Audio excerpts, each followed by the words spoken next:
publicized by notifying the area news media, publicizing the same in the Omaha World Herald, OPPD Outlets newsletter, on OPPD.com, and on social media, by displaying such notice on the arcade level of Energy Plaza, and by emailing such notice to each of the district's directors on August 25th, 2023.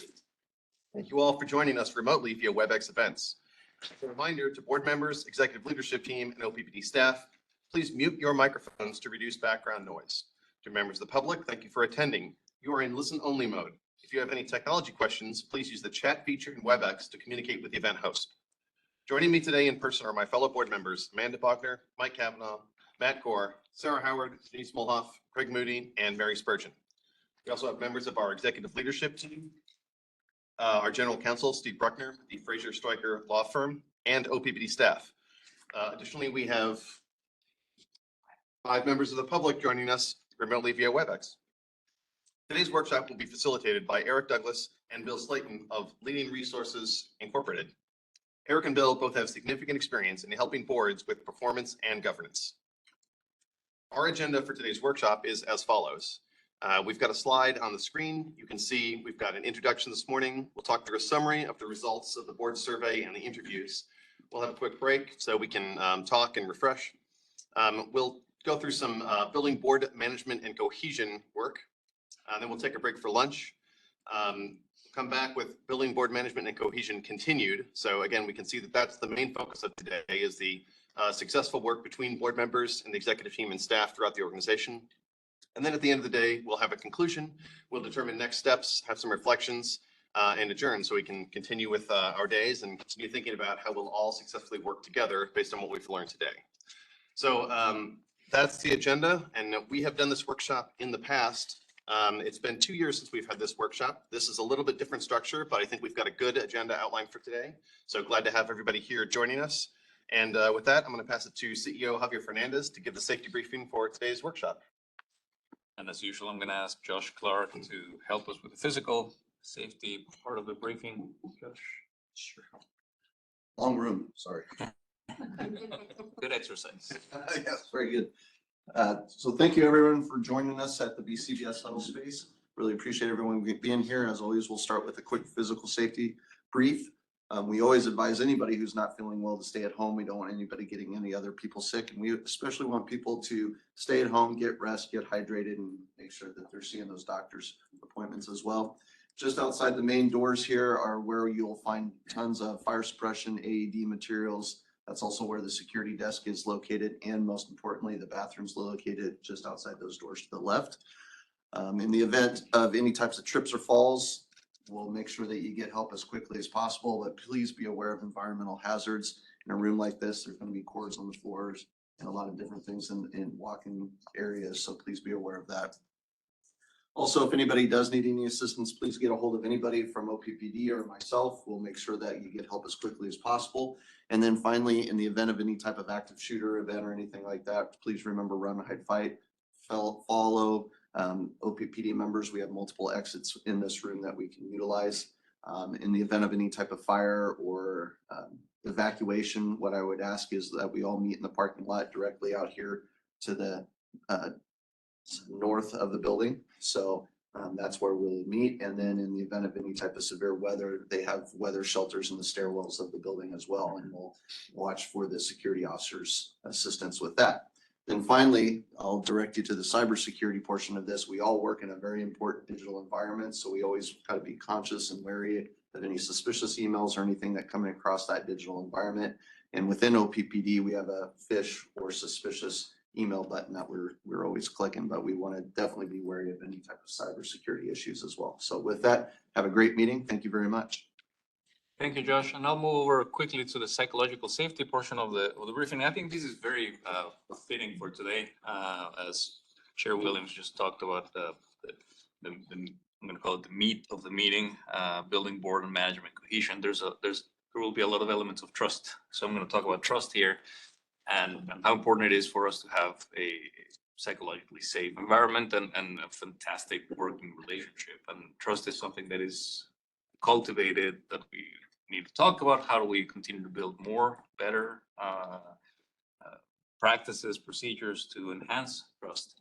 And I will provide just a perspective, while there is certainly a ton of work to do and we can always do better and improve, I am so proud of the work that the board and management have done for years. And that becomes very evident when I'm traveling around the country and talking to other CEOs from other utilities, both publicly owned and public utilities and privately owned. Um, the governance framework we have that we've developed for years, and Eric, part of it is through your work, Mr. Douglas, is unique, and it helps tremendously with clarity between what the board wants management to do. And when I'm talking to other CEOs, oftentimes they comment on how jealous they are because we have clarity. Now, amongst us, we will discuss today about how we can have even more clarity and better outcomes and better metrics. But when I compare ourselves to other utilities, what we have built is something precious, is something that has taken a lot of time and passion from many people around the table and those who came before us. And frankly, also the element of trust that exists within the management team and the board. Again, I'm not suggesting there is not an area of improvement, but when I'm comparing ourselves to other utilities, it makes me very, very proud to see how we have cultivated what we're about to improve upon today. So really, really important, I think, for me to share that and something that we have cultivated and we're very proud of that today. So with that, I don't know if there's another safety. Okay. So for August, I already talked about these at the board meeting and the all committees meeting. We're still the second to last day of August. It's hard to believe summer is almost gone.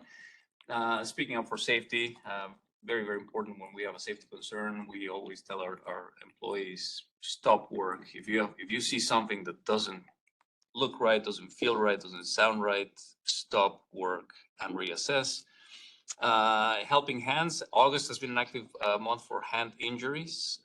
So we have been placing a lot more emphasis on using gloves and proper equipment to avoid hand injuries. And then the last one is avoiding the autopilot as our summer practices come to an end and we come back to school and other routines. Getting into autopilot becomes one of the most dangerous things that could happen to us as we get behind the wheel and we're not paying attention to our surroundings. So that concludes the safety briefing. Great, thanks very much. So from our agenda, next up, we've got an overview of the workshop goals from LRI. So I'll pass it over to you and if you can highlight some of those for us. Well, good morning, everybody. I'm Eric Douglas. Nice to see you all. I'm here, which is great. Yes.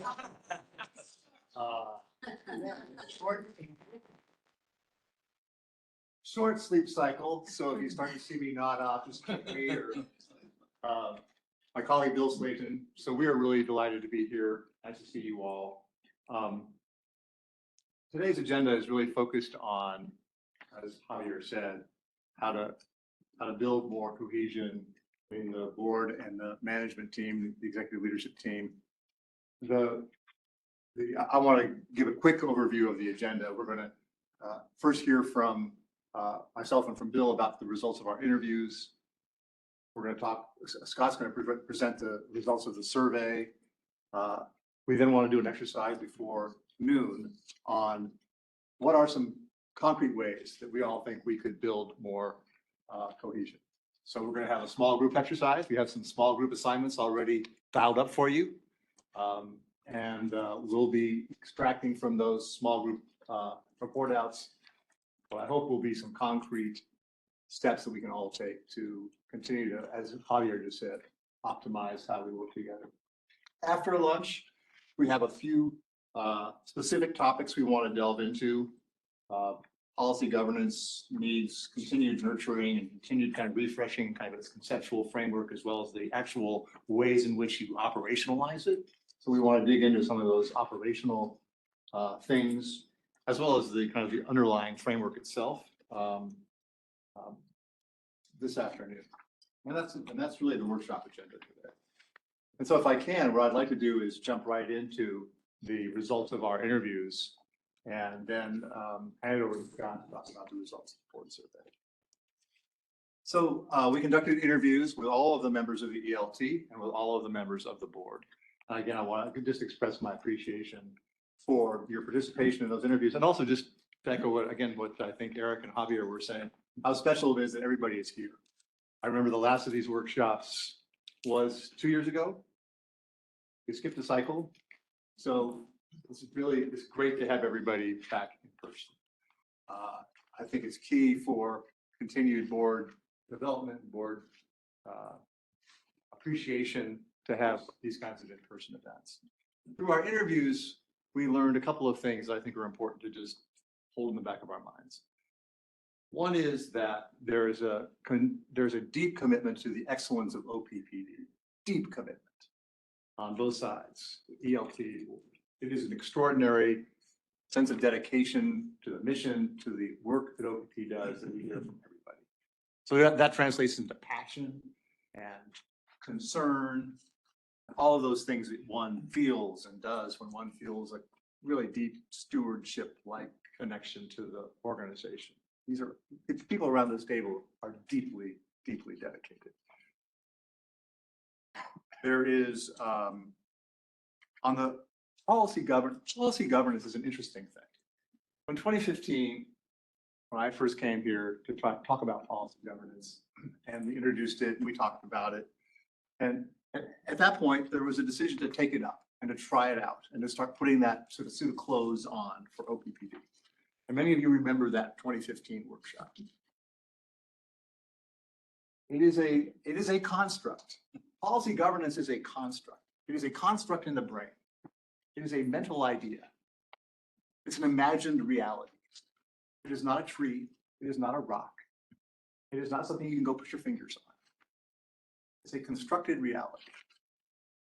So as a constructed reality, people need a deep understanding of it and what it is and how it works and why it benefits you. The why behind policy governance is something I want to make sure we dig into pretty deeply today. What we heard in the interviews is that the ELT is pretty darn well committed to policy governance for OPPD. To a person, they appreciate the benefits of it. On the board side, there's some questions. The questions are not ones of like, let's discard it. But the questions are like, how do we make this work better? How actually do we govern as a board within the context of policy governance? What does giving oversight and providing oversight mean in the context of policy governance? How do we hold the CEO and ELT accountable for the things that we want to achieve? And how do we preserve kind of the board's ability to give real direction in the context of a system that delegates a lot of responsibility to the CEO and to the ELT? So I'm hoping today we dig down into those questions because this is the chance to do that. This is why we meet in this format. And if we can come away today with some answers to those questions or a rededication and a recommitment to policy governance, then I think we've been very successful. If we come away with a feeling like we need more work to do to fully understand how we optimize this system, that's good work to do as well. I think that needs to be our focus today. So those are really kind of my conclusions from the interviews. Bill, what would you add, if anything, to that? Well, I come from a background where it was just getting started. That's not. So I saw the other side of this, which was, gee, what are we doing? How are we accomplishing anything other than rubber stamping decisions? And I think what I found in this, that these three legs, SDs, the board staff linkages, and the governance principles, all stand as equals. And that by looking at those and reviewing them and seeing where there need adjustment, makes it work. And it seemed to me to be somewhat unnatural to be going back to the GPs and BLs and said, well, we just want to talk about what we're going to get done here. But if you come back to those and look at those, then you start to see, oh yeah, these all work in tandem together. So that's what I encourage us to look at during today, how they work in tandem with each other, so that you can feel as a group and individually that we actually are using this construct to make this utility work. Thanks, Bill. Sure. Before we move on to the survey results, I wanted to just suggest a couple of ground rules. I really appreciate the psychological safety ground rules that Javier went through. I think actually as I was writing these down and as I was looking at your psychological safety ground rules, I was thinking, wow, you took away all my thunder. But what I wrote down was, and these are ground rules that we've used before for these meetings. To just stay focused, it's going to be naturally the case that we're going to be thinking about a lot of things today. Stay engaged. We'll use the parking lot if there's a topic that comes up that we start to digress to. I'll try to pull it back, or Bill will try to pull it back so that we stay focused and keep things moving. Hopefully you will give me permission and Bill permission to facilitate, which means we're going to try to guide the conversation. We're not going to try to give you answers, but we're going to try to guide and shape and direct the conversation as best we can. Be positive. I want to just emphasize this. And Bill, maybe you can speak to this too. Board members' voices and ELT members' voices, you speak so loudly to the rest of the organization and to the public you serve. Your body tone, the way in which you phrase questions, the way in which you assert opinions, the manner of your communication and the positivity or lack of positivity behind it, it is seen, it is viewed, it is heard, it is comprehended, and it is internalized. So I think the more you stay positive, ask questions, seek to understand, be curious, have a culture of curiosity, the more the tone of this culture, again, culture is a construct as well, right? The culture is reinforced. Lastly, I would just say, we're going to try to tackle issues today. This is not a chance for us to kind of be critical of one another, to tackle one another. This is not a performance evaluation. This is really about how do we work most effectively together. Unlike other workshops that I've facilitated for OPPD, we're not focused today on trying to really get down to the details of which of the policies is going to go on the work plan. And last time we were here, we spent really all day really getting down to, okay, these are the policies and this is why we want to have these policies on the work plan. And Craig, you remember this. I mean, that was the full day. So I don't think that's the full day today. I think today is a deeper dive into, again, the culture between the board and ELT. And hopefully we can get through kind of the survey results and a decision, or at least a direction in terms of what policies and what things we want to put on the work plan fairly quickly this morning. Okay. And with that, Scott, I think I'm turning it over to you. Yeah, and I'll stand up front and I'm going to use my computer, so I'll use the podium.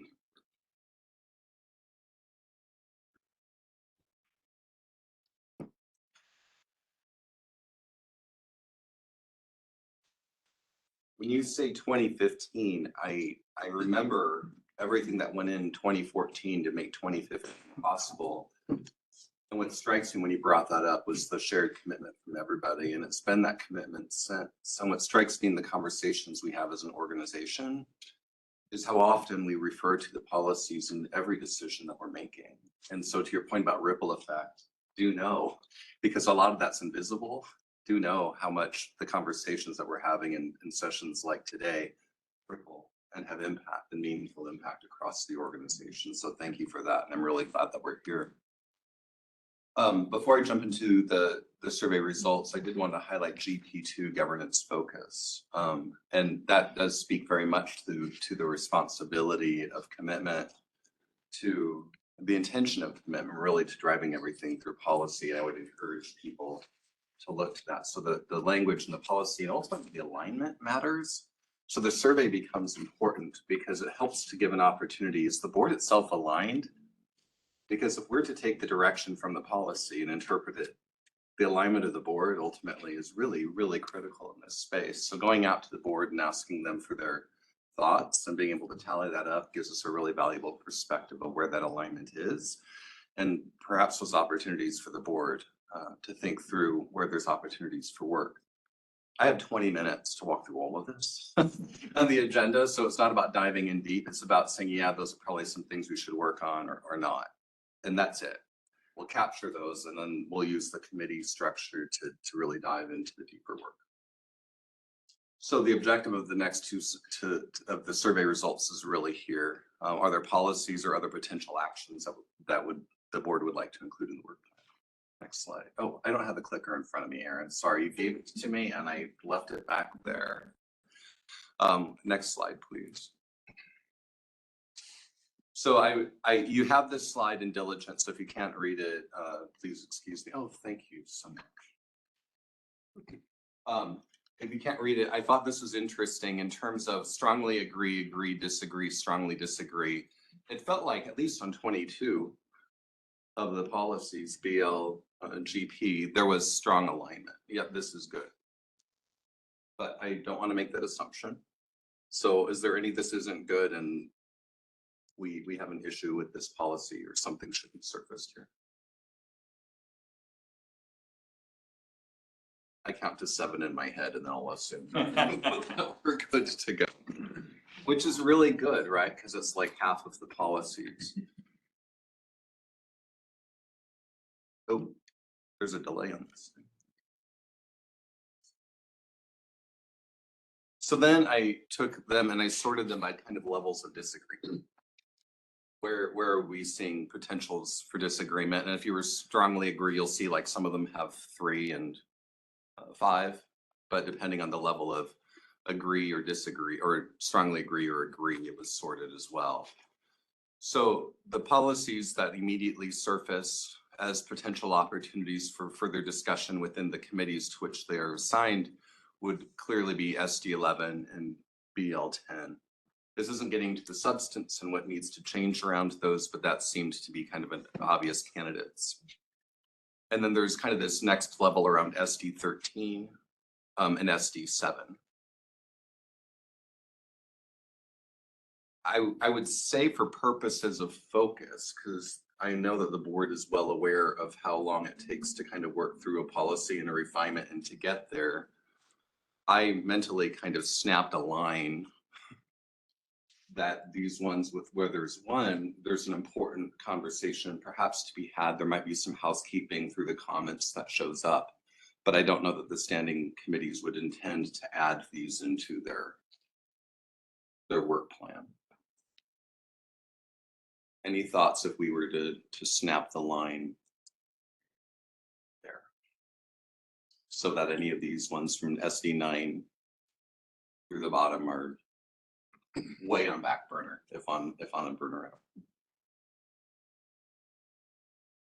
out. I'm fine with that. I guess what I'm wondering then is what is the pathway forward if a particular board member, one of the disagrees or strongly agrees, says, yes, however, this is something that I feel pretty strongly about. I think it's something that needs to be revisited. Is that like, give us some guidance on how we might carry that forward? That's a really great question. I would say 2 things. One right now to simply say, I would really like us to consider not what, not how, but I'd really like for us to consider policy acts. Okay. And of course, throughout the course of the year, the standing committee itself can surface these at any point in time, at which point it would be added as a candidate for the work plan. That work plan is then reviewed through all committees, and then the board has a conversation as to whether or not the resources and time and energy to kind of remedy that. Okay. So does that help? Yep, thank you. Scott, can I just add a word there? I think when I look at BL1, BL6, and BL7 on this list below the line snap, those are all going to come up in some form today. They're all topics that through the design of what we want to talk about today seem critical to me because they're underpinning all of policy governance. If we don't have clarity about BL1, BL6, BL7, we don't really have clarity about how this system works. So I would suggest we're going to talk about those today. We may not get to the point of saying, here's how we want to refine the policies, but we would certainly have a chance to talk. I'll just point out that SD9 survey was completed before we did the revision last month, so that might not be like a valid thing anymore. SD4, I think I'm the negative one on that. I would like that to serve us up through systems at some point because we've talked many times about adding resiliency language to that SD and that we haven't done that yet, Excellent. so. And thank you. And I have acknowledged that SD4 is actually on the work plan. So to your Okay. point. Yep. And we'll take note to make sure that that gets kind of pushed through. And it's probably around 95% baked, I would think. Troy's not here to speak. He is online. I understand. But I know there's been a lot of work going into that to bring that back to. Good point. So then when we look at the top, if we're good, I'll do the 7 second. And when I'm doing the 7 second count around, is there anything for the ones, the one disagrees that we need to discuss or serve? Okay, I think I counted to 7. It seemed really clear that a primary focus needs to at least be on SD11, BL10, SD13, and SD7. I would acknowledge that SD13 is already on the list. So what we're really talking about is the opportunities to dive in more deeply to these other 3 policies. And I think, what I'm not clear about is how much work that is or isn't. BL10, for example, may be really quickly remedied because I think some of the comments were suggesting around a question around if the board is approving for the sale, why is it not approving the purchase? There's some conversations around these types of things that surface, I think, quite naturally. And some of them may be more in depth, but the committee, the point here is, are these things that the committee should be going off and considering and bringing back then to the board? I know SD7, for example, has come up multiple times in many ways recently, and I think we know what those comments are. And it would be here that SMNO would say, yes, this is added to the work plan and off we go. Any concerns about the primary focus? So it is early, but if you have anything to say, make sure and share it. And at some point, we probably need to poke people on like, okay, we're not going to let you just be quiet all day. We're going to poke you and do positive confirmation, right, Eric? I know that you're good at that. So just warn everybody now that if you don't say anything, you might be called on. That's right. You might be called on. And in my end of the 20 minutes, which I think is the right amount of time, by the way, I'm not complaining. I say to allocate to this, given everything that we have to discuss today. I just want to kind of understand that there's no feelings that nope, you're off base here. This is wrong or right. The secondary focus, it felt less clear to me, but I felt like I would be remiss if I didn't add, at least for some discussion, those policies where you have to disagree or strongly disagree. What was interesting to me is on these ones, the BL4 through SD2, you have strong agreement. And you don't have strong disagreement, you just have some disagree. Can we go back to the previous slides? Or the one that we're. This one? Yeah. So let me just talk a little bit. So just looking for board member, a sort of thumbs up, so sort of assent. Craig, this looks good to you? It looks fine to me. I don't have clarity on what the issues are that need to be dug into, so I'm like that, to Scott's point, real and personal property, sure. But I also don't know what, like, the magnitude of the challenge that's needed to address, so conceptually, I'm fine with the way that it's broken down. Okay. Mike, how about you? Yeah, that's fine. My first reflection is I think there's quite a bit more agreement.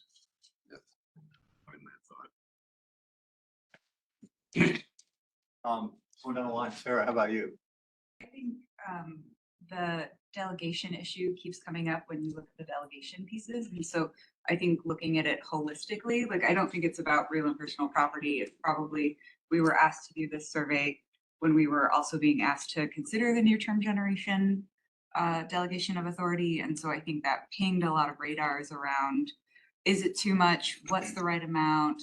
How does that look and feel when we're actualizing it into language?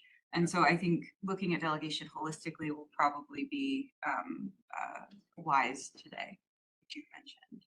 Yeah, I think that's really a great point. One of the things that we started doing at SMUD, for example, is we started looking at the BLs and GPs in clusters, in holistic clusters.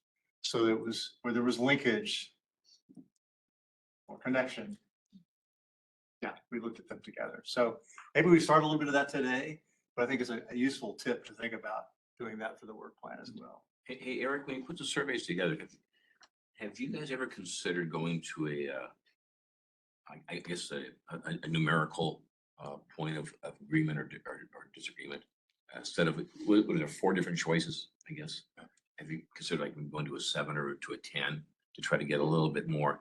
Sometimes during the survey, it is a little difficult to say exactly which position I'm in. And I think if you're really torn and go one direction, that can actually have an influence over the whole survey results, I guess. I don't know. It's just a thought, I guess. Yeah, it's a great question, Mike. I mean, Likert scale design is something that we think a lot about. You know, this is a pretty well understood best practice to have 4 points because it does force you to make choices. It does. But I get that that's maybe a little bit of a blunt instrument, which I think is your point. Right. Okay, just checking around. Eric, from your Scott's put up here, what do you think?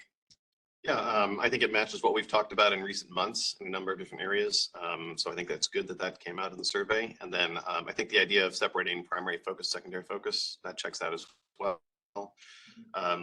We are anticipating, I guess maybe we'll come to more specifics later, but timeline for how long we anticipate this to be on the work plan and when we expect things to be concluded, I think would be relevant for us to make sure we have a shared understanding about that today.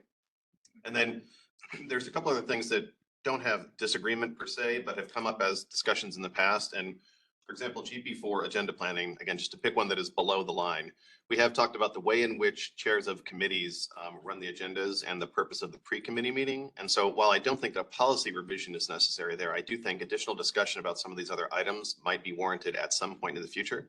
And I'm not sure how to segment out policy language updates from there are areas that we want to discuss that we think would be improvements that could help us in the governance practices, but aren't necessarily a language update. And that's somewhat different than I think what I understand to be the policy language revision focus that we've got listed here. And so I hope that we can flag if there is an understanding of the way in which some of the policy language is implemented without a change of the language.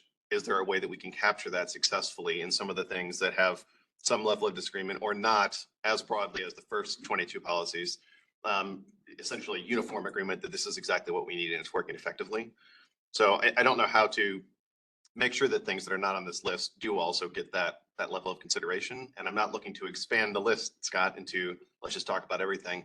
But I do think there are several things that are adjacent and related, and we need to come up with a way to say, how are we going to understand, how are we going to have interpretation of the language so that as it moves forward from here, we get to where we're going. I suggest that mostly because I think that would also be relevant to some of the policies that are on the list here as well. That perhaps a policy language change may or may not be actually necessary, but a shared understanding or interpretation or how does that translate into action might be the best way to get to some of the issues that came out of the survey or things we've talked about recently. Yeah, thank you, Eric. I will share that one of the things we observed, Bill and I, in the practices at OPPD is you don't spend as much time on the GPs and BLs as other utilities that we work with, where we've instituted policy governance. And so one of the fixes that we would suggest, and maybe we just say it out loud right now, is that you put on your monitoring schedules all of the BLs and all of the GPs, perhaps clustering them in the way that we suggested earlier, so those that are like are connected together. and then commit to a annual cycle of looking at those and diving into both how well are we adhering to the tenets of the policy, but also how are we operationalizing this? And what do we need to do to tweak the operationalizing of it so that we have a full understanding of that? And that can be not in the policy language as you suggest, Eric, but it can be just an operational understanding that that Scott, the board, all those folks know how to know what we mean by it.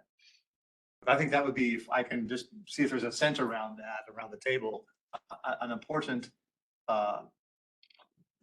commitment coming away from today to do. I see heads nodding, at least the heads that I can see are nodding around that one. Ordinance Chair, you have thoughts on that? I think it's a good idea.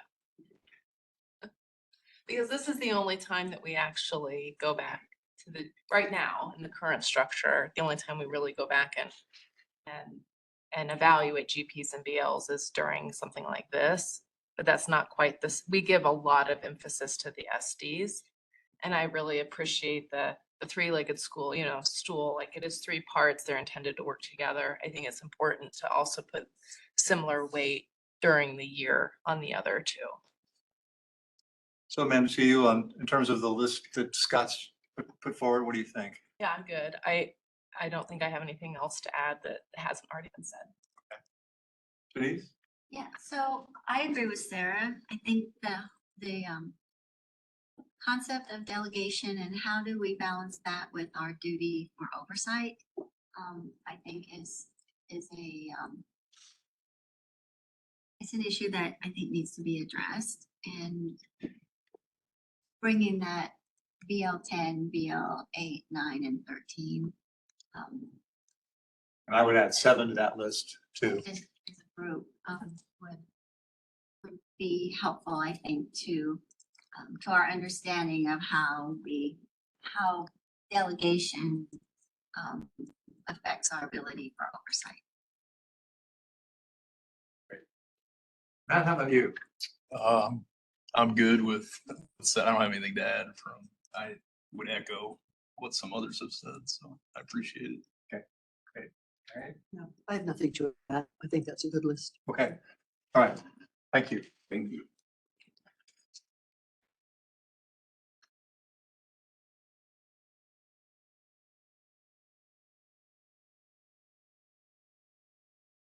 Where am I pointing? Sorry. The clicker. So the 5 habits, so appreciate this. And I really appreciate the benefit of being able to survey the same questions and practices over time. This is really a survey tool that LRI had developed. And I believe that SMUD uses some version of it as well. There were 2 things that were always interesting, I think, from the beginning. One was the board interest in understanding its perspective against those practices. The second, of course, was asking ELT for their own perspective of that. And I think that's just very gracious of the board and take that quite seriously and appreciate that opportunity. One of the things that strikes me as I was initially looking at the results, I was kind of surprised by the change in number from ELT from one year to the next. And then I was like, well, who took this last time? And like everything has changed. So your N is so different. I don't really know that you can compare year to year from the ELT results, but I think what you can really take a look at honestly and understand better is what's the difference between ELT perspective and board perspective with regards to any of those practices. So I think that those highlighted an area for potential consideration. Obviously, where the board itself felt there were opportunities for consideration was good. So to the best of my ability, I kind of went through the habits to try to figure out where are those opportunities and what is the potential implication for action. I'm not going to read each of this verbatim, but what I would draw people's attention to is within the habit, I did identify potential focus areas. For the first one was understanding the difference in perspective between the board and ELT, that individual board members or committees are providing direction. It very much looked like the board doesn't see itself doing that. And it looked very much like management might have a different opinion about that. And I believe that the conversation that's to be held today will really get into that. So we don't need to belabor that right now, but I would just say what was affirming from the survey results and the one-on-one interviews was they kind of matched up independently and together. So it's an important thing to understand. When it came to habit 2, focusing on results, definitely there was a definition by the board of specific measures of performance. I think that showed up on both through the ELT and through the board. What are those measures? Like actual measures of performance that may help. Habit 3, understanding the difference in perspective between the board and ELT that individual members provide direction. It kind of came up again through those practices. And I believe since 2015, unity of control has always been a foundational component of these conversations. So this is nothing new. And perhaps it also gets back to Eric's conversation earlier that how things are said, what they're said, there's ripple effects and they may or may not even be understood. So I think having a very good and open conversation around that today is helpful. Habit 4, development of regular board governance training and effectiveness monitoring. And I would acknowledge that this also is on the current work plan. And there's some effort that have gone into that. And I don't know, I mean, Amanda and I've had some conversation around that. I don't know if you had any comment on that. I think we need to spend some time making it a priority. Thank you. Yeah. Thank you. Mhm. And then in habit 5, the board provides feedback and support to the chief executive The focus is really understanding the difference in perspective regarding clear delegation of authority to in respect of the CEO role. And I think that gets back to the conversation earlier, this chunking together delegation. What does that look like and need to be? So most of the practices I felt that things that surfaced through there, I felt very much aligned with the conversations that came through the one-on-one interviews. And really it's the focus of most of today after this survey review. I'm wondering if there's any questions. And mind you, I'm looking at the same data you are. So I'm trying to come up with conclusions based upon that. Or if there are any additional thoughts from having had an opportunity to take a look at the survey results.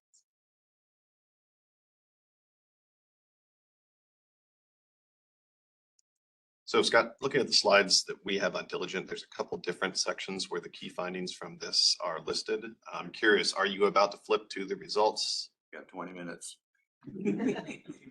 They're there for your, for conversation on this. So we're not intending to flip through. Okay. So then I guess board members, they are in Diligent, but a couple slides further down, the key finding slide is in twice if you're looking. So keep going forward to make sure you've got the results listed. And again, I mean, want to make sure if we need Eric to poke us each and make sure that we are responding. I do think that is appropriate because, you have highlighted some of the top level evaluations or the results of the survey here. But, for example, habit 5, second most significant difference. So that feels like an area where if there is not any discussion here, perhaps some poking is necessary to find out why is it that we have a significant difference between board and ELT on a particular response. And I would offer again that much of the agenda from here on out is going to be diving into aspects of that. Okay. So it was a point to really at this point simply say this affirms us establishing the agenda between 9:30 and the rest of the day towards this type of topic. That's helpful. So not only will it be an input from individual, like there'll be a lot of discussion, I think, probably. Is that fair, Eric? It's very fair. I do think we're a little ahead of time in terms of our agenda. And so if there was an interest in looking at any of those secondary slides, we do have a little time. So I don't know, Eric, if there's a particular slide you are putting your eyes on right now that you think would be useful for people to look at. No, and I guess as we go through the agenda here, we intend to get to some of this. I mean, again, I do think that when you look across the results, ratings on habit 2, board focuses on results and monitoring results. I mean, it's listed here as second most significant improved ratings, but overall that is lower than anything else by a pretty significant margin on both sides. I feel like that seems like something that we definitely need to make sure and, you know, have awareness of. So does anyone have any thoughts about that specifically?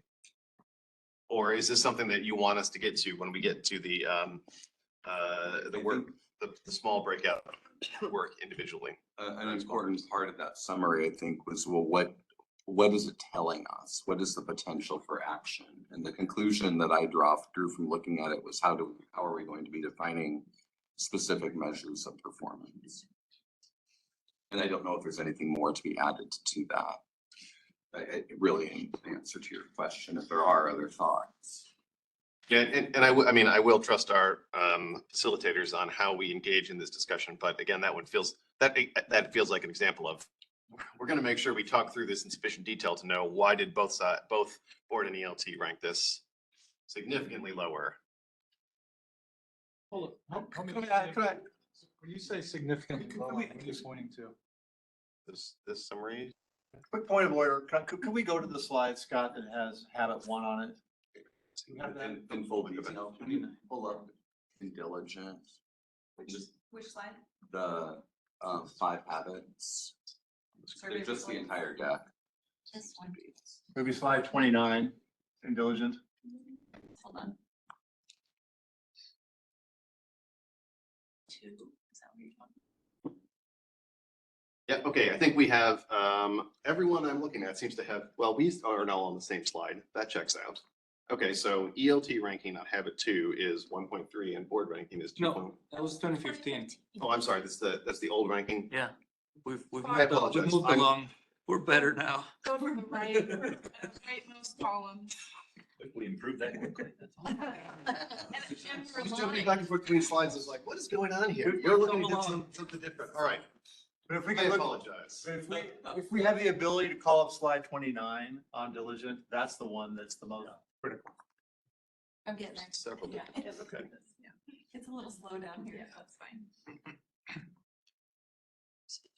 While Aaron's trying to get there, well, I mean, it's pretty compelling when you look at slide 29, which is the first habit. You see the board levels and the ELT levels being quite different. This is, no, if you could go to the detail. This is the one he was referring to. Perhaps I should explain. So my confusion, yeah, there's a couple different slides. I was looking at this one and I was reading it left to right and believing, yes, newest on the left. That was incorrect. Sorry. I should never, yeah. Time runs to the right on. Well, so, but just for fun, I mean, just to go back in the way back machine, Yeah, this is 2015. Right. This is when I first got here. This is when we were kind of taking an assessment of where is the board at that time. And you can see, boy, we're not doing any of this very well. And that's where we said, boy, policy governance, maybe that's the answer to why we're not functioning very well. Agreed. Yeah, that was before, I think that was even before the policies were. It was, that was literally kind Kind of of like, let's step 1. I think Mike would remember that, but.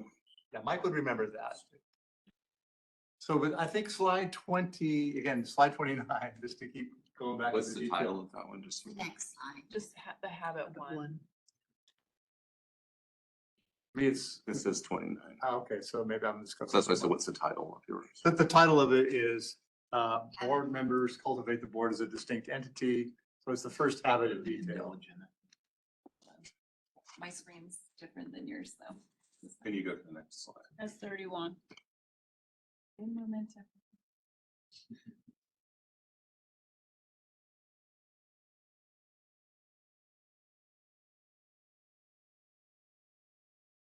Well, hopefully everyone has it in their diligence. So generally, I work better understanding examples because I think some of these things from like where I sit are hard to see when we are demonstrating characteristics contrary to these habits or like the habits 1.1 to 1.5. So when we get to this habit 1 and the different elements of that, is Yeah. How do we unpack that? Because I'd like to have some of that illustrated. So that's going to get, I think the exercise today, and Amanda will help us unpack it. I wanted if we could get to this slide Yeah. I just appreciate the data because the data is showing a decline here. And so I just, from a trend perspective, if you look at, again, the board's view of itself around individual, this is all about unity of control. Yes. The second habit, the second sub-habit under this is individual board members do not direct the organization as chief executive or staff. 3.9 in 2023 is the score of the board. 3.9. Can't get much higher than that. That's a very high score. 2.5, there's been slippage in the unity of control. What that tells me is not, okay, that's a bad thing or a good thing. That I look at things from a systems perspective. Why is that happening? What's going on? That's part of what we need to unpack today. But based on my experience, when board members feel that the organization is not responsive to what they want, the natural thing that board members do is they chafe at policy governance and they start to try to exert individual control. So the chafing and the exerting individually go hand in hand. That is what I think is going on here. And we can unpack a little bit today about what are the root causes of that chafing and start to say, how do we address that? That I think is kind of at the crux of the question. But having the data in front of us is somewhat useful. We're gonna talk about these later on, or is it? We're gonna talk about this in a little bit, in a little bit. Yeah, I want to go back and keeping the slide here, Aaron, so no worries here. But what I wanted to acknowledge is going through the practices survey again, the potential focus areas pointed us to the agenda we're about to have. That was my point. Instead of de-threading each point to discuss now, I just wanted to know if there was additional points that should be considered in light of the survey. No, but can I just thread briefly on what you just said? The delta there is to me what the critical thing is. So I just want to be sure that as we go into these conversations, that board members take a posture of listening and trying to understand, because our interpretation is that we're good and the ELT has a different interpretation. So board members, let's keep that in mind. And ELT, if you could be clear with be direct. Help us to Amanda's point, like examples help really make it vivid for a lot of us. So I want to be sure that we're in a position to make sure that we share and absorb in the right way as we go forward. Thank you. And so briefly pausing on 1.4 too, which is kind of like one of the corrective actions to unity of control, which is that individual members make it clear when they are giving ideas and suggestions that they are couching it in language like, I as an individual can't direct the organization, but here's a suggestion that I think would be relevant to where we are right now or to addressing this particular issue. I mean, Bill, you can help kind of around this in terms of language you used to use, but again, that ability to kind of understand your voice does speak with such high levels of volume and to appreciate the importance of this contextualizing of your suggestions. That's what 1.4 is calling out. And it's also permission for team members to interpret it correctly according to policy governance and not to just default to, well, I always want to be helpful. I always want to, I want to respond to a board member, always. So it goes both ways. I think really the construct too, and this has been helpful all along, through the governance lens, is unity of control.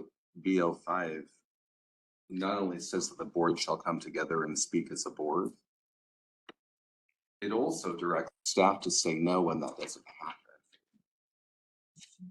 And getting to how do you have that conversation around no is really hard. You stop in the middle of a pre-committee meeting and say, excuse me, Director Bogner, you're really out of order here. And how do you how does that happen? Maybe it's a good mistake. You know what I mean? But honestly, how even finding that good way in that moment when it's all moving so quickly and you're jamming everything into, whatever length of discussion, or during an all committees or during a board, like it really becomes an interesting and very challenging dynamic that I don't think can be estimated. So I appreciate the invitation. Great to be in that space of having that conversation. And that also creates a dynamic that's odd because the board says, well, we'll speak as a board and tell us when we're not.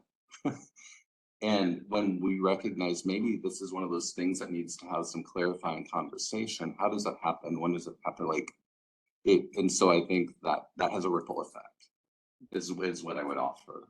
And so I'm glad that that's on the agenda today because I think there's a real opportunity for just very thoughtful and open discussion because it's clear the intention is in policy and in discussion. This is what we intend. Yes. So how does that actually get executed in some level of execution excellence? I think it's going to be a worthwhile exploration tonight. And I'll add that I think that's also on us to self-police a little bit as Sure. well. And so that's, yeah, like if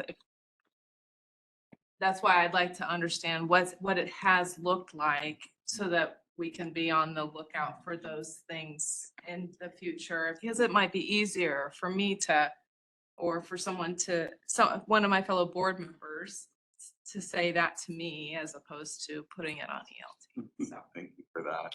Right, and I have the unique perspective that I sit in between two groups many times, and I see the candor conversations and debate and discussion that happens between ELT members.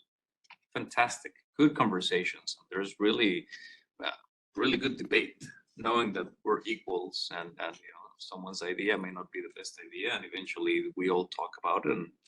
And I don't see that same candor sometimes happening when we have individual board members. Now, when we're all together as a group, that's a whole different story. Then we have unity of control. But I think being very specific about okay, examples of what does good look like and what does challenging look like. And I think it's going to take both members of the ELT to have the courage to speak up and say, Director so-and-so, Director so-and-so. We're having this discussion as, I'm going to use the word colleagues, right?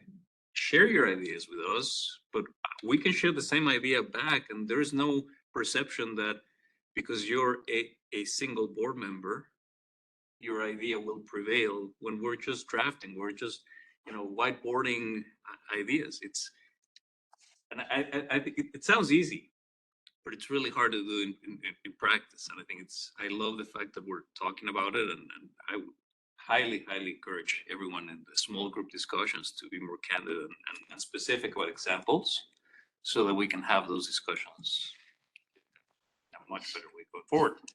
I really appreciate the perspective that all 8 board members bring to the table.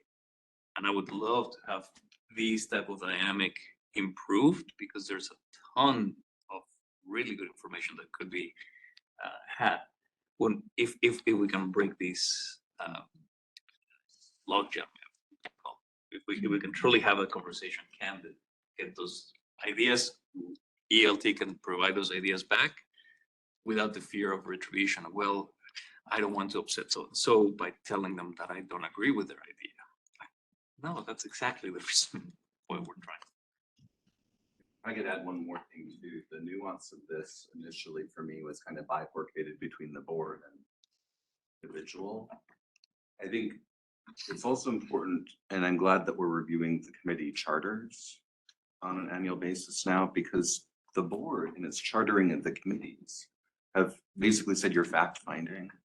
Right? You can investigate topics. You can't direct staff.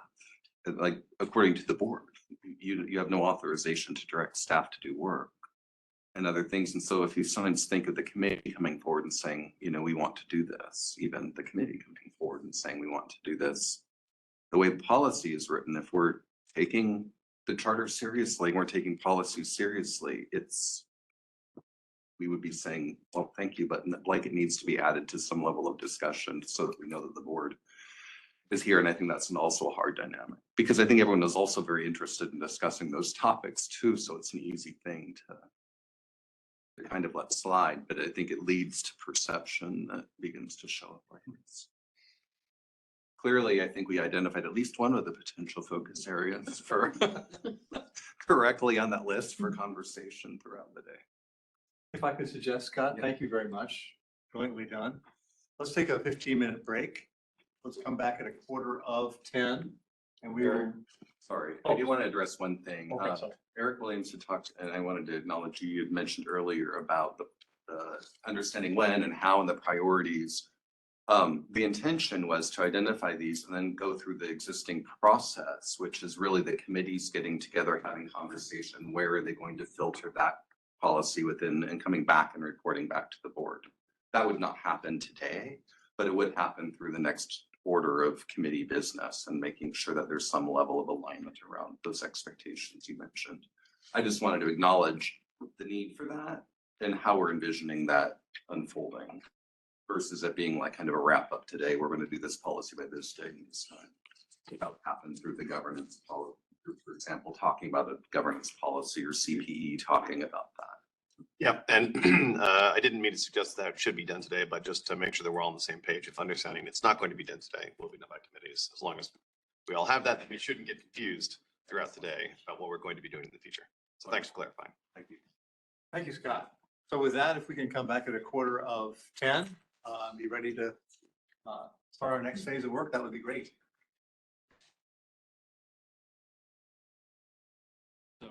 So welcome back, everybody. We're going to get started.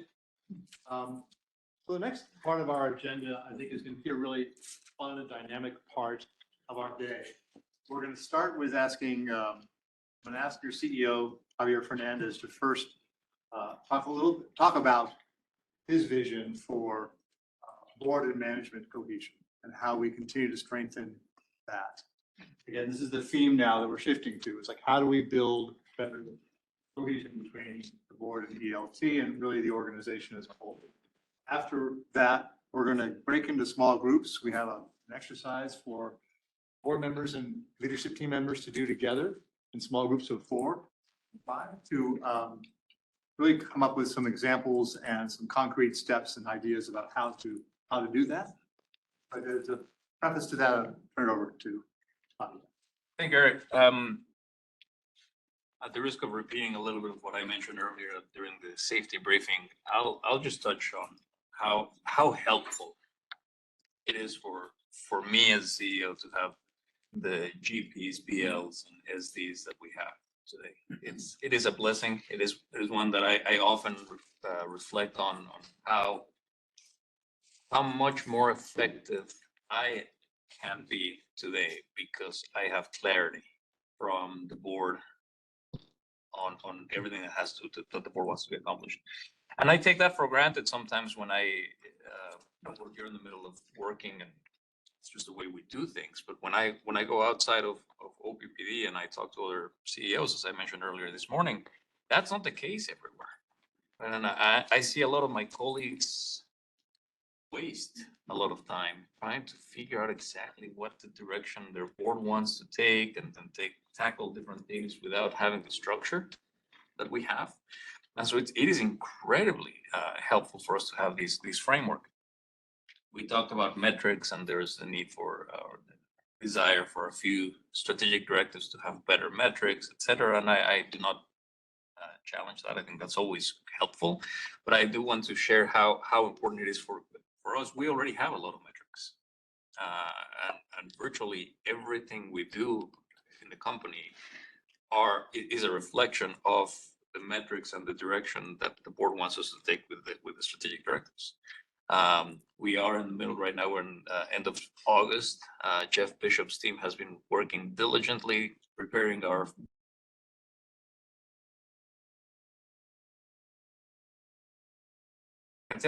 every single program has the strategic work behind to say how are these resources helping us achieve the vision that our board has told us through time, through these strategic directives, through these metrics, and how are we going to demonstrate compliance and progress towards those metrics. So that is fantastic. Without those, it would be a lot harder to manage this organization, and I would say it would be less efficient. We would be wasting a lot of time and effort and energy trying to figure out exactly where the board is going. So I'm just doubling down on what I said earlier this morning. This is super helpful. On building board management cohesion, I was reflecting on habit number 5, on the board provides feedback and support to the chief executive. I'm going to talk about the chief executive as myself, but also with the ELT. I think this is my reflection, my own personal reflection. Through the strategic directive monitor and report framework we have, through the committee meetings, pre-committee, of committee, board meetings, I think there's a very healthy framework for the board to provide feedback, criticism sometimes. Oh, we're not doing what we should be doing. We want more. We want faster. We want more programs. We want better rate design. We want more resources coming in, and all of that is fantastic. It's feedback. It's holding myself and holding management accountable for us to deliver faster, better for customer owners. And I've spoken to most board members about these, how a dream of mine is for me to have members of the board that are my strongest critic and my strongest supporter. When I say I also refer to the ELT. We are your employees. The board hired me to run the organization, to deliver on the SDs and on the mission. We oftentimes need your support. I would say not oftentimes, every single day. Every minute of the day that we work to satisfy your customer owners. We often refer to the ELT, they are our customer owners, they are the board's customer owners. Getting both the feedback, the criticism, the push, accountability from the board is fantastic. And equally important is getting the board's support for the work we do. In reflecting on that, I was thinking, well, most of the interactions that we have with the board are usually management speaking to the board, presenting to the board. We've limited most of our interactions to pre-committee meetings, all committee meetings, board meetings where the board is sitting and it's listening to management reporting. And naturally, I think that the conversation that happens is the board reacts to that presentation. Are we moving in the right direction? Are we moving fast enough, slow enough? And that's the feedback piece. Okay, we don't think you're moving fast enough, or yeah, you're doing okay. We don't have a lot of opportunities for the board to get to support the organization, to say, team, you're doing a fantastic work. How can I be of better help? For example, and these are conversations that I've had recently with Chair Williams on, board members coming with me to visit large customers, medium customers, small customers. How well do you know your customer owners? It's really well. It's the people that your neighbors, people who contact you through the board connections. I think it will be one effort that I would like to undertake in this coming year is bringing you closer to the organization. I cannot expect you to support something that you don't feel part of, or that you're not that well informed of. Now, I fully understand you all have day jobs and you're already dedicating a ton of time to attending these meetings, so we'll be respectful and try to figure out how do we make those connections better. But there is no reason why a board member shouldn't have direct contact with some of our customer owners, especially those large ones that are creating the need for additional generation. Conversations I've had with the board this past year, it's, well, we didn't know. Well, we haven't talked to some of these customers. How do we create more of those connections with customers? How do we create more connections with elected officials? Right? There's oftentimes frustration about, well, management, you need to go out and talk to other elected officials in the region and try to get some projects to move forward. Well, yeah, we'll definitely do that. We'll continue to do that. And is there a time and a place for us to also bring our own elected officials with other elected officials? That's part of that support hey, we're all working together, we're working for you. There's no need, there's no reason why we shouldn't have that type of interaction. And the third interaction, so I've talked about customers, elected officials, and the third interaction is with our employees. The work that our over 2,000 women and men do every single day, sometimes it's nothing other than heroic when they're storing power, all this amazing work that they do. I feel guilty in that I get to see that every day. And my guess is not all board members get to see that every day. We haven't really cultivated an atmosphere where I can bring board members to different employee events for you to get to see, to meet, to experience the work that, you know, over 2,000 people do day in and day out. Again, you have day jobs. I'm not, this is my day job, but I would love for board members to get to experience and to know the organization a little bit better, so that when it comes time to supporting the organization, you know the work that we're doing. Right? When you receive complaints from customers, we're not doing XYZ. Absolutely, we need to do much better.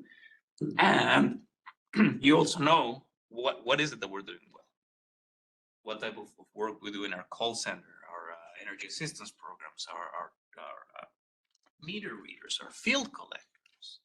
So much amazing work that is happening today that I haven't created the space for the board and management to experience that together, so that we can have a healthy habit number 5, where the board provides really good feedback, strong criticism, absolutely, strong support that I think the entire organization is craving. So those are my reflections. I've been talking to Eric about these, and I don't want to be too prescriptive about exactly how we're going to do this, but know that my intention is that we're going to start changing a little bit of how we interact with board members, and invite you into different activities that in the past we really haven't had the opportunity to interact. I would invite board members to provide their thoughts and reflections, having heard Javier said that. All right, maybe I could start with you. Yes, I agree. I attended Valley Days recently, and OPPD, it was out they had the respect training. It's that. So I went to see it and had a chance to talk to the gentlemen who were demonstrating how power gets to the line and how it's managed safely and what happens. I now know what a squirrel guard is. I can tell, I can look and see what that is. I mean, it's just excellent. And my opportunity to speak to the people who are out there doing this really, really important, essential, and dangerous work. And I like to do that. And I absolutely think someone's elected during COVID, and it's taken me this long to kind of feel like I sort of know what's going on. But I am going to endeavor to put myself out in front of my constituents in my subdivision and say, would you like me to come talk about this? I think the governance model here at OPPD is just it's a well-kept secret. It's not secret anymore. But I wonder how many other entities in Nebraska would not just go, wow, how would this help us govern better, work better? So yeah, I'm with you on that. Matt, do you want to add any reflections? I would compound Barry's point about governance, and then Javier's comments about criticism and support. That's my hope too, and I think they can go hand in hand and both be positive. So I very much appreciate that. And Janice, could I ask you to have any reflections? Yeah, so Javier has already talked to me about, and Tim have talked to me about, meeting with customers, and I think that's a grand idea. And to make it less political and more reach out in solidarity with the organization. So yeah, I like that idea, and I'm looking forward to meeting with with customers as a part of OPPD and not as kind of a separate entity. It really solidifies that relationship between OPPD and the board. So, yeah. Thank you. Amanda? I welcome an opportunity to see the excellent work that this organization is doing firsthand. I mean, I have a family connection to utilities, so I understand the work that goes behind the scenes, that goes into, you know, storm restoration and middle of the night type of activities, that type of stuff to keep our community going forward. We need to figure out a way to illustrate that more, bring that forward more, and the board is perfect place to cheerlead for that. But we have to be able to be on the sidelines to view it, right? So I welcome that opportunity. Eric? Yeah, I appreciate a couple points specifically as they are responses to input that the board has provided in the past. So the idea of being the strongest critics and strongest supporters, I really appreciate that framing. Meeting with large, medium, and small customers, I think we have all at various times said we would like to be more connected to understanding how those interactions are happening so that we can effectively have reviews of accomplishments of the organization, but also foresight into what we need to do in the future. So I think that'll be a great step forward. Additional collaborative discussions between ELT and board members with other elected officials at other organizations, I also think would be very helpful, because we do have the need for ongoing successful engagement with state level official, local level officials, people throughout our community and across our state. And to the point of governance that Mary brought up earlier, over the last many years, I've had the opportunity to see local government agencies practices up close and in person through a variety of different mechanisms. And I agree that OPPD's governance structure is and should be the envy of many others. The work that we all put in is admirable on both board and leadership and staff side of the organization. And there are a number of opportunities where I see a number of instances where I see things occurring in other places that I know would not occur within OPPD, which is great, or that do not occur in other places, but that do occur within OPPD. So in a positive sense. So I think the work we're doing today is a good demonstration of why that has been so successful. And I'm glad to hear about the ways in which we'll continue to improve it. So I'm looking forward to the rest of the small group and work throughout the day. But your comments, appreciate all of them. There are two I would pull out. One is I appreciate the recognition that we should have more exposure to employees, right? Inviting us to employee engagement events or dinners or things like that, so that we're actually a part of the organization. Even last night we were talking about, are we employees of OPPD? Or, I mean, we got a W-2, but you know, it's a little confusing. And so being able to be a part of employee events and being able to speak for frontline employees, I think would be really helpful. And then similar to what Eric said, using us as your best allies with other elected officials who can view us as peers, right? So we've all been through the same experience of a campaign and talking to constituents and being yelled at and things like that. That can sometimes change the conversation or help you when you're in those rooms. And so using us as allies, especially in those spaces, I think would be really helpful. If I may, there have been a few times when I'm talking to elected officials and they refer to board members. Well, your board does that. Like, no, they don't. It's fantastic to have a board member there to dispel a lot of the misunderstandings that happen there. So, yes, absolutely. Yes. I mean, Javier, you know, that, like, one of the first things that I often ask you is like, how can we as a board help you? And how can we add value? So this is, I think, this is a good and interesting manifestation of how our role can evolve into other ways to show up. I do, however, and this is not, I don't want to send us off track, but I do, however, find myself thinking about like what the manifestation of this role looks like and how it relates to the unity of control challenges. I'll call them challenges for now that we have, which is to say we're going to get a deeper vantage into the organization and all of its intricacies. And you know that your board is very curious and inquisitive. So like I just want to be mindful of like being super clear about what you need of us in these instances and these roles and sort of where the line is and where it's not, so that we can stay focused on our role and do the things that you need us to do, rather than stepping over that line on occasion. So that's, again, that's not a concern. It's just sort of a caution that we got to make sure we get it right. And thank you for bringing that up. If I may react to that, I fully appreciate that, and I'm very aware of that. And I think that's something that we're gonna have to manage well. However, something that became very clear to me, or has become very clear to me in the past 2 years that I've been CEO, is that not having that interaction makes decisions, makes conversations a lot harder. I'll take the near-term generation, for example. It was hard for me to come to the board and say, hey, this is what we're seeing from our customers.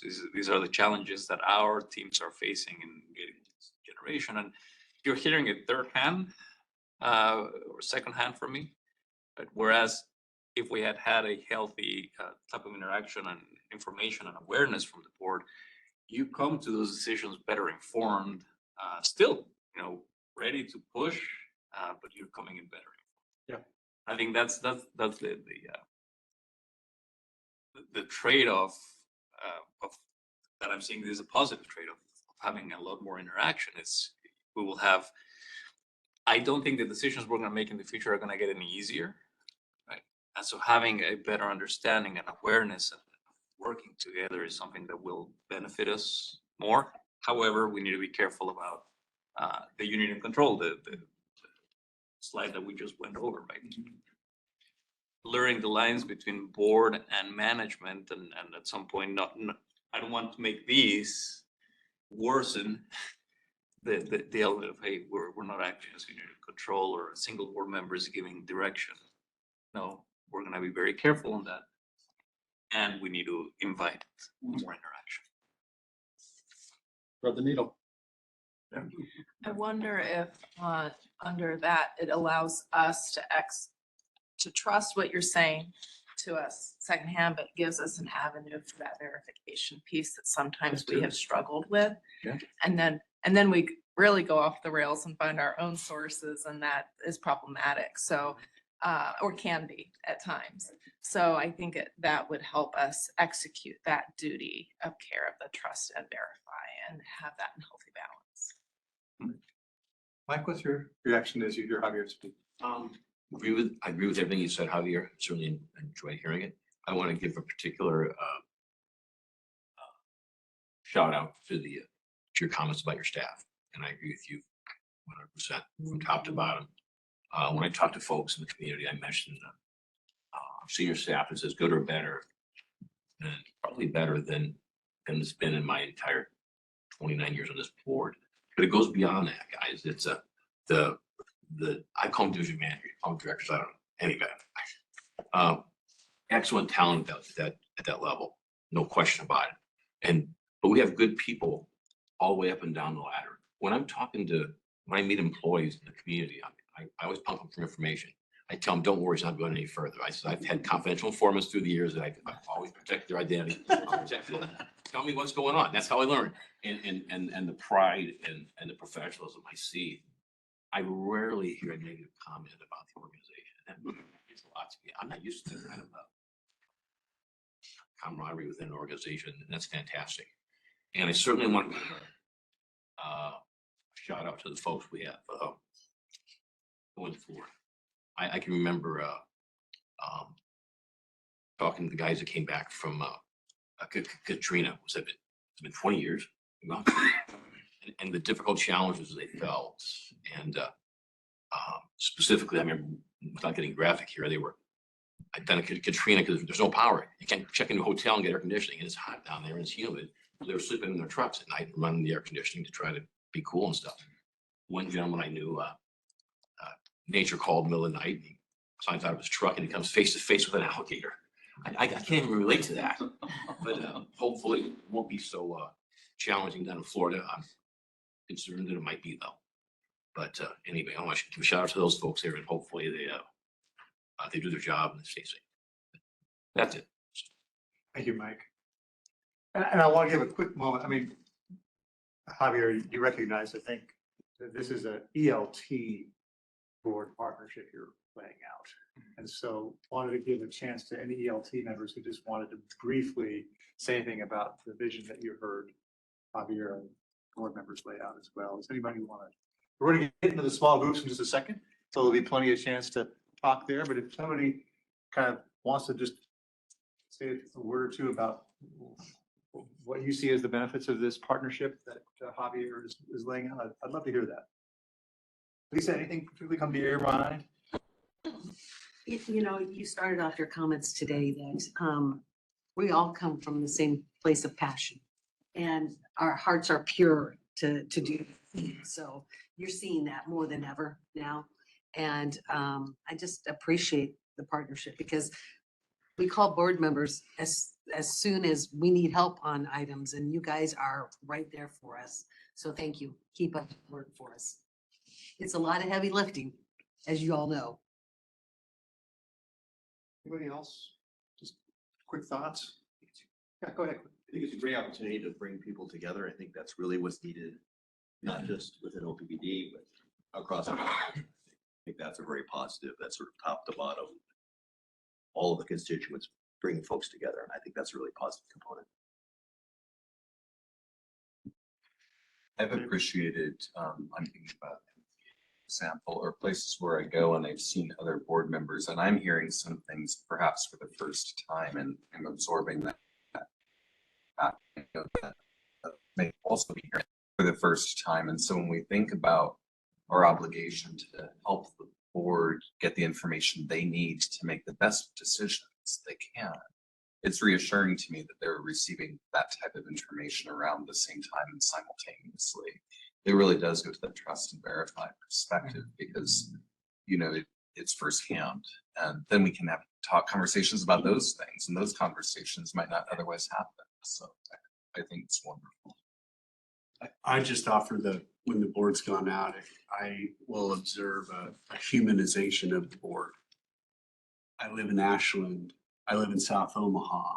I live in Dundee. I live in West Omaha, and people just connect with the spirit of public power in a more authentic way when the board is humanized in that way. And it's just a really powerful thing to observe, and it's really effective. So. Maybe I can offer maybe two comments. One, appreciation for Javier's portrayal of the role of or the interaction with the board and ELT. So, and that acknowledged to me the technicality of the board hires Javier hires us, but in practicality, it's much more complicated and nuanced than that from an interaction standpoint. So I appreciate the acknowledgement of that.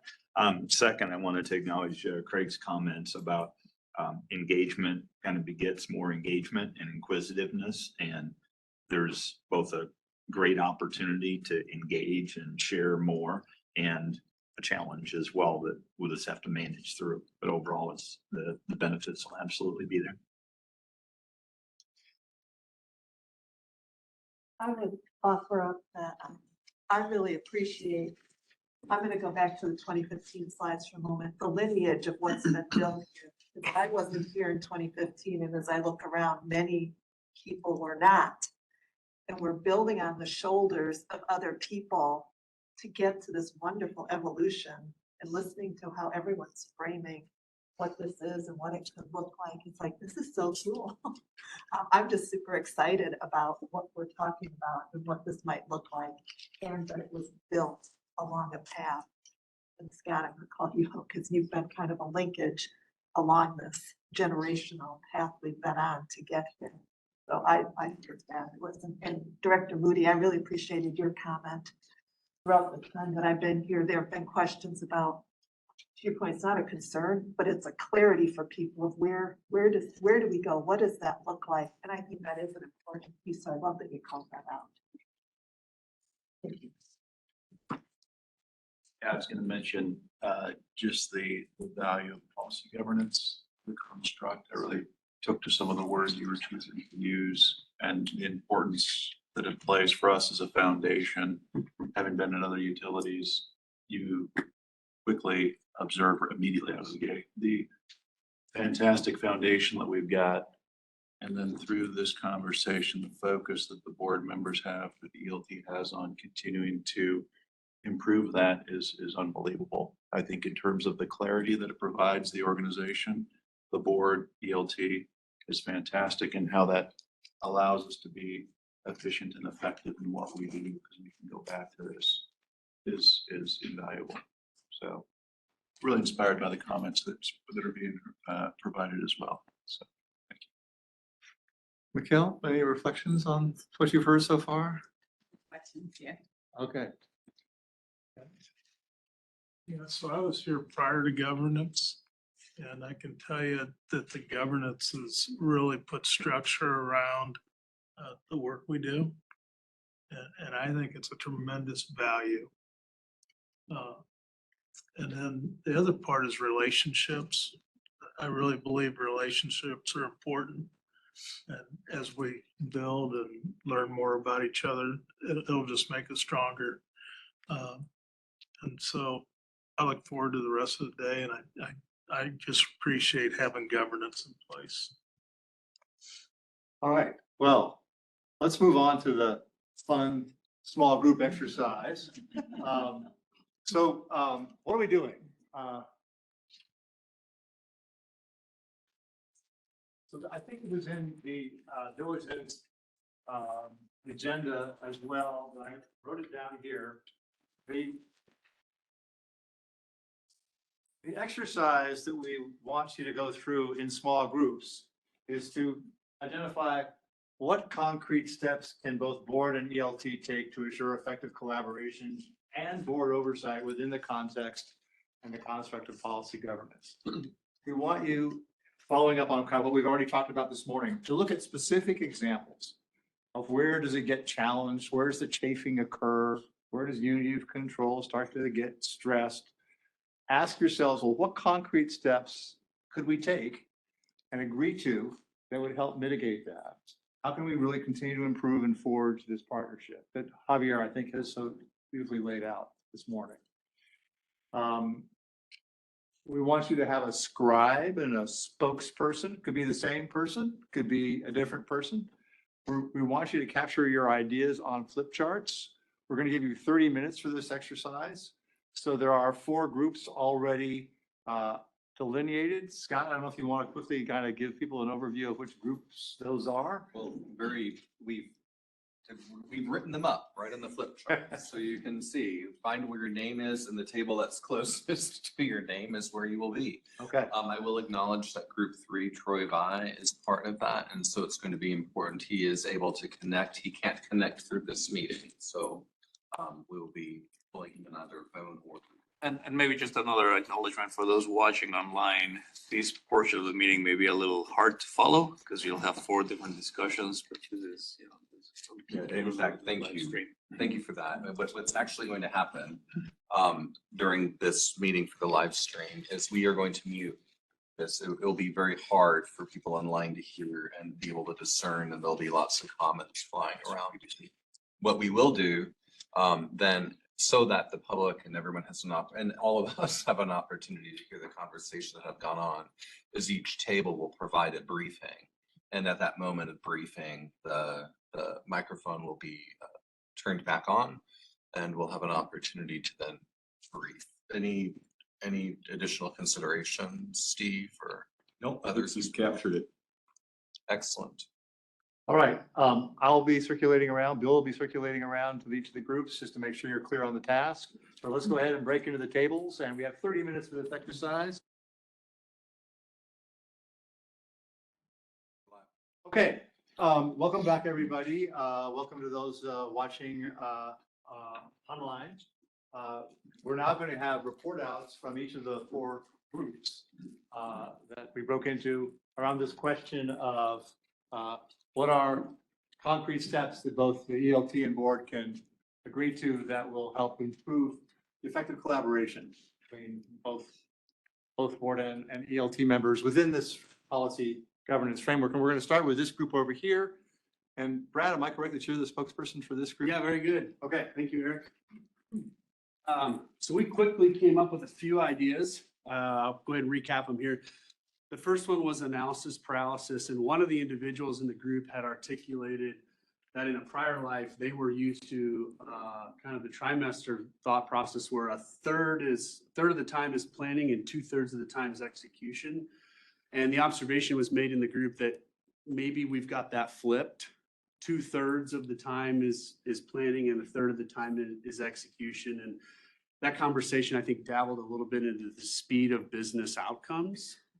And so I'll talk about the ideas that we can maybe improve that on the flip here. The second one was around a dynamic where not all board members think alike. And so as we disposition work scope in the pre-committee setting, there was a dynamic that had surfaced where the chair of the committee may take feedback from the committee and may identify something as being on the work plan or then subsequently maybe off the work plan.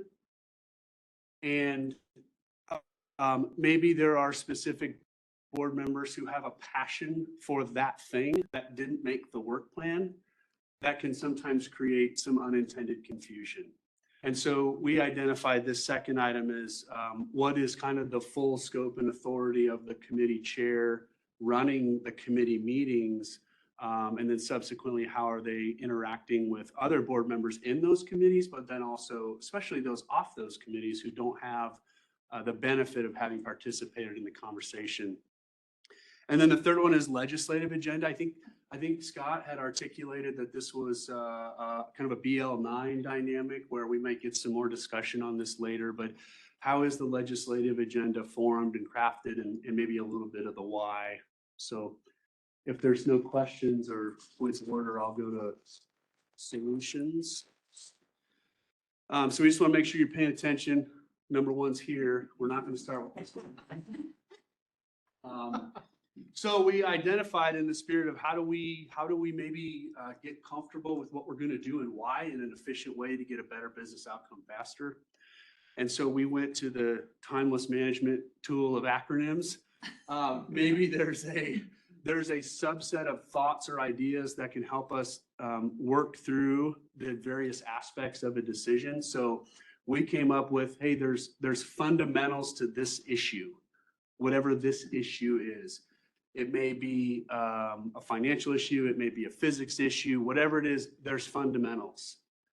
And then there's a subset of options, things we could do that may or may not align with other SDs. And then there's a solution or a management recommendation on why the accountable executive or the ELT or the CEO wants to move forward in that specific direction, why they think it's the best way to get the most value given all the considerations. And so maybe we could discuss these decisions and these settings through the framework of that. Is everybody okay with the fundamentals? Like, does everybody kind of understand how dynamic this is? Here's the suite of options, and then here's the solution and the why.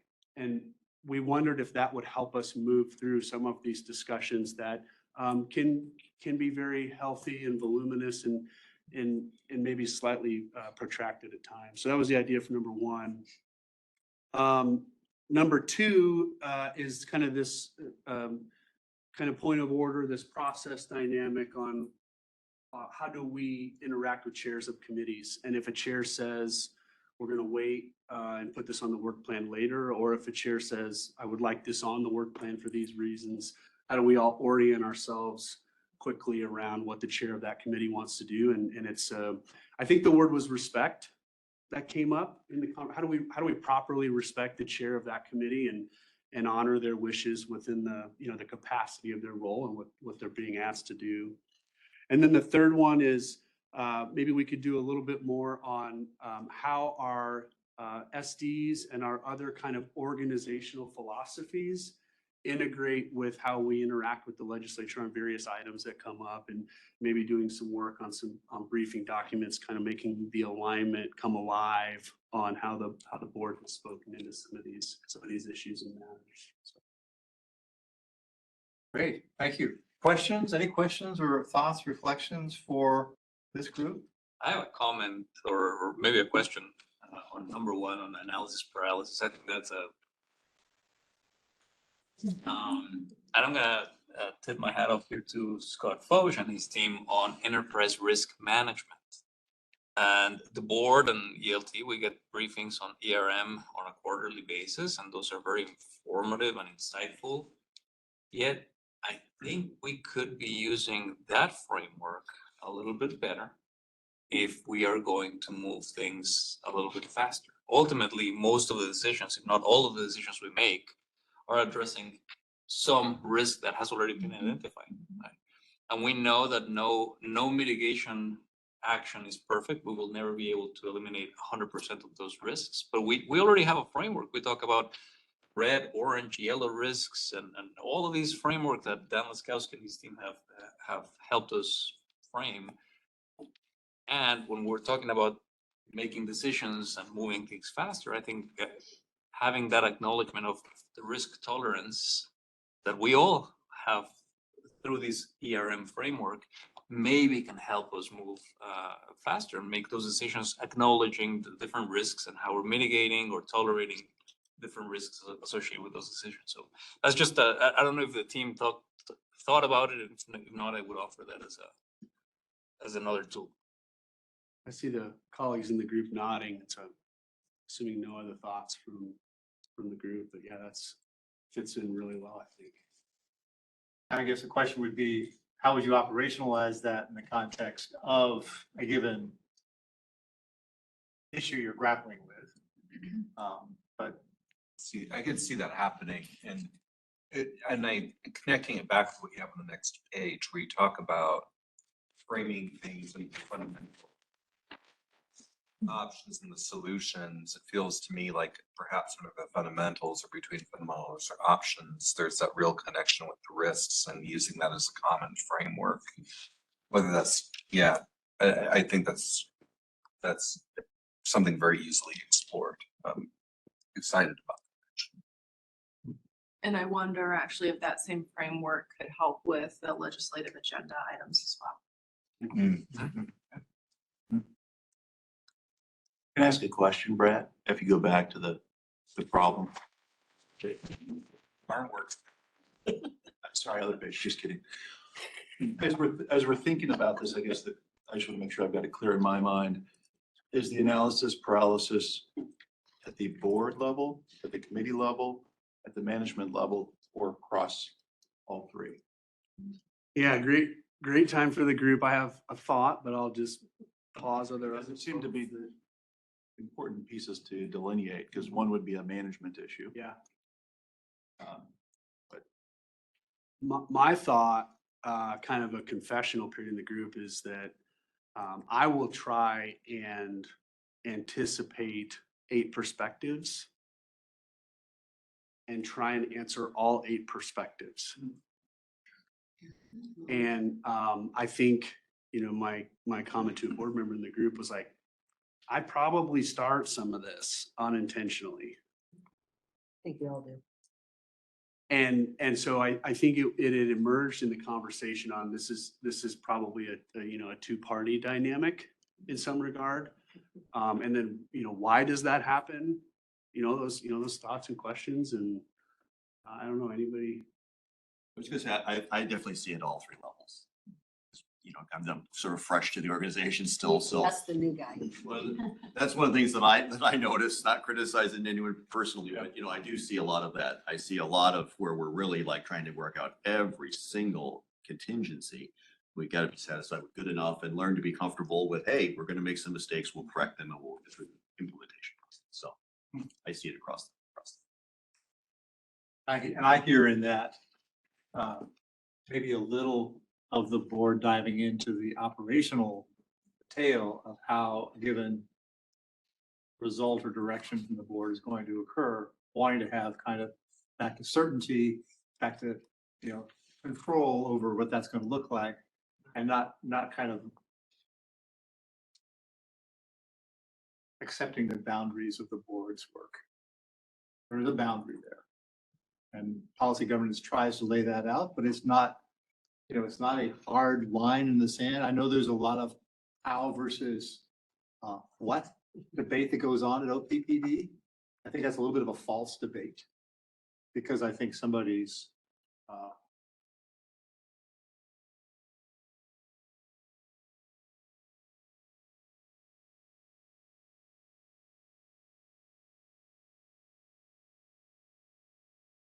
is you're laying out first perspective. Take rates, for example. Like, what are we trying to achieve broadly in terms of competitiveness, but what are we also trying to achieve in terms of the principles we embed in those rates? What are the things that are important to us to articulate as principal tenets?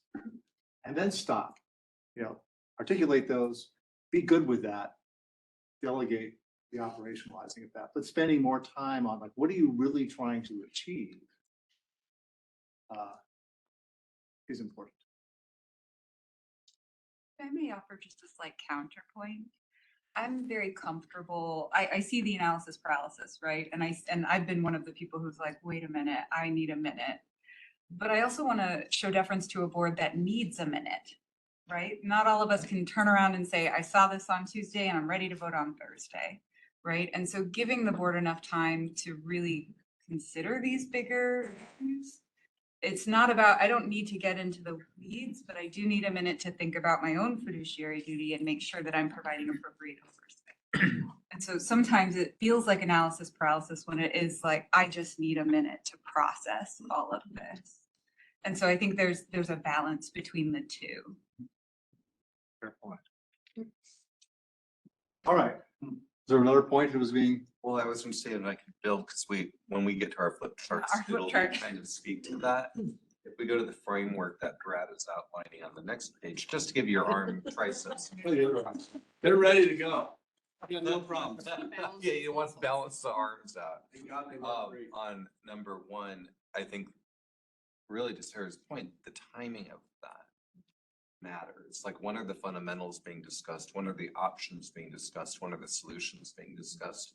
If you think of the two major decisions that have really, taken some time to get to a resolution, discussion or whatever, it was just an issue of having the timing to get all of that, I believe, into play and play that out in the right way. So I think that timing piece becomes really important. So what's the concrete step to take there? It's not only having that, but making sure that you're scheduling it out correctly. We're not dumping fundamentals, options and solutions to you in a 30-minute closed session and then talking about it in public and hoping to get it. Can I offer? There's a lot of in there now. I heard it. That it needs to be very. I really appreciate this conversation. I would like to offer the materiality magnitude concept here. I think the decision you're referring to is the near-term generation. Very material. Large scale that affects all of us today and those who are coming in the future. And at the same time, there might be other times when we're discussing decisions, programs, procedures that affect very, very small pockets of the organization. And I think acknowledging that and the speed and the magnitude, I think there's room for improvement in the hey, let's try it out. We don't have all of this program completely figured out. It's probably going to benefit less than 1,000.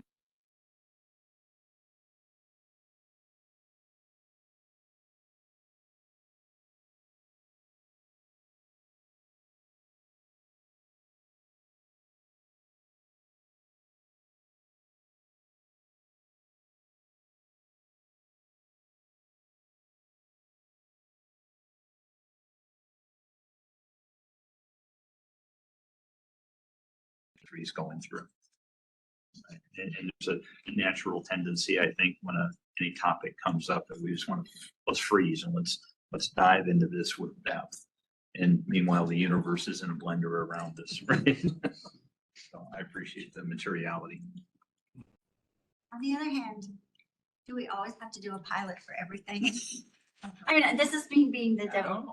I like to red team this because there are technologies out there that are proven, have been used, and our adoption of that, then we have to do another pilot before we fully adopt it. So how many times do we have to do a pilot before we'll roll something out as a program? So I would just red team that a little bit to say, let's not always do a pilot on everything.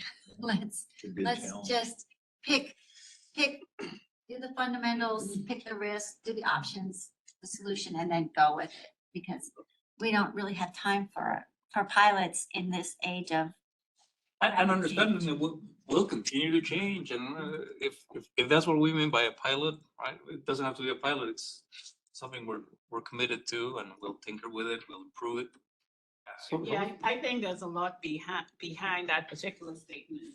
We tend to use pilots when we know that the implications of getting it wrong are significant. So when we're putting out new AMI meters, we want to make sure that that's going to be right among a small group of folks before we roll it out to the entire district. Now, something else, maybe not so much, but I think we do go through the exercise of assessing without a whole lot of analysis paralysis, but assessing what makes sense for us and for the district and our customers at the time.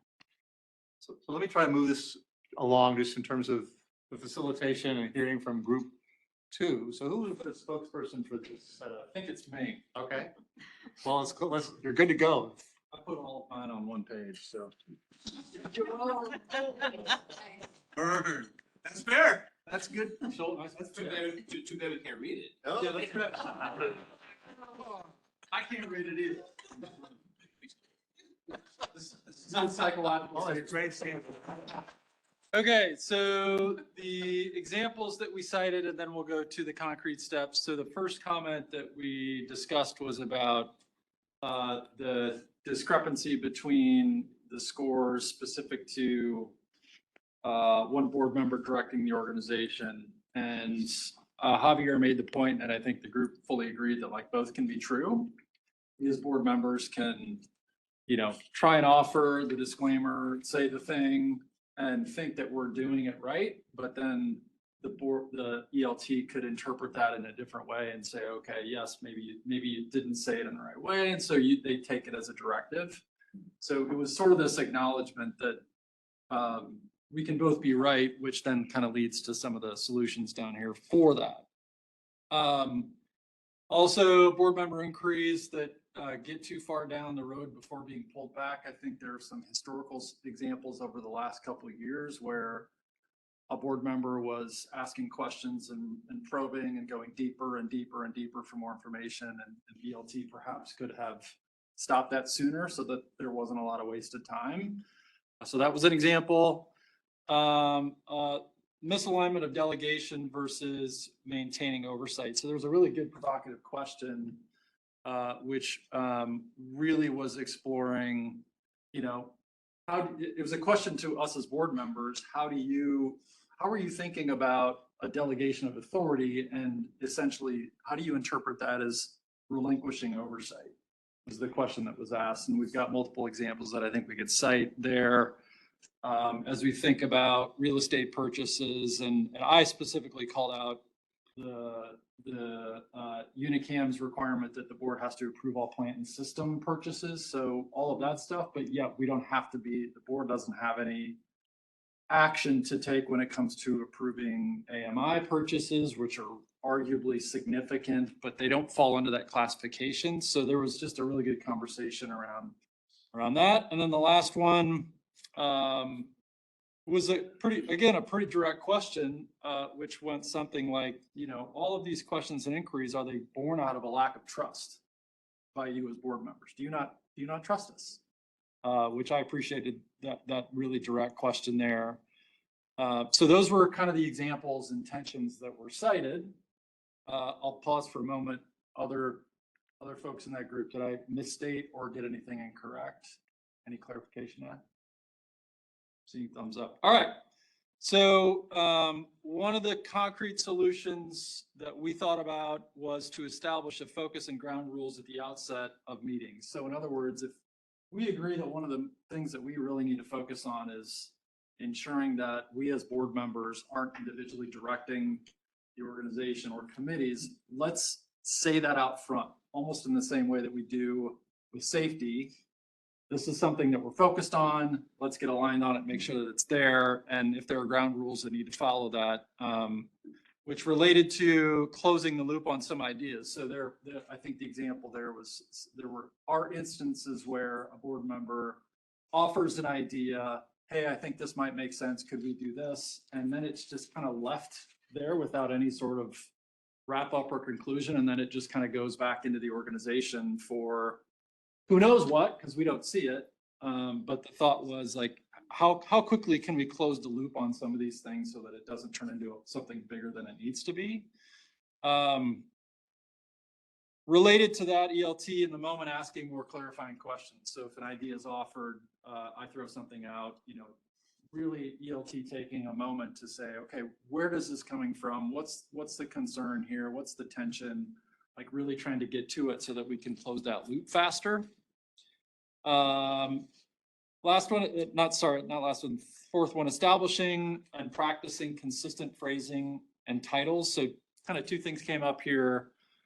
One is this idea that, what are the agreed upon phrases that we can use where we as a board member are sending this signal?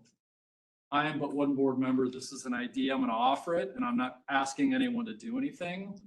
Whatever that phrasing is, so that we can get consistent with it and start actually practicing it, was an idea. And then the other thing related to titles. So I think we were exploring ways in which we can, especially in pre-committee meetings, eliminate some of the hierarchy and really operate more as a cohesive team, no matter whether you're a board member, ELT member, otherwise. So the example there was like, stop calling us directors. I'm Craig. And so like decreasing the formality a little bit in those meetings, I think I think the other side of that is in formal meetings, retaining some of that, because for me, one of the things that I've already taken from this morning is the importance of the things that we say in the public setting. I personally don't think that I have a true appreciation for what those ripple effects are. So sometimes we need to maintain the formality in certain situations. And then lastly, tighter language in BL7. So this really centered around the delegation and what we're really trying to, what itch we're trying to scratch here. The thought there being, yes, we've delegated a lot of authority and responsibility, but are there ways to add more clarity and nuance to that so that maybe there are certain things that get triggered where it does need to come back to the board versus, in this case, the CEO having full authority to do it. And yes, report back is kind of what it says today, but we're looking for maybe more nuance there, more clarity for the things that do need to come back to the board for approval. Okay. Can I offer one? Yeah, please. Clarification on that, and maybe a good example on the delegation of authority piece. We were reflecting in the group how a few years ago, 6 years ago or so, I remember these when I first began my job here at OPPD. Every single board meeting, we would devote, 15, 20 minutes reporting out all the contracts over $500,000. And it became repetitive. It wasn't the most exciting part of the meeting. And then through time, there was some feedback about, hey, do we really need to do these? And the idea was, well, let's publish that. We're still doing that on a monthly basis. It's posted on our website, full transparency and all of that thing. But I think when we moved that away, I think it removed even more of that visibility into the contracts that we are executing, that we have the delegation that we're executing, and therefore the board, even though you have it available, it's more of a passive, right? It's there if you want to see it. So I think there's an opportunity for us to, I'm not suggesting bringing back the full 20 minutes into committee agenda, but maybe highlighting that and saying, okay, there's visibility into the contracts we're not only executing, but a lot of times it's amending. We have a contract that was $300,000 and we amended it. Now it's over $500,000. It's listed in there. So I wanted to offer that as maybe that's one of the things that, one of the downsides of having moved that piece of the committee meeting away from the committee meeting is there's that a little bit less visibility to it. I think it's a yes and. I think it's that. And my impression is that the group really was seeking more clarity for some of the bigger decisions that we have, on the horizon, and I'll use, we're still trying to figure out what's gonna happen with the headquarters. Like, that's a big decision. There's, at this point, that's fully delegated to you as we understand it, but that likely is something that makes, the question was, does it make more sense for that to be something where our policies say, this is an instance where it needs to come back to the board? We kicked around a couple of examples for how that might look, but they weren't perhaps great yet. But I think that the itch that we're trying to figure out is like, what are the triggers? What are the instances? That's great. And we certainly will be talking about BO7 this afternoon in the context of some of our conversations there. Okay. Any other questions for Craig's group?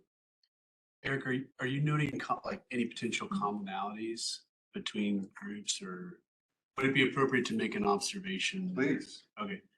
I don't know how the rest of the group feels, but I'm noticing this idea on close the loop on ideas with this dynamic on committee chairs.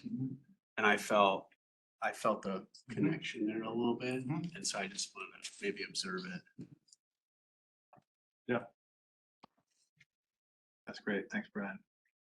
I would maybe just note a question on the delegations, not to dive into, but acknowledging we'll do that this afternoon.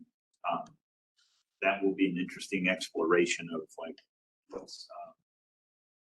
what's the uncertainty or the itch that's seeking to be scratched, so to speak. I can imagine what some of it is, especially coming out of near-term generation, as an example, due to its size and complexity. But I think that'll be an important part of the conversation. Yeah. Okay, maybe it's time to move on to the next group. Who's group 3 here with the green flip charts? All right. We did an excellent job of selecting our scribe, by the way. I just wanted to highlight that up front. It wasn't me. Handwriting.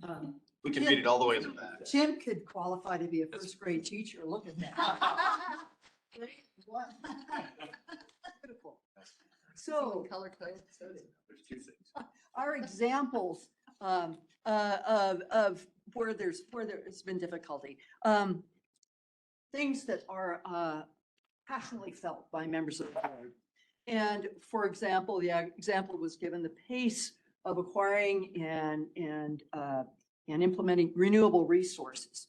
And I think the ELT felt that Troy was a member of our group who is remote today, but he said they have felt that it was so much of it was outside of OPPD's control. All the desire on their part, on the board's part, and guess what? There are other levels of government that are, we can influence, but we cannot control. So that was one of the examples. Another given was this issue with grants. There's a disconnect between the perception and the ability really to move more quickly with those. And I remarked at the Nebraska Power Association meeting, there was a fairly long presentation about the Inflation Reduction Act, the IRA. And one of the comments made was, this is not great prose.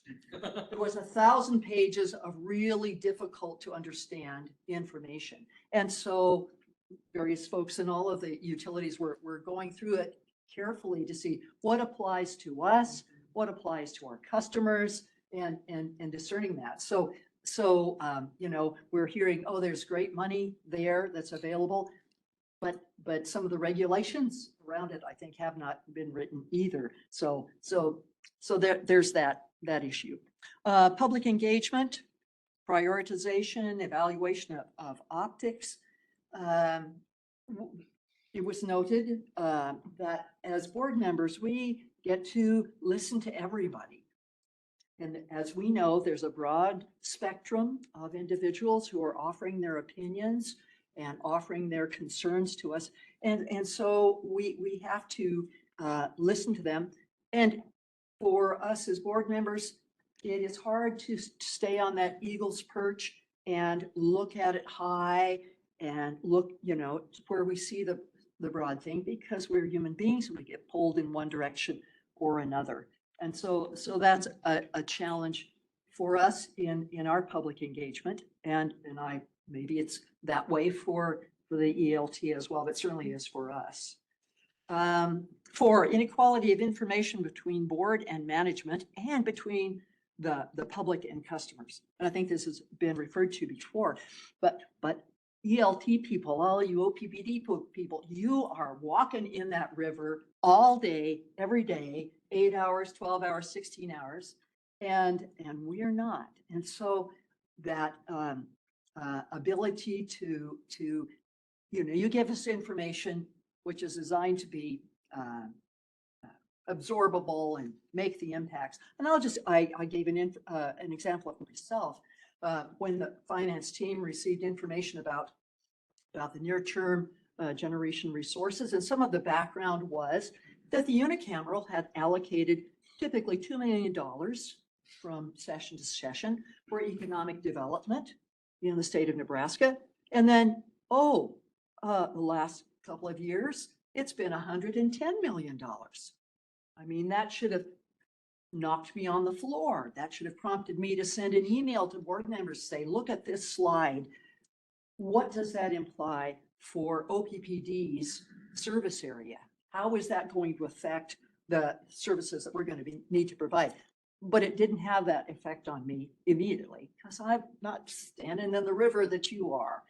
So there's that disconnect, and there's that disconnect between us and the members of the public even more. So that was an issue. Lack of clarity in long-term outcome and milestones breeds a push into the details. And we are in such a time of tumult, and we broadly know where we want to go, but we're really quite unsure what the outcome of a certain course of action is going to be, and maybe not certain exactly how to get there, which leads to a natural impulse on members of the board to want to ask more details and move into micromanaging, and that the leadership team might wonder, about that. Is that a direction or not a direction? That's very understandable where that difficulty comes. So on concrete steps. More intentional articulation of in-state and major milestones. Examples SD7 and COG/DER and power, perfect power kinds of things. So perhaps being more intentional about outlining interim steps toward a long-term goal would be helpful. That would be it, I think. And even if those may change along the way, but giving some interim steps there. Better articulation of the steps underway, and a bit of insight maybe into the sausage making as well. Troy asked the question of what the leadership team could do to help the board know that we're working as hard as we can on this. Because in many ways that's a reassurance that our public wants as well. Also, this bit of insight into the sausage making is noted, and I think we know this, that the leadership team doesn't want to bring half-baked ideas to us. They want, we've done the modeling, we think this will work, this is cool, this is how we're planning to do it.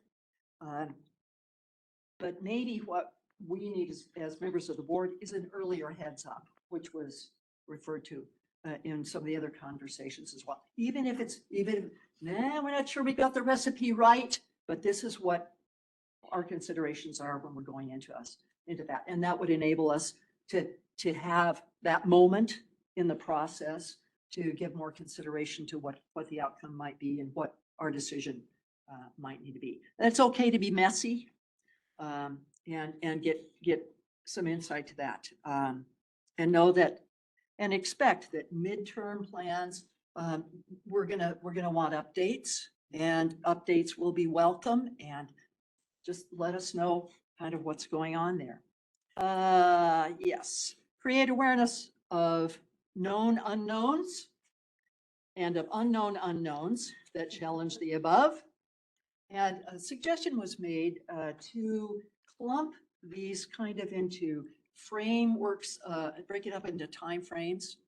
For example, the near-term generation proposal kind of had us, here's what we need to do now between now and 2030, so the next time frame, there's many more unknowns for that one.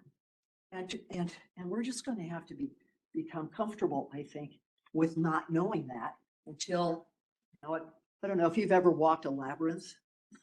I walked a labyrinth at night one time, snowy evening, full moon, but the labyrinth was in the darkness of the house.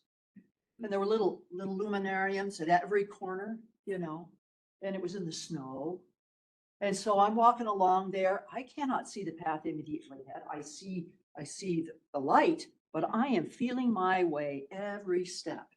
When I get to the corner, okay, I have a turn. And then the same thing. And so I see that as a metaphor of really what we're going to be moving through to 2050, So we need to get comfortable with it's going to be, we're going to have uncertainties.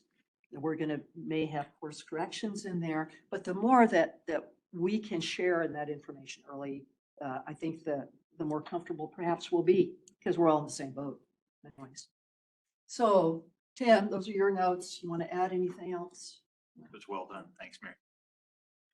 Anybody else in the group would like to?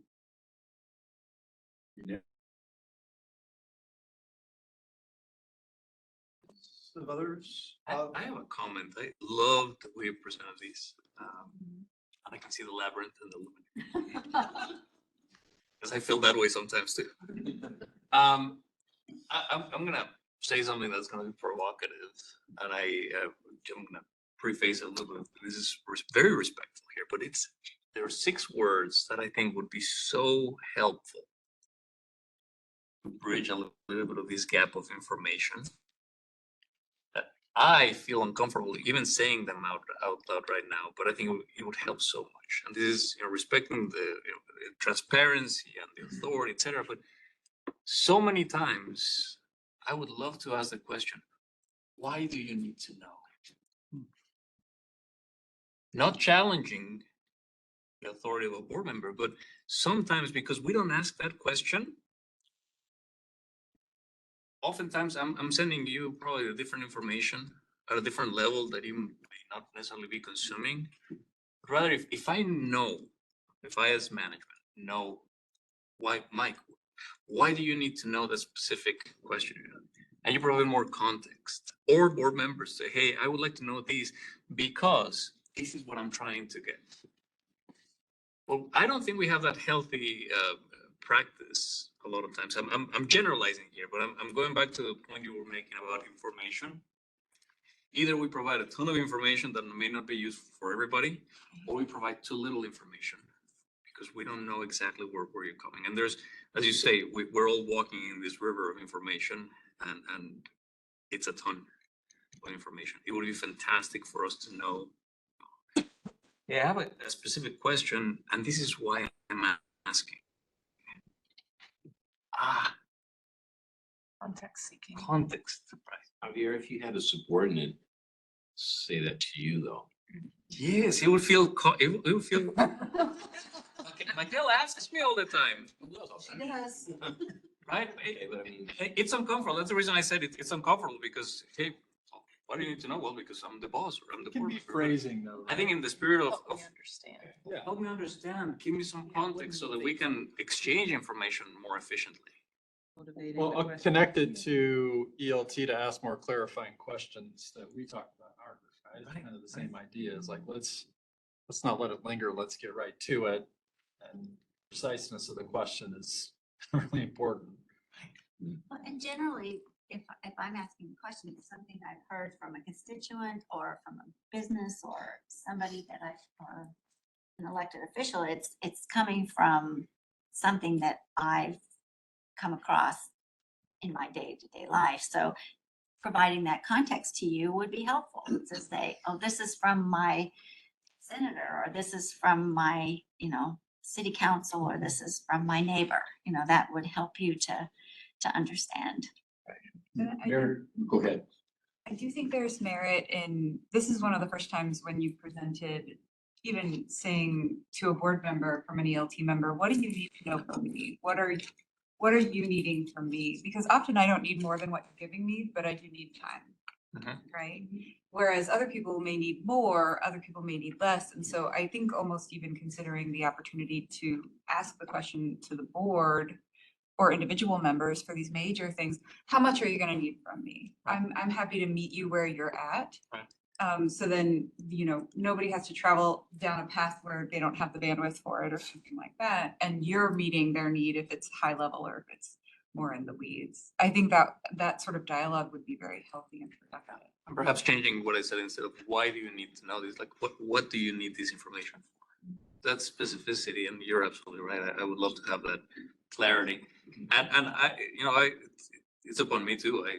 This happens with my ELT. Right? I ask a question and they provide an answer. I'm like, yeah, but that's not exactly what I mean. Well, we could have saved a lot of time and information if I'm more clear about why So Sarah, to your point, and from our challenges, number 4 was inequity of information between ELT and board. And then we also highlighted the next step up to the public.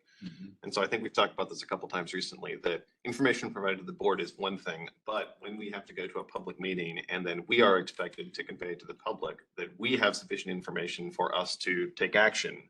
If that information is not sufficient for us to defend to the public, we have an additional type of challenge. And so that is something we specifically highlighted. And I think we encountered that in May and June, and then in the intervening months up to August. So we recently have encountered this idea of the information is probably sufficient, and it's not that we're questioning the underlying work that went into it, but the intensity of the decision is significant. And we know that we answer to others who also need to come along with us for this.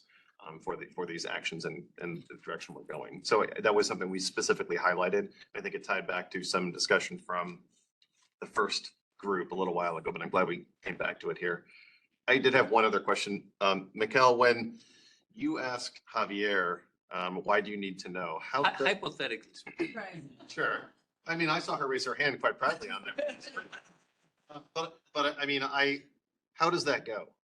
When you ask him that, have you come to a shared understanding that your questioning of him with that particular phrasing is not intended to dismiss his request, but it is intended to specifically make sure you have a shared understanding of the discussion you're having? I mean, does that go well?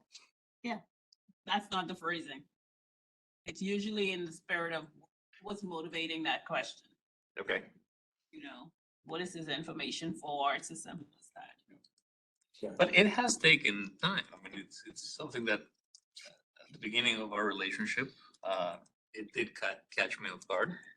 But now I know it's and now many times I know, okay, she's gonna need specific context, and it's healthy. And I only ask because a couple times already, we've also said collectively a very explicit set of words that I have heard basically only in an OPPD context of help me understand, which we specifically discussed in this meeting a few years ago. Yeah. And I think the frequency of me hearing that expression outside of an OPPD context is bordering on 0. And the frequency of me hearing that in an OPPD board and ELT context is extremely high. And we have come to a good understanding of what that implies.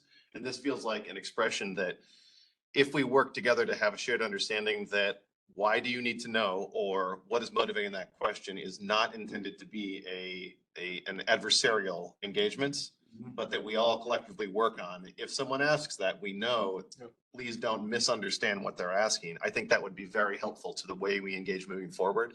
And we did come to this very specific set of words in the past, and I don't want to get too specific on the wording, but it sounds like there is an example of this working effectively internally. And I feel like this would be very helpful for us in a lot of contexts moving forward. So I'm glad we're hearing it now, because the way that you two have seemed to have developed this, I think would also be very helpful for the rest of us to be in on a similar type of, we understand what this question means. Proactively, no, don't be adversarial. Know that there is a positive intention of the way this discussion is happening. And so I'm very glad that this has come out of what we've talked about today.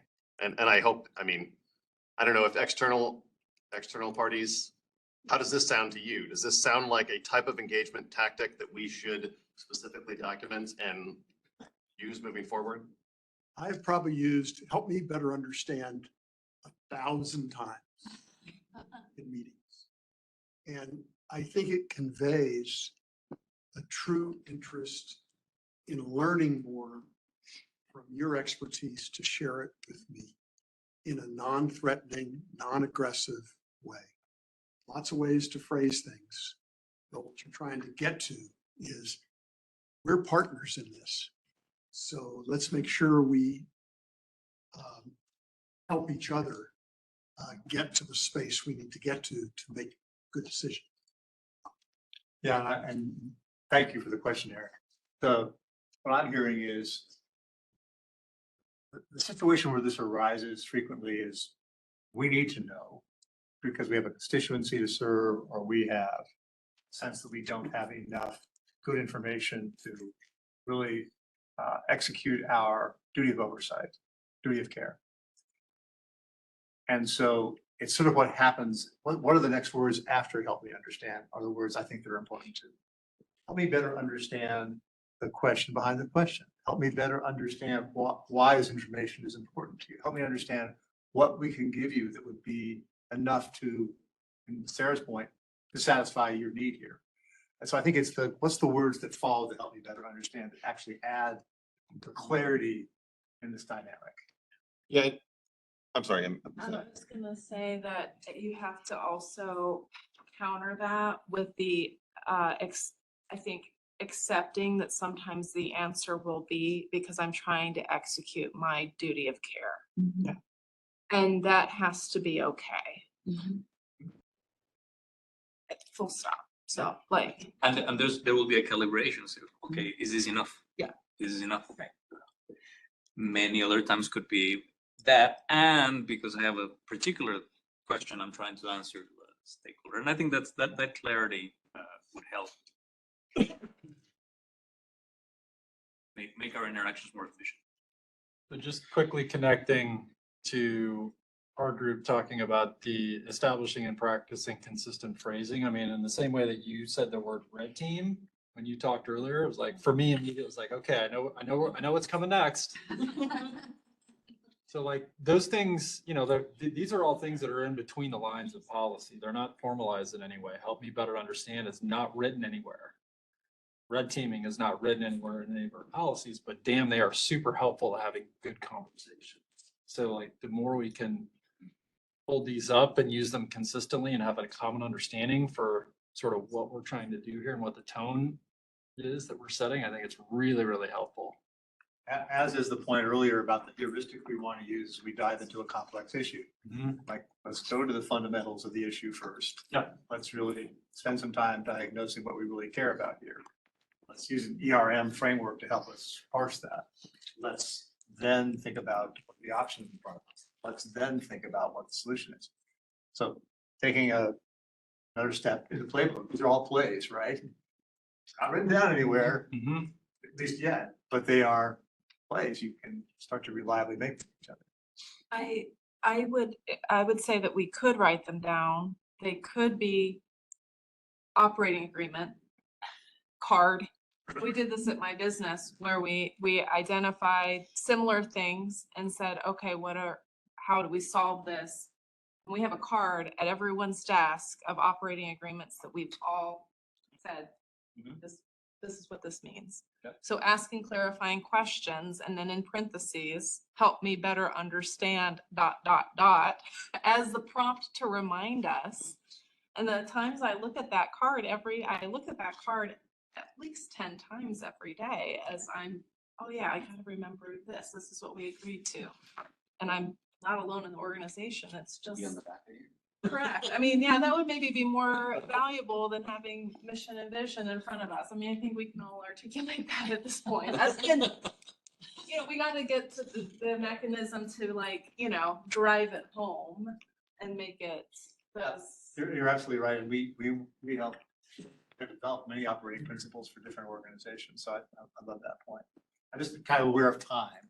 And so would like to suggest that you have done an admirable job. And let And me just, I have one more observation and just, if you're asking a if you're asking a question, make sure it's especially in a public forum, that it's a clarifying question and not challenging the solution.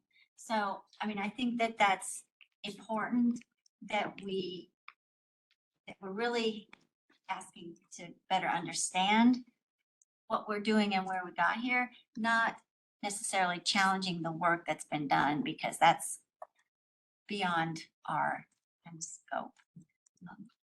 that's a good clarification, Denise. All right, who's our last group spokesperson? Scott? Okay. I'm going to do my best. We changed midstream. It was like hot potato. I caught it, so.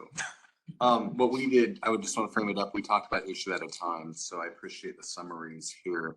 One of the things we talked about was, are we identifying and clarifying around unity of control? Examples of where this weren't happening. There were some examples brought up in the finance committee discussions, or recently, there was a conversation around grants.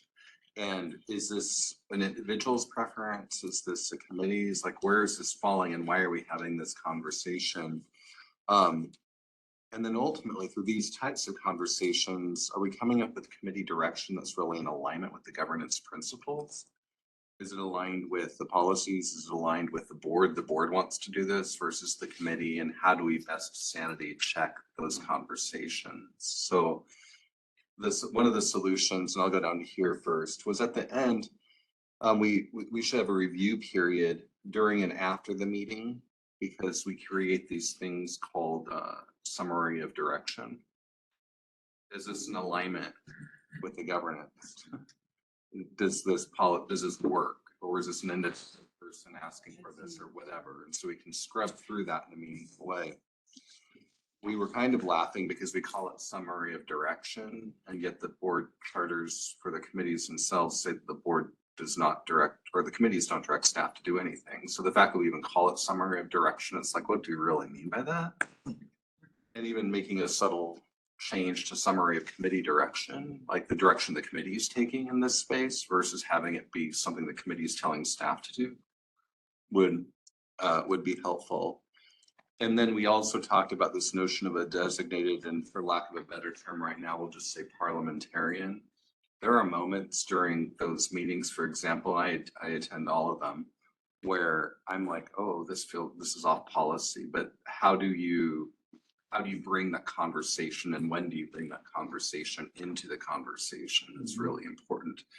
And if there's a designated parliamentarian type of role, be able to either at the end of the meeting or the pause between like taking these notes and then like actually getting them out, have that conversation. That is the expectation of that individual. It would make it a lot easier, because in absence of that expectation, it kind of feels like an intrusion. It feels like I might not have the permission in that case. That may or may not be me, but that person needs to be understanding that that's their accountability. They're the designated person to do that. Scott, can you say just a little bit more about what the designated parliamentarian would be doing? Yeah, sure. A specific example. When grants came up, it was in the course of public committee, the Public Information Committee. I knew that grants was actually under the purview of the Finance Committee meeting. I didn't understand why this topic was coming up in that committee in that way at that time. And it felt like it was actually in conflict with how we're seeing things. And so there's this opportunity or a need to further explore that before like taking that on as action for that specific committee. So what's the language or the opportunity to like call that out? How do you best do that? Ask the thoughtful questions and then get alignment so that those things move forward just much more smoothly. That would be an example. Is that helpful? Yes. And you're saying that today there's nobody who really feels they have permission to do that? No. I mean, I feel like I'm closest to it, but it's not on my job description anywhere. And I don't know that I've ever had a conversation with the board members around, you know what I mean? It's kind of like this informal thing that kind of happens, but should it? And do we want it to? And and if we're intending for it to, like, does everybody understand that that's the role that I'm playing? And I think that's an important piece of it. Because I would like to know that there's 8 people aligned around that at the board, and then, of course, that the executive committee or the executive team itself understands that as part of it too. And also what happens right now is sometimes in that particular case, there's pinging behind the scenes. Like I might ping Sarah and say, hey, Sarah, I think this might be a challenge for unity of control, question mark. And then she may or may not know like what to do with it in that moment too. And it's not really transparent in a way that builds cohesion and trust. It almost feels more like it could even be deleterious of that open, thoughtful, intentional conversation. So in absence of those formal ways of doing it, it needs to be a little bit more solidified, I think, in a designated accountability. So I really like the idea of having somebody to do that. But I think it could be coupled with the views of the chair versus like just a person on the committee and how those are weighted. So could it go in tandem with somebody having the opportunity to express something that means something to them, and then you go forward with that however, right? Like if for grants, for example, if somebody cares about grants and they're not in the committee that it's appropriate for, could that be their opportunity to express that to you and you bring it forward? I'm trying to think. I'm looking. Yeah, I think so. It's kind of I think the challenge is if somebody has an issue and want to bring it up in a committee setting, but maybe it's not something within the committee's purview. Who is the neutral party who says, whoa, whoa, whoa, whoa, whoa, right? The chair would probably say, hey, we can have a gab fest about it, totally fine. But know that this committee can't take any action on it because it's not in our purview. And then you would confirm essentially with Scott to be like, wait, just double checking, is that in our purview? I think because we don't have a neutral person sort of giving us our guardrails, it ends up feeling like, are we doing what we're supposed to be doing in the committee setting? Are we building trust then if he's pinging people individually? And so I think there's still an opportunity for the chair to show deference to a committee member who wants to have a conversation with the acknowledgement from the neutral third party to say, we won't be able to take any action, but we can certainly have a conversation. Yeah. Yeah, no, and acknowledging that at the end of the day, I mean, if this is an issue that eventually bubbles up into the board discussion, that's where every single one of the board members votes and takes action. I think in this case, you're talking about many steps before you get to that taking action. And if you're passionate about item A, but it so happens that the two committees that you're a member of don't deal with item A, I think that's where you need to start having conversations with the chair of the other committees and figure out, hey, how can I remain informed and engaged? And then take that into consideration every year as committee assignments are made for board members to calibrate and find their interests. And there's a host of real-time tools that even get added to that. So there's a number of examples that get us there. But for example, something could pop up and go, well, golly, no one has purview over that. This type of role could say, well, the way we get there is we need it added to the work plan. It sounds like it's this committee's interest to do that. Do you want us to go ahead and add it to the board work plan for conversation at all committees so we can figure out how to dispense this item moving forward? So there should just be that formalized recognition of somebody who understands the mechanics of that to help things move forward in a thoughtful way. And there's 1,000 different dynamics and variables, so it's hard to hit them all, but I think we just came up with 3. And that would be the intent. Does that address your question? Yeah, absolutely. And I was more just championing the idea of it, I guess. So yeah, thank you. That's great, actually.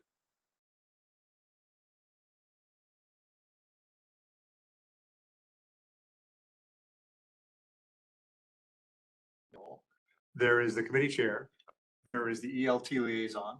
and there is a neutral person who comes into the room and has that holistic awareness of what's going on and can neutrally facilitate it. Yeah.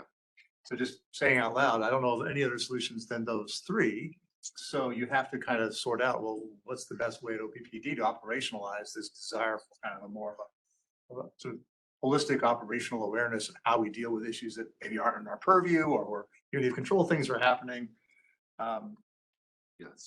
Yes, exactly right. We do need to get to You those get to that spaces. kind of- So it's about, I could think conceptually, does this type of thing make sense? Great, I'm hearing and thinking and seeing a lot of heads nod. We need to take it to that next level of how does it actually get executed? One of the ways that we thought really a triggering point is this review period during and after the meeting, when you get this summary at the end of the meeting.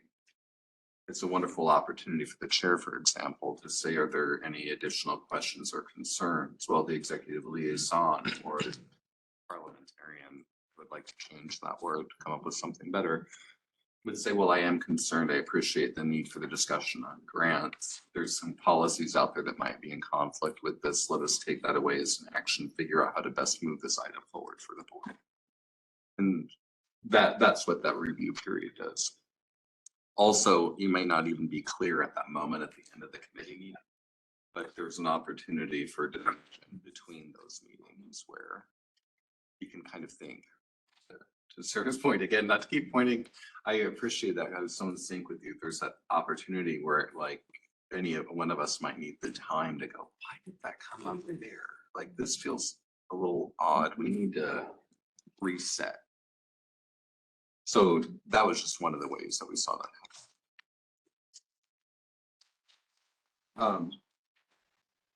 Anything else on that? The second issue was really about just individual directors' requests or perceived individual directors' requests coming through. And the awkward position that creates oftentimes for both the ELT and board. Also, there's an impact sometimes through that of burnout or frustration or cultural impacts or what's happening. What do we do with this? The solution up front, we felt was fairly simple. We just had this, it ties back, I think, to a lot of what's been said, but what are those prefacing statements about it is my opinion or I hope the board would like? And sometimes I think those prefacing statements, it would be helpful to direct to the board. Because oftentimes those individual opinions feel on the receiving end that management is being told by a director like what he or she feels. Okay, but I don't know what to do with that as management because I'm taking direction from the board. I think who needs to memorialize that individual perspective is the board, not the manager. Because we're taking direction from the board. Can you give an example, Scott, of how that might look?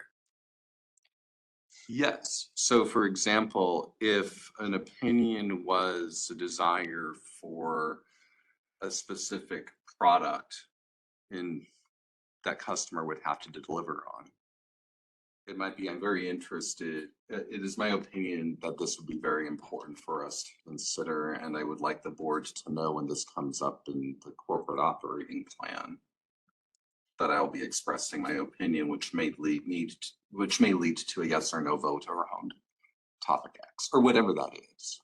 But Tim doesn't need to know that individual director's perception, so he's off creating a bunch of work in order to address an individual director if it's truly an individual director's opinion. In fact, it's inappropriate according to the policies that would say that Tim should never take that direction. The board has said Tim should never take that direction. But that's unclear at the moment of those statements being made. Or they're hard to navigate sometimes, or they feel scratchy, like what do I do? So Scott is asking the question of clarity. I think the unity of control topic has come up. If I interpret the team's comments as one of shifting that, I'll say policing for lack of a less aggressive term, shifting that policing around to board versus management. Do I interpret the point correctly? Although I don't know that policing is a good word either, because it implies some level of antagonism, and that's not the intention. I think anyone should be in a position to express their individual opinion. But it's really understanding of what is it that I'm doing with that. I should understand that it's an individual opinion. And I think the memorialization of it is important for the board because one of their members is believing in this. Oftentimes it feels like those individual statements are coming at management and then you want to say yes, or what do I do with this? Or how do I handle that? So an example of this could be a board member saying, I expect X to be part of the corporate operating plan next year. Okay. So how do we disposition of that? Right, we're building a corporate operating plan that is responding to strategic directives, these metrics. And now if I have 7 or 8 of those, I expect from 7 or 8 different people, do all of those make it into the corporate plan? Is it implied then that, hey, I told you, I expect to see that. Otherwise, I'll vote no. I'm extending it, right? But how do we disposition of those and say, okay, great.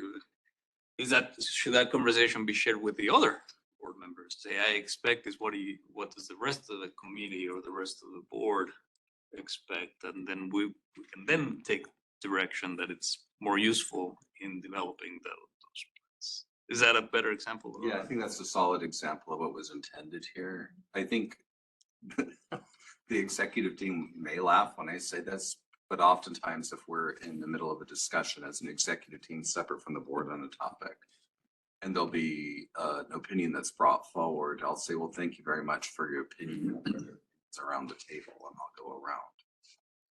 Because I want to know what everyone is thinking at that moment, because I don't know what to do with dispense with that one opinion. And am I taking direction from an individual or am I getting a perspective that's valuable of the whole? It's harder to do that, I think, when it's an executive to a board. It might be a way that we do it. It might be a way of honestly creating language like red team. Oh, thank you, Director Molhoff. I very much appreciate that opinion. Are there others? You know, I don't know how that works, but what's that safe space for discussion so that you can actually understand and recognize, I hear you, what's surfacing through this. I think it's an art more than a science, but there's a way of getting there and hearing and being respectful and allowing the conversation to play out. But in absence of it, it feels very scratchy and very much aligned, I think, with the different perception perhaps between the board is on this ratings and percepts. Scott, I appreciate that topic, and Javier, I appreciate your example because as I understand it, that example raises questions not only of, first you could say it's a question of unity of control. Is it beyond one board member?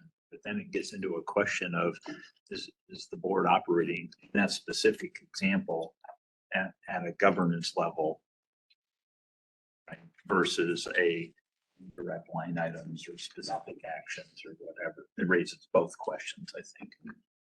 I would also offer, I don't ever want you to be surprised, right? So and I don't even know what I would want in the COP, I don't know. But we keep on talking about puppies, so I'm gonna stick with puppies. If I'm like, I wanna see that we give out free puppies in the COP, or I'm not gonna vote for it. I don't want you to move forward. I don't want to not say it. I want you to operate that we're on the same page. And then when it comes to the vote, I'm a no, and I'm publicly saying we were supposed to give out puppies and you never knew. So I feel like there has to be some sort of balance between you knowing what the expectations or the hopes are alongside, knowing that if they're from an individual member, they're non-binding and we can only speak with our votes in that way. And if I may, thank you for that. If I may, using that same analogy, ultimately it's not my budget. It's your budget. Yeah. So the rest of the board shouldn't be surprised. So going back to Scott's example, it's that comment, of course, it's valuable for staff. Perhaps more valuable for the rest of the board to understand you want those puppies to be given away as part of the budget, your budget that you're all going to approve. How do we eventually get into a unit of control and for the rest of your board colleagues not to be surprised. Yeah, but it's not just about surprising and awareness. It's about if it's puppies, then like you gotta convince me that the puppies are the thing and not the kittens, right? And so like we get to this place where like to me that's kind of what I think that's what I'm taking away from this is really the importance of the request or the idea being something that is directed to board members rather than staff, right? Because you want the staff takes direction from the board, and so if I've got something I want to get done, like I got to sell it to you and you and you and I work through it enough. Let me challenge it a little bit. Mhm. Our process often works that management creates something and presents it to us for feedback, as opposed to we get collectively on the same page and give it to them. Right.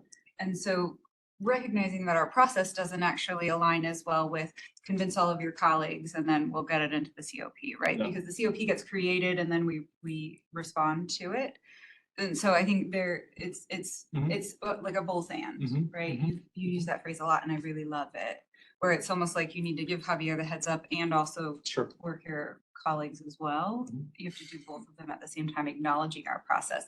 Doesn't actually create space for the board to give you that advance notice. And that is exacerbated by something we highlighted in our group, the information asymmetry. That once a collection of career professional executives and staff dedicating their full-time effort to something arrives to a board who spends some time, but not nearly as much on a topic, it's going to be extremely difficult for any of us to talk to our colleagues and say, I would like to see something different retroactively without any ability, without a prescribed mechanism of proactively saying, here's what I would like to see, let's discuss it early enough that it can have more specific connected influence over the outcome. If I could just add to other boards, other public boards wrestle with this issue all the time. And one of the solutions that seems to be working pretty well right now is that they schedule space and time early in the budget process to surface kind of what our board member was thinking about. And so that happens in conjunction with, as these issues come up at committees, somebody is parking lotting these, they're recording these issues. So there's a way to have the board member in that moment feel recognized for their contribution without having to then dispense with it in that moment and deal with it. And it's that recognition and capturing of the idea that also adds a recipe for trust building here. Eric, that was a question I had for you, Eric, for you and Bill in your travels. How does OPPD compare to how we deal with the issue of management delegation as opposed to board control? Are we normal? Is this a common, I don't want to say struggle? And also, is it different in the private sector, private utilities as opposed to the public ones? Can we parking lot until after lunch? That question, let's come back to it. Let's let Scott finish up. Excellent. I think it leads really well into the next one. And I think, I'm sure all of us may have felt this way. I think if we had 30 more minutes, we may have come up with 3 more examples. It was a really wonderful conversation at the table. I think very engaged and so open and transparent and vulnerable. It was just wonderful. Issue is, the really centered around the process for exploring and understanding major proposals. What this gets back to, and what I really align very much with what Brad was sharing, is kind of what are those components, but also what's the timing. It was brought up an example where bringing the board into it, and then really that's maybe the first time they're hearing about it, maybe 20 staff around, and they're asked for feedback. And so then it becomes immediate, unfiltered feedback because they've been asked for it. And the 20 or so staff that are sitting in that particular space at the time are suddenly demoralized because they've created this thing, but where is that actually beginning to happen for the board to hear something, absorb it, and then provide feedback on it? Have we created the space for good discussion? Have we created the time for thoughtful reflection? And how does that come about? So the solution was really you present something. And this also goes to your point, I think earlier, Javier, not all of these things are going to be like, hey, this is a 3-month process, or this is a 2-month, or this is a 1 month, the size and the scope and the magnitude of the decision at hand. But present something. Ensure there's sufficient time for processing of the thing that was presented. Then getting feedback, and oftentimes this feedback might just be provided to that executive. Because the intention is never to demoralize, but there's an opportunity, and there should be an opportunity to provide thoughtful discussion and feedback. That can be unfiltered and safe, and all of these things for the board to feel without feeling like they've like thrown something on the organization. So that, did I capture the conversation? Kevin. And so I brought this up, we've been talking a little bit about buildings here of late. And so in some of those meetings, great comments come from the board. However, it's not received well from staff. And they take it as a blow to their gut. And so for the next 3 weeks, I'm trying to build their morale back up. And it was great input that we can improve on. But to me, it's that timing of, do you just tell me directly or do you tell everybody in the room? It's just, I just thought I'd bring it up. And so really think about this before I'm giving you feedback. I want to make sure it's as helpful as it can be. I think I actually really enjoyed this conversation with Kevin because I think, and the major proposal is the building, but I don't think any board member wants to say something that makes staff feel terrible. But also board members, and I'll speak for myself, I want to make sure that there is still the opportunity for me to provide candid feedback so that we can improve the outcome. And so is there a way for us to sort of get the major proposal presented to us and say, we're not going to ask for feedback today. I want you to marinate on it.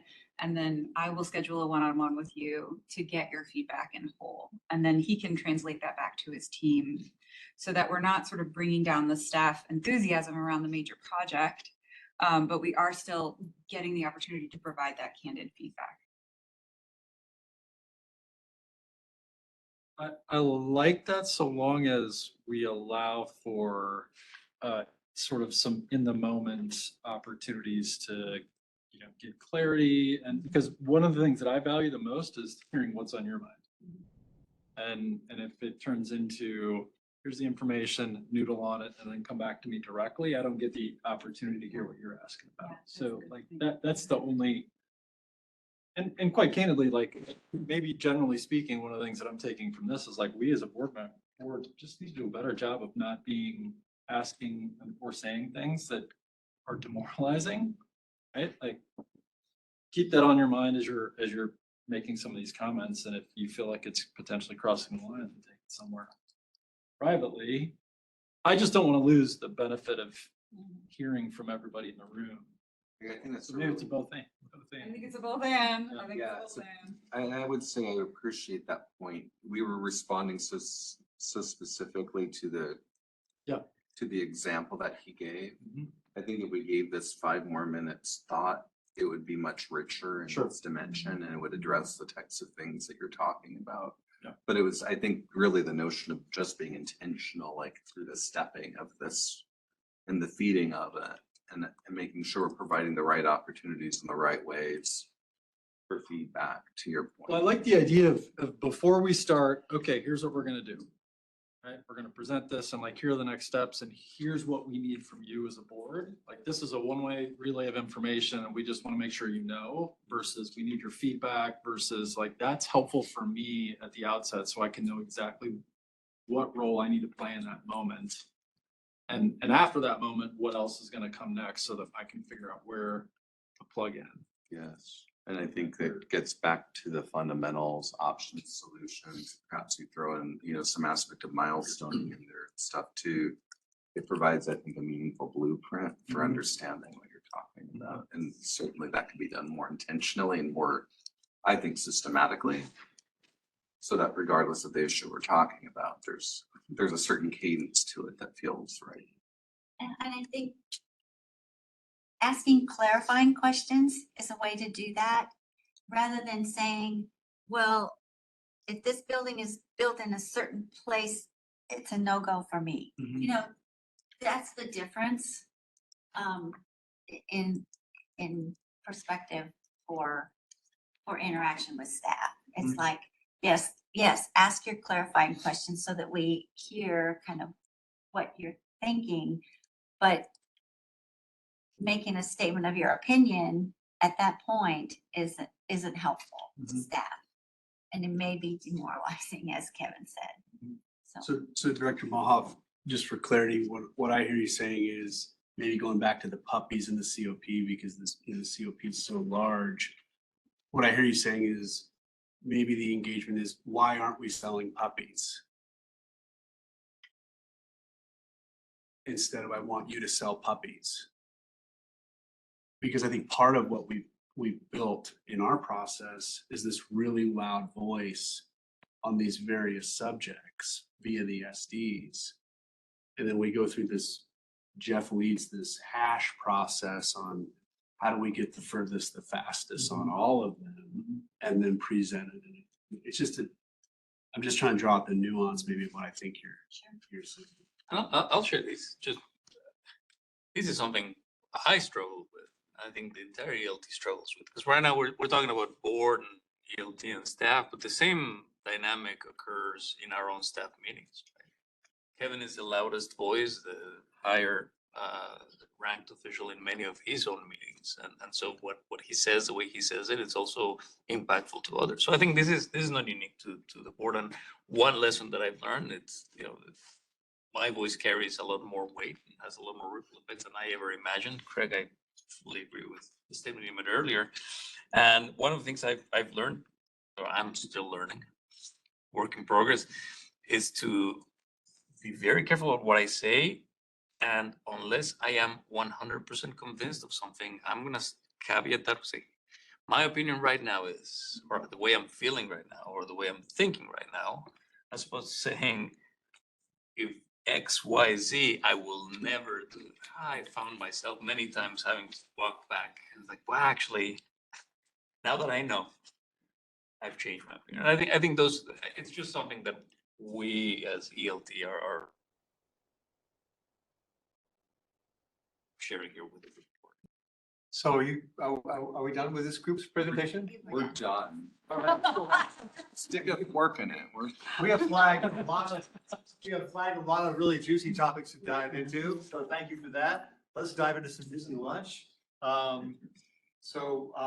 had 45 minutes blocked out for lunch, so I'm assuming that means we can be back here at 10 after the hour of 1 o'clock. Where's lunch? Lunch, Erin, is in the cafeteria across the hall. Right around Right the around the front corner. there. And we're gonna eat in that area as well? Yes. Okay, so we'll just look forward to seeing you all back here at 10 after 1 o'clock. Thank you.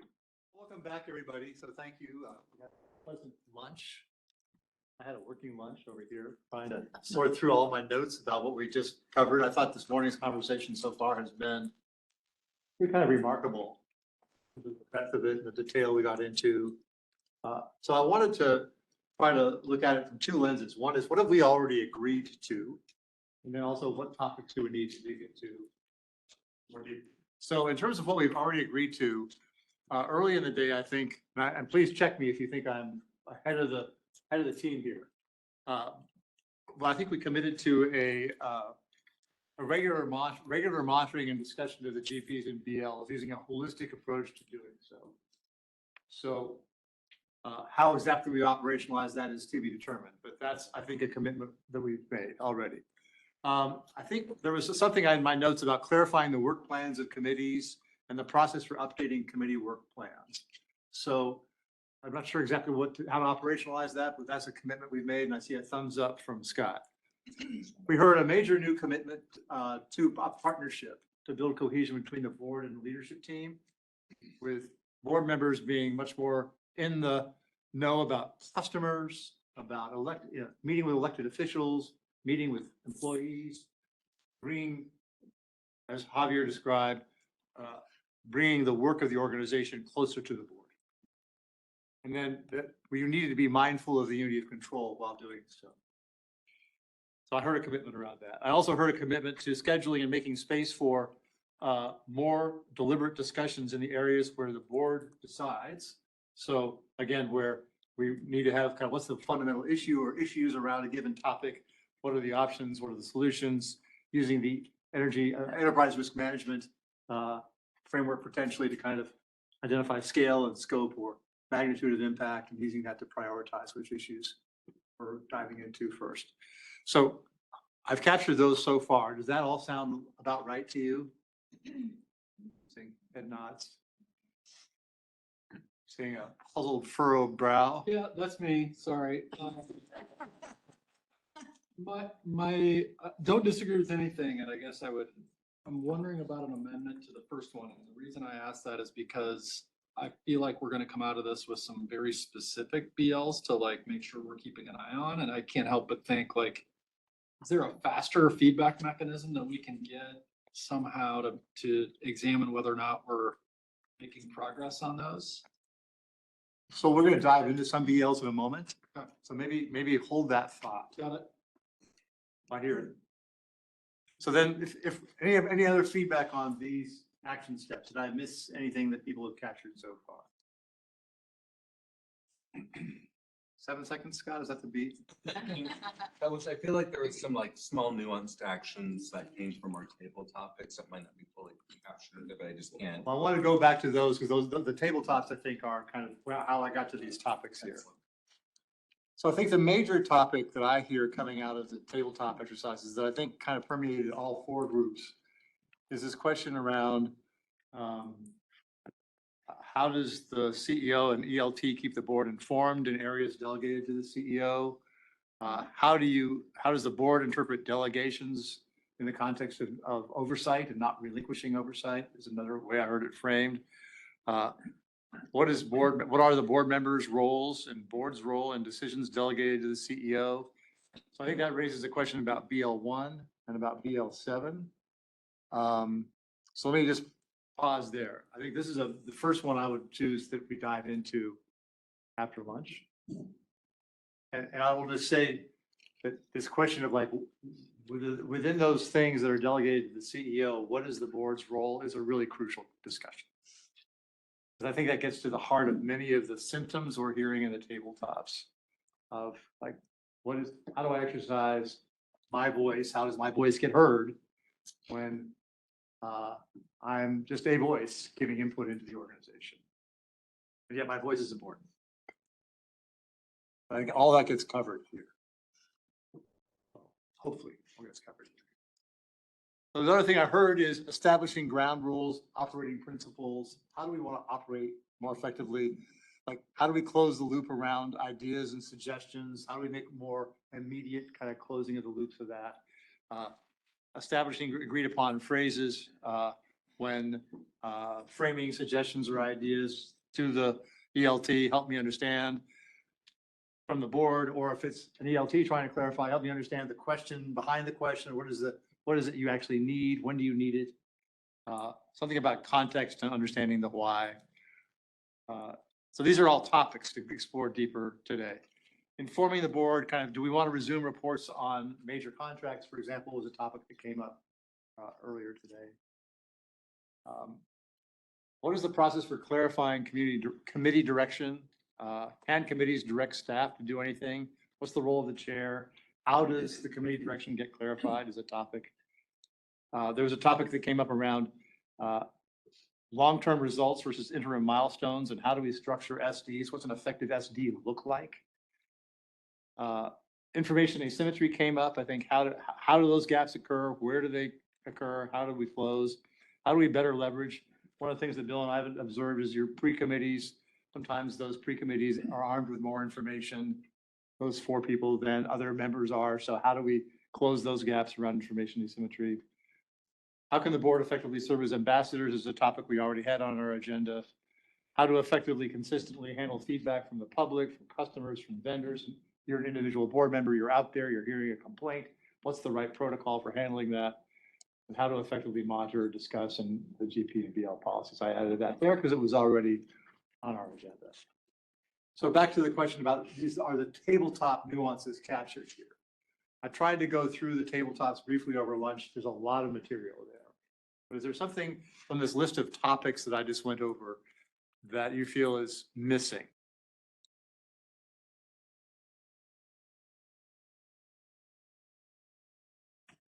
I know you can't read all the scribbles up here, so I see people squinting.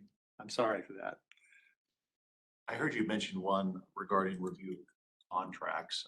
I thought that was brought up as an example, but didn't think it was a topic that we're gonna rehash through in terms of going back to looking at additional data at the board level. I think that was seen as a beneficial outcome to get away from that.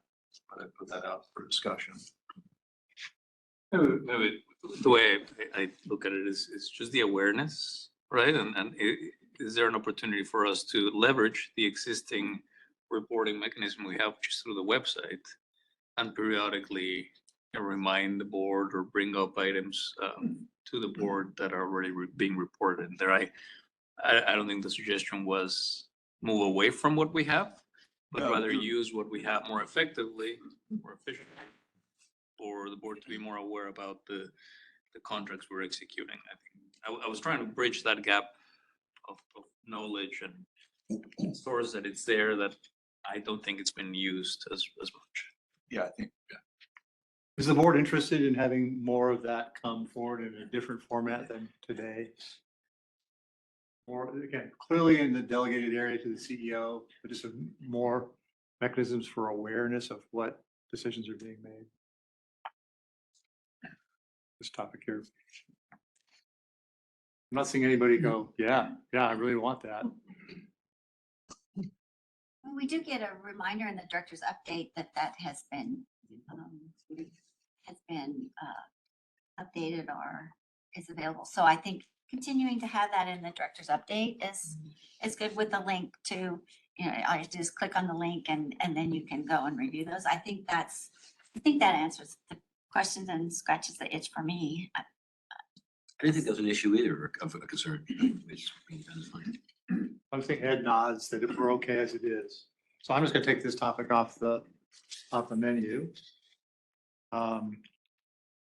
Anything else that you think I'm missing or we're missing here, topic wise? And we may surface more as we go along, so I don't think we have to get it all right at this moment. I just want to know if anybody took note in their heads of something that you really want to discuss today from the tabletop exercises that is not here.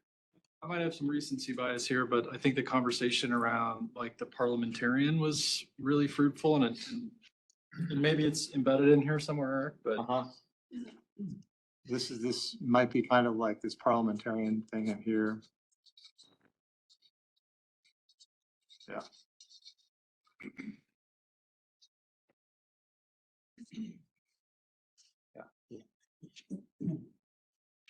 All right, well, let me suggest we proceed because we might as well get down to it. So I'm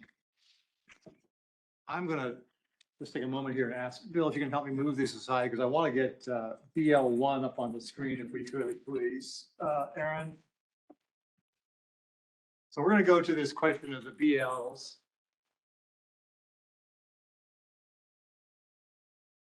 Bill, can you grab this phone behind me? Get this. Oh, behind you. He's moved over here? Yeah, he can move those over to the director. Is that clear enough? Yeah. Aaron, are you able to get BL1 on the screen?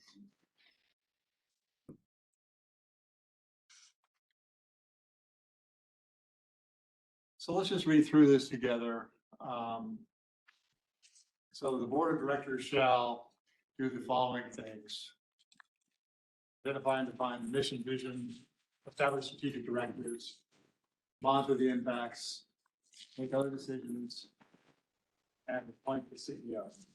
So that's already covered in GP1, also more broadly defined in GP2 and GP3. The heart of this policy is really in the CEO shall. So let's go to that, scroll down, please.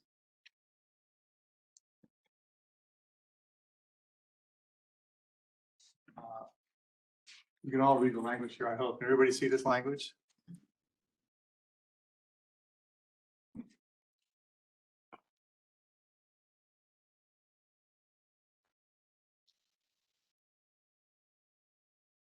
And is there more language on the next page, Aaron? Let's see. Yes.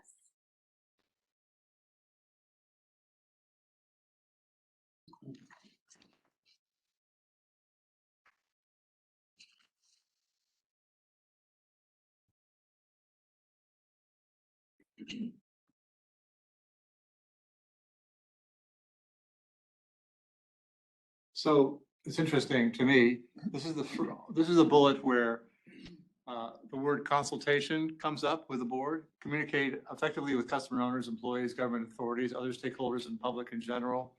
The CEO shall assure in cooperation and consultation with the board that OPPD is appropriately represented in the community. So otherwise, all of these broad areas are delegated to the CEO. That means the board does not make decisions in these areas. CEO makes these decisions. So anything here that raises for questions for you in terms of just clarity of this policy? Javier, could you help me interpret kind of what that second sentence and that second to last bullet means to you? The CEO shall assure in cooperation and consultation with the board that OPPD is appropriately represented. How do I interpret that? Well, it's a lot of things depending on the time and depending on the topic, but it's really reflecting the fact that we are a key player in the community and that virtually every member of the community uses the power we provide. And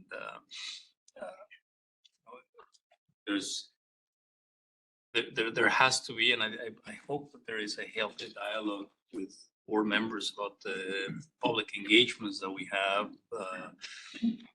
the different activities that we participate in, different parades, from serving on boards, from being active in the Chamber of Commerce. And there are a myriad of examples that I can come up with on how OPPD is represented in the community. So I am assuring that OPPD is appropriately represented in the community, and I try to take suggestions, let board members know, and oftentimes participate in those activities. Good. Any questions about any of that? Well, independent of the CEO's involvement in that, OPPD is appropriately represented in the community by nothing else. Our district elections. Having 8 board members, right? Yeah.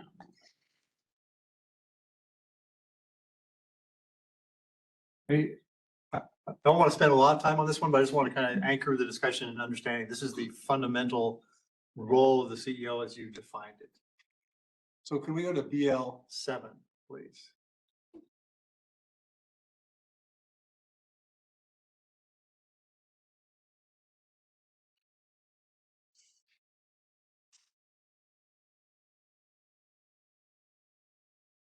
So let's go ahead and read through this one.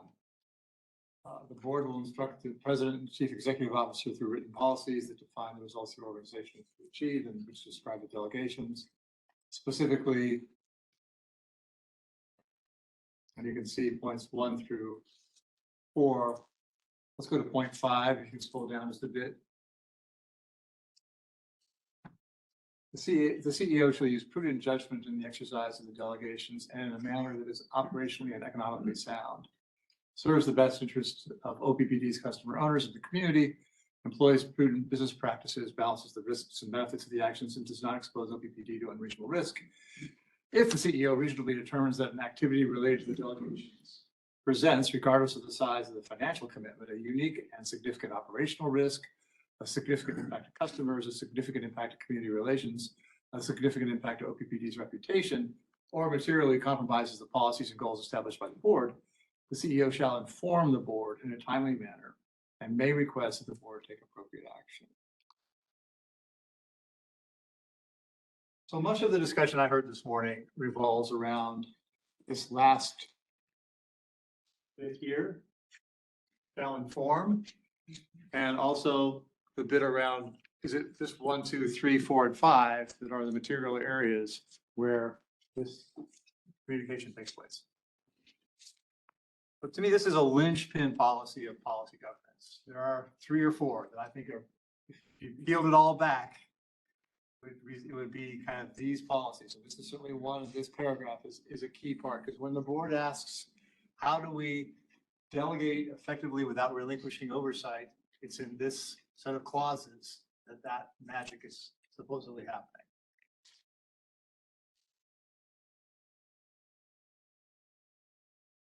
It's an or statement, so not everything has to be true in that sentence. Say again, Amanda? It's an or statement, so only one of those 5 items need to be true in order for the last sentence to be executed. Correct. And the other piece here, and this is one, as a person carrying this out, it makes me nervous. And I think one of the things that I love about having dialogue with the board is this is using the CEO's prudent judgment, right? The CEO reasonably determines that an activity related to the delegation presents blah, blah, blah, blah. It's judgment, right? My judgment might be different than yours and other board members. So I think this is where constant open communication helps me calibrate. Am I thinking in the right way? How are we all on the same page? And I agree with you. It's or all of these things, if they want to match, right? If you have something that it's a significant impact over this reputation, that's big enough. But what does that mean for the board? What does that mean for me? And having this open dialogue helps me carry these bullet points really well. Something that I really appreciate, and maybe it's not spelled out necessarily in the most clear way. It's the last sentence where it says, okay, well, so once we establish one of these or 5 points, the CEO shall inform the board in a timely manner. And it says it may request that the board take appropriate actions. That's a piece that I've spoken to all of you about before, where if there are decisions, if there are actions that are coming our way that are big and they meet almost all 5 of those, that piece of requesting the board to take appropriate actions, in other words, requesting the board to take a vote on one of these things, even though by this BL or other BLs, BL 10 in this case, I'm thinking about real property. Even though I have the authority in the delegation to me, I have an out. I have a way to punt back to the board and say, this is a big enough one where I know it's big enough. And through my conversations with board members, I also may know that there is discrepancy between the board. So it may be a good opportunity for that particular one for me to say, I would like for the board to take a vote on this. I think it's implied in here, the board take appropriate actions, but I just want to call that out as a very healthy, very, very healthy piece in here. Otherwise, there's too much discretion vested in me, and not a lot of opportunities for me to share this back to the board. So it could conceivably say, and you can provide that backstop, right? Say the Say it board is again, spoken. but sorry. I said we can provide a backstop and support him in those Yeah. decisions. Okay, I just didn't hear you. Yes. So the language could say, and may request that the board take a vote or other appropriate action, just to be really explicit about that option. Maybe, I mean, I interpret it the same way, like you're gonna tell us what action is necessary. Normally the board acts in a way that we actually vote. I'm struck by, thank you for pointing that sentence out. Not struck, I'm curious whether or not there's a gap in the middle there. So in other words, my impression based on what you've described in terms of how you want to work with the board is that it's not just, here's what's going on, please take this action. There's a space in the middle where you're asking questions, you're engaging us, you're getting feedback, and so that's my interpretation. It doesn't necessarily say that in there. But my understanding is that's kind of how you want it to operate. Is that fair? That is fair, and if I have, we're not going to wordsmith here, but that word, the CEO shall inform, I would say inform and consult. Yeah. With the board. It's not just informing, but seeking that feedback. And then determine whether I would like for the board to take appropriate action. But the backstop is a very important, a good example. And then the other one is if I have 4 board members who are very much in favor of something, whatever decision I'm about to make, and then I have 4 that are in adamant opposition, that's one where I may bring it back and say, okay, well, let's have a conversation and public and then a vote. It's not just the backstop, it's also a good outing for me to bring the board back together on things that the board may not necessarily be in agreement amongst themselves. So I would like to look at the other phrase in that, which is a timely manner.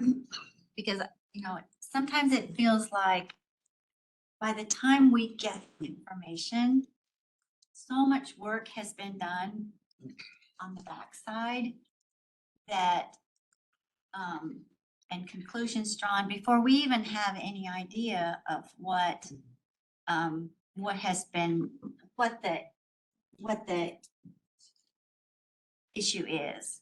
So, I mean, I guess, what does in a timely manner mean? So that we have time, we have that space to think about it, talk to constituents, whatever, and making sure that we're not being asked to make a decision, like Sarah said, to get the information on Tuesday and we vote on Thursday. I mean, and that doesn't happen, but what does that mean in a timely manner? And, you know, I mean, it kind of happened with Power with Purpose, and it, you know, again, with the near-term generation, I mean, we were given this information and expected to vote on it pretty quickly. What does that mean in a timely manner? And it may mean one thing to one board member and something else to another one, but, you know, I have to be pretty deliberative and it takes me a while to think things through. And so what does that really mean in a timely manner, and how can we make sure that the board members have enough time to process before we're expected to vote on something? Just to clarify, Or even to comment in public about something that we just found out about. near-term generation, that does not fall in here. That is clearly one that I don't have the authority. So, but I get the example is the timely manner. Maybe that's where I was coming from with using the word consult. Because if it's informed, I want to make sure that I have all the information ready and presented, and maybe even a recommendation so that I'm informing the board. It feels incomplete. This is where the consultation piece may address the timely manner. So if you're truly consulting, hey, I don't know what we're gonna do with this amorphous problem that we're trying to tackle. Director Howard, Director Williams, what do you think? How are you feeling about these? Eventually, all of this is gonna go back into the work and we'll inform back, and you know, it may stay at that point, right? I retain that delegation. I make the decision, but depending on how those conversations go, I may get enough feedback that will make me then go to the second part of that sentence to say, I need the board to take appropriate action. Either because the board members have asked me specifically, hey, I want to vote on these, or even if you haven't, if I see enough discrepancies and enough tension, that I may bring that back and ask the board to vote. So can I just, if I can, you mentioned consulting with the board, not the wordsmith. I personally believe that's an important element to add here. I think it's missing here, and I see it not just at OPPD as a problem with this policy as it was initially defined. And it doesn't include the opportunity for board members to give counsel as individuals in areas that are delegated to the CEO, where there are these significant risks involved. So I would be suggesting that a revision to BL7 to include that concept. Just want to get some head nods around that. I think that's key. Yes, and maybe adding getting to like the GP of board responsibilities, like should there be a corresponding one for board responsibilities to consult in those scenarios? Sure. It could be.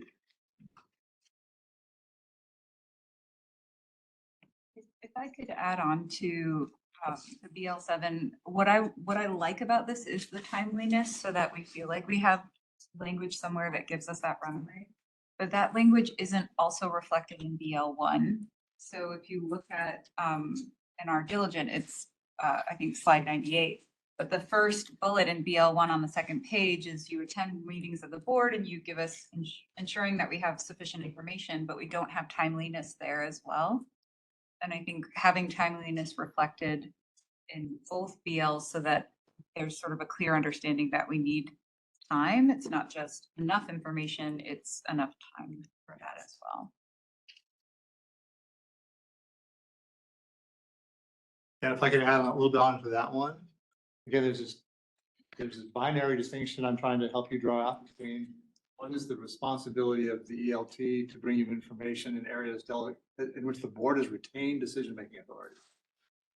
Nowhere does that really get spelled out. And then what is the responsibility of the CEO to keep you informed and consult with you in areas that are delegated to the CEO?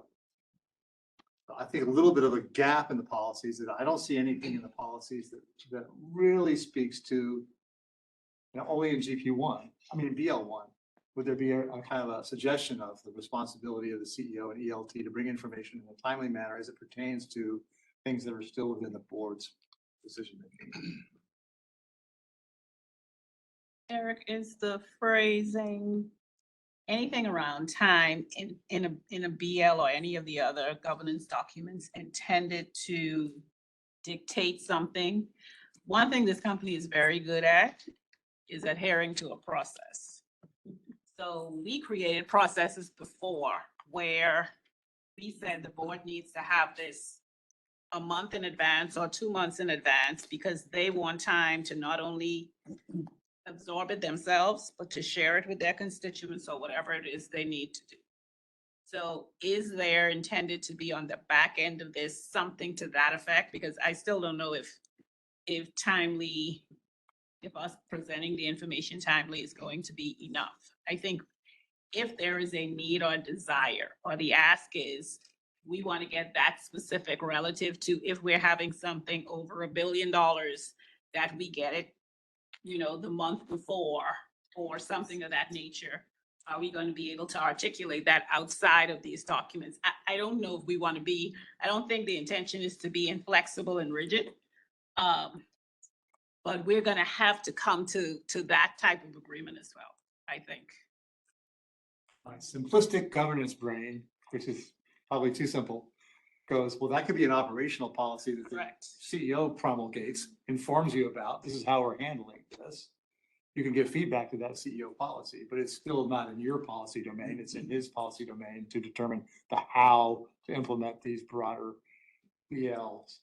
I see that as an answer. I agree with you, and I'm really listening to what you're saying, and I think what is missing today is that conversation. Say, Howard, I think we're gonna have these 2 or 3 topics coming up, more or less about X, Y, Z. This is the timeline that I'm thinking. Does that sound reasonable to you? And We don't what have that check-in today. to know in that time frame to feel confident and comfortable to vote at the end of it. Right. And at the risk of generating debate here, but I think it's a good example. There are many differences of opinions. Director Omaha just talked about the near-term generation. I contest that we began presenting that 6 months in advance.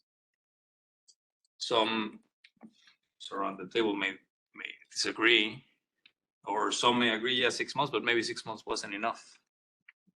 Maybe it was too long, maybe it was too short, but not having that conversation up front leads to different expectations and frustration, et cetera. And I think that having that clarity that when the CEO identifies, and this is not just BL7, because BL7 is narrower. set of decisions, but if the CEO identifies large decisions or large projects, actions that the board may need to be aware of, or ultimately the board may need to vote on, I need to have a conversation with board members to figure out what, is this a 1 month type of deal? Or is it a 6 month process, just to have clarity of expectations? Today, the ELT guesses, because this is long enough. In the case of near-term generation, I instructed Brad and his team, we need to start delivering this information earlier in the year. We need to give 6 months. But it was based on an estimation from my part, not an informed, what do you think, is this enough time? So I appreciate that, and maybe that's something that we could either put it in our, an internal policy or call it out. I don't know how you would call it out, but figure out. I would suggest that I put down an action step around developing a CEO policy on developing for those major projects, a timeline to share with the board. And that's an understanding, because it's your policy, that's going to be how you operationalize this. That to me works pretty well and doesn't really, the board in the mode of trying to define what that looks like to the detail necessary in a policy. So it really is going to be on a situational basis, I think. That work? Works for me. Okay. So I mean, you did use another term there, a CEO policy, and I guess that's not one of the categories of things that is in the board policy binder. So is that a thing that currently exists internally? We have internal policies. Okay. And I guess I just want to understand if that's something that we anticipate as an action step, what does that translate into? Because I guess. It's an internal policy. This is one where I work with the ELT, because I'm gonna need the ELT then to inform me ahead of time, so that then I can have conversations with the board. It doesn't have to be codified at this level, but we can utilize our internal policy structure to make these happen. I can't perform this type of check-in with board members unless I have my ELT letting me know ahead of time. There's a way for us to. So going back, if I can, if we're okay with that, closing that little conversation out. I do want to go back to BL1 real quickly, if we could, just to kind of go back to your point, Sarah, about timeliness, because you mentioned potentially adding timeliness to that. Oh, and before you move on, I'm sorry. Never mind. Are we back at BL1 now? Yeah. Okay, BL1. So go down to the bullets here.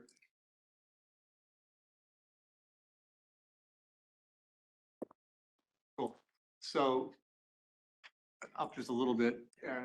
So I think 1, 2, 3, bullet 3, right? Bullet 3, yeah.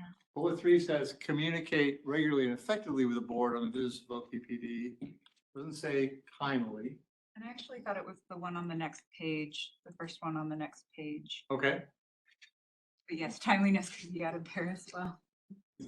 What's the next one? Top bullet, top bullet. Attend meetings of the board, report on the general affairs of OPPD, ensuring sufficient information is provided in a timely manner. Is that where you're going? To the board in order to make appropriate judgments or take necessary actions. Yeah. Yeah. I almost wonder whether, I mean, this is such an important one because this gets to the areas of things delegated to the board. This is the board's areas of action. Whether this one is too buried in this list of bullets, or whether it's okay where it is, we just add in a timely manner here.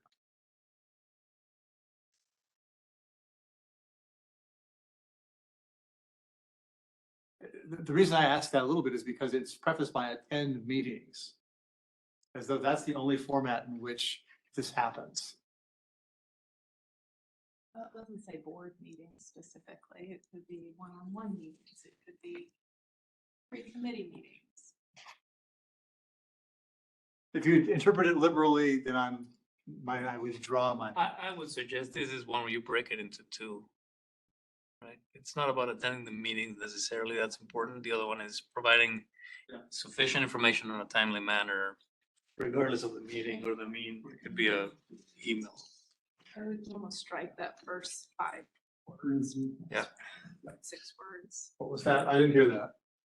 I would strike just attend meetings of the board and just start the sentence with report on the general affairs of OPPD.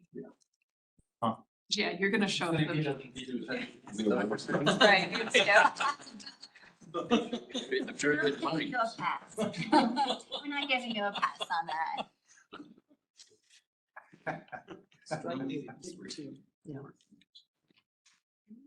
So we have notes on this one. Jeff made a good point, though. He said, you know, if we don't say that you have to attend meetings, there is a scenario where you could have a CEO who delegates the reporting authority consistently, and then we wouldn't have an SD that backed that up. So maybe we do need to, maybe it's Thanks, not Jeff. front and center. That's what I say to you. Holy cow. Maybe we just don't make it the first thing in the bullet, but we still have it present somewhere in the SD or in the BL. Could you say that? Could you make the point again? I didn't quite hear it. So without having the language of meeting attendance, you could foresee a scenario where a CEO delegated that reporting work to another member of the ELT consistently, and then we would have no BL to lean on to say, wait, we actually wanted you to attend these meetings. Uh-huh. Okay. Yeah, that's fine. I know, it's really far-fetched. Like, I feel like we wouldn't hire somebody who wouldn't come to meetings. I hope you wouldn't. But yeah, we don't wanna be informally, like. Right. Sharing something. We want the language. The only place that's mentioned. So we can work. Our with- caveat, you Attend have to come meetings to all of of the them. board, period.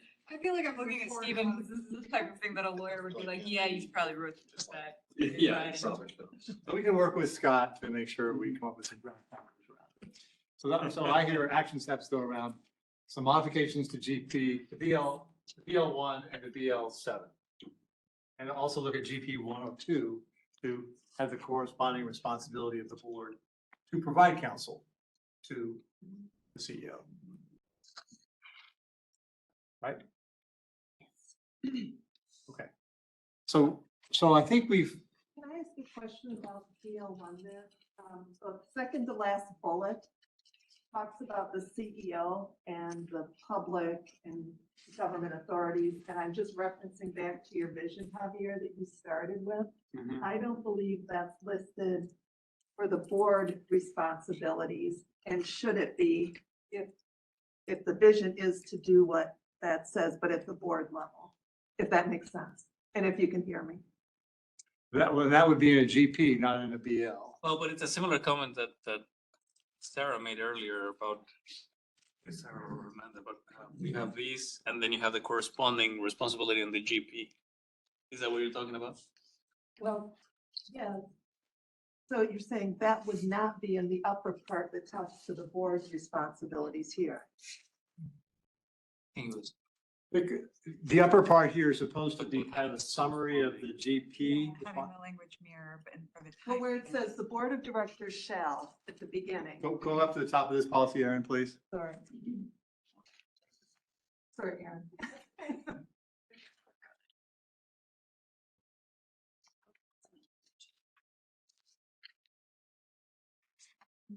So if they shall do those things, it does not list there that they shall engage the public or elected officials, yet that's a vision that we articulated earlier. So we're saying that would not go here. Is that? So we get to a structural question of these policies. These four are a summary of what's more detailed in the GPs. So there's a bunch of stuff in the GPs that the board shall do. So it's not intended to be a recitation of all those things. Okay. So if you're really trying to do that, I think the right place structurally would be in the GPs, not here. Got it. Thank you. I was trying to balance with the CEO, but now I understand. Thank you. However, that said, we could certainly add, I think there is something in the GPs about be ambassadors, be, you know. GP 6, ensure the board is represented outside stakeholders, organizations. and groups. I think GP 2 and 3 also speak to the board's focus on sort of hearing the input of stakeholders and customers and so forth. So we'll go back and look at it though, Kate, in light of your comment. If you could just give a quick note. go. This is on.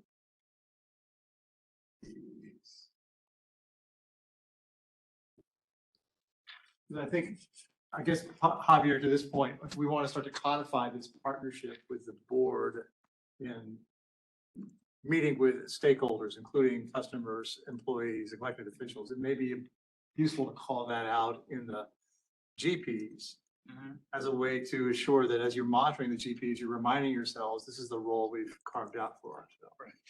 Yeah.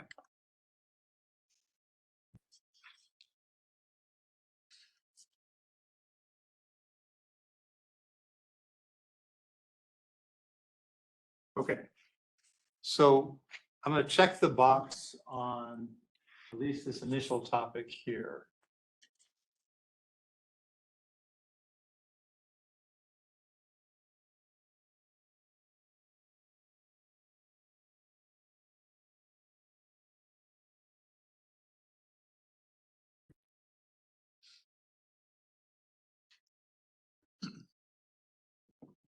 So maybe we could pick off another one, which is how to effectively and consistently handle feedback from the public, from customers, and from vendors. This was something on our agenda for today. It arose from our interviews that there's an inconsistency in the way in which this is being handled by board members. And so we just want to clarify this process. Where is Scott? He's run away. Scott, he's run away? He's gone away? He's left the building. Left the building. Okay. I can address these quickly, maybe. when Scott Okay, comes back. that would be helpful, Javier, if you could. If you could take this BL1 off the screen, please, Aaron.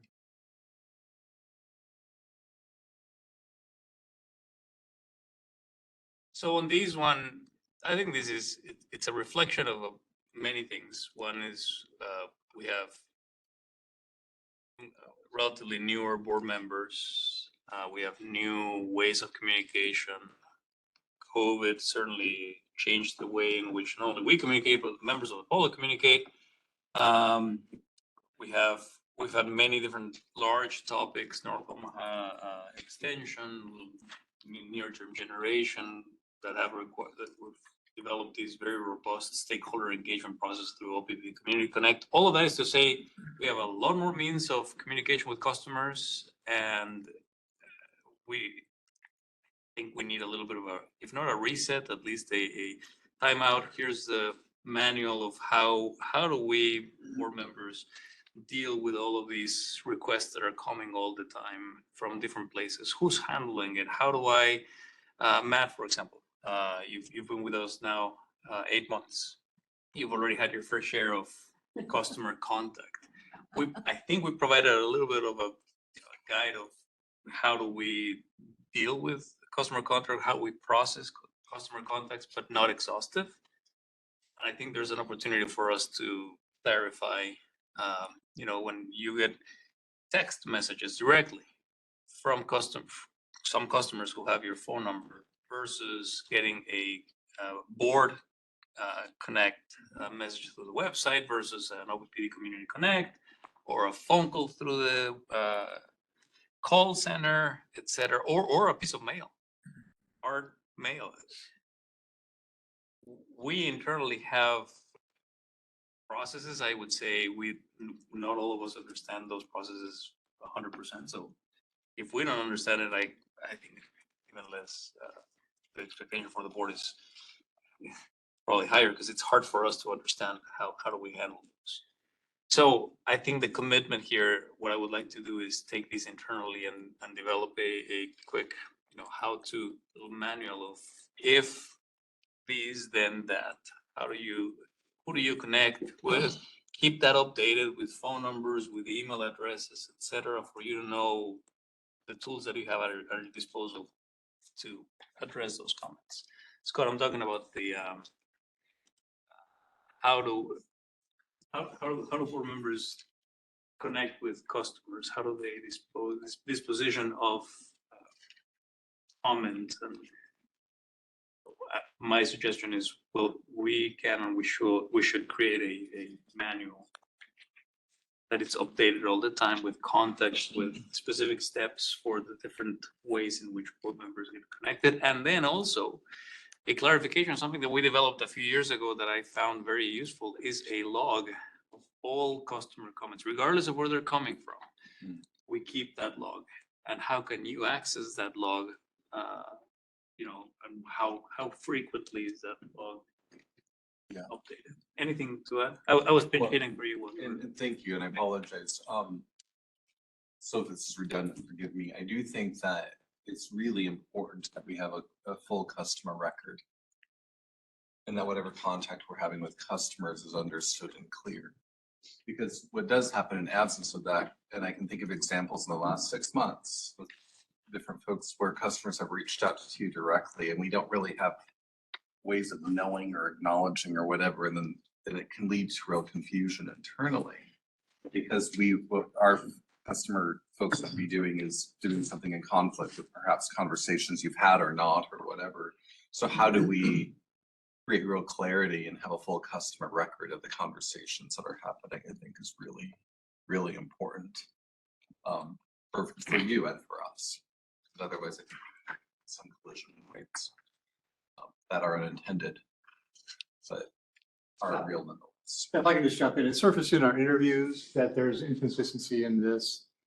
I think there's a complaint handling system aspect to this, so I know that complaints coming through the website get handled by either Aaron or there's a dedicated service rep. Is that Michelle? Dedicated service rep, yep. Who handles them. I think from what I understood and gleaned from the interviews, the optimum process is that all complaints, if it comes to a board member directly, still get funneled through Aaron and they get logged, and there is a consistency to then the follow-up that make sure that no customer complaint gets lost in the shuffle. And so that would be part of the memo you're laying out, right? Hey, Eric, may I add there, that change in the process came because of the conversation during our last retreat. Our last retreat. So we got a dedicated person in Tim's organization to help with that. I'll share with you another one that's come up recently in other public boards we've been working with, which is what happens when a vendor approaches you as a board member. It's a CEO of a company, says, we want to do business with OPPD. What's the appropriate thing you do as a board member with that inquiry? It happens regularly too. And so providing guidance so that all board members have the same guidance. And you have solar vendors. What would be the guidance at the top level? How do you keep us informed, and then guidelines for you as board members to know when it's appropriate or not to engage. A lot of times it's on an ad hoc basis. We engage Steve to provide that advice, and we will still do that. But I think having a little bit more standardization on how do you manage those requests. But is there a basic rule you could just say right now, Javier, that you would like board members to follow in terms of handling a vendor who's approached them individually? Yeah, it's always refer them to me, and for the most part that happens. I get contacts from board members saying, "Hey, I was approached by so and so. I'm making the contact with me, and then I send them to either a supply chain management team or the appropriate VP." I think that's the way we always handle those, or most of the times. And then there's a third aspect of this, and Bill, maybe you can speak to this one. This is where a board member hears from a constituency, maybe it's an advocacy group, maybe it's some member of the public, and characterizes it as the public is telling us X. And I think what we heard through the interviews is board members need to be really careful about not overgeneralizing what they hear from the public. Be clear about what constituency did you hear from? Who was it? What was the issue? So there's not the confusion when somebody says generally, the public is telling us this. Well, which public? What do we mean by that? So. Yeah, I mean, is it an advocacy group? Is it an individual customer? Is it a vendor? I mean, you hear from all sorts of people. It's important that when you convey the message internally that you identify what who's asking or who's pontificating on that issue of what OPPD should be doing. By the way, back on the vendor issue, I would always So I can point you in the direction it's staying, but I want to make sure you understand clearly. Not only am I not, as a board member, not a decision maker, I'm not even an influencer. And most vendors, when you use those terms, immediately go, okay, I get it. Thank you. And then you can go on and make the referral.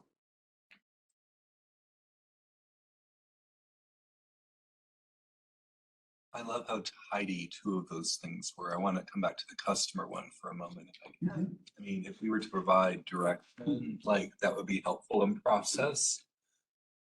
It would be if you're approached by a customer with a problem or challenge, to please refer them to us.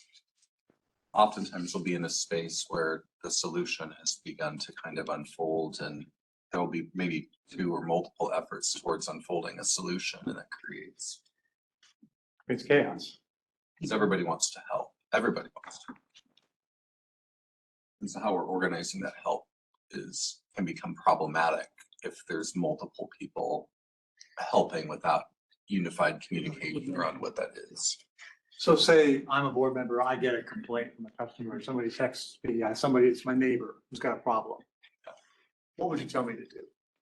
Would say follow the sheet that Tim McArady has given out. Just contact us and let us know, and we'll handle it, and we'll inform you when it's been resolved. And communicating that feedback back to the customer when they do make that complaint to you. We have a process for identifying that, and I'm going to pass this information along. And OPPD will be working on it. You know, we're not gonna, I think what's implied here is we're not gonna bend the rules for you, but we're gonna make sure your situation did not drop through the cracks and it gets addressed. So I want nothing to do with complaints about outages, lights out. Like, I am happy to pass that along as fast as I possibly can.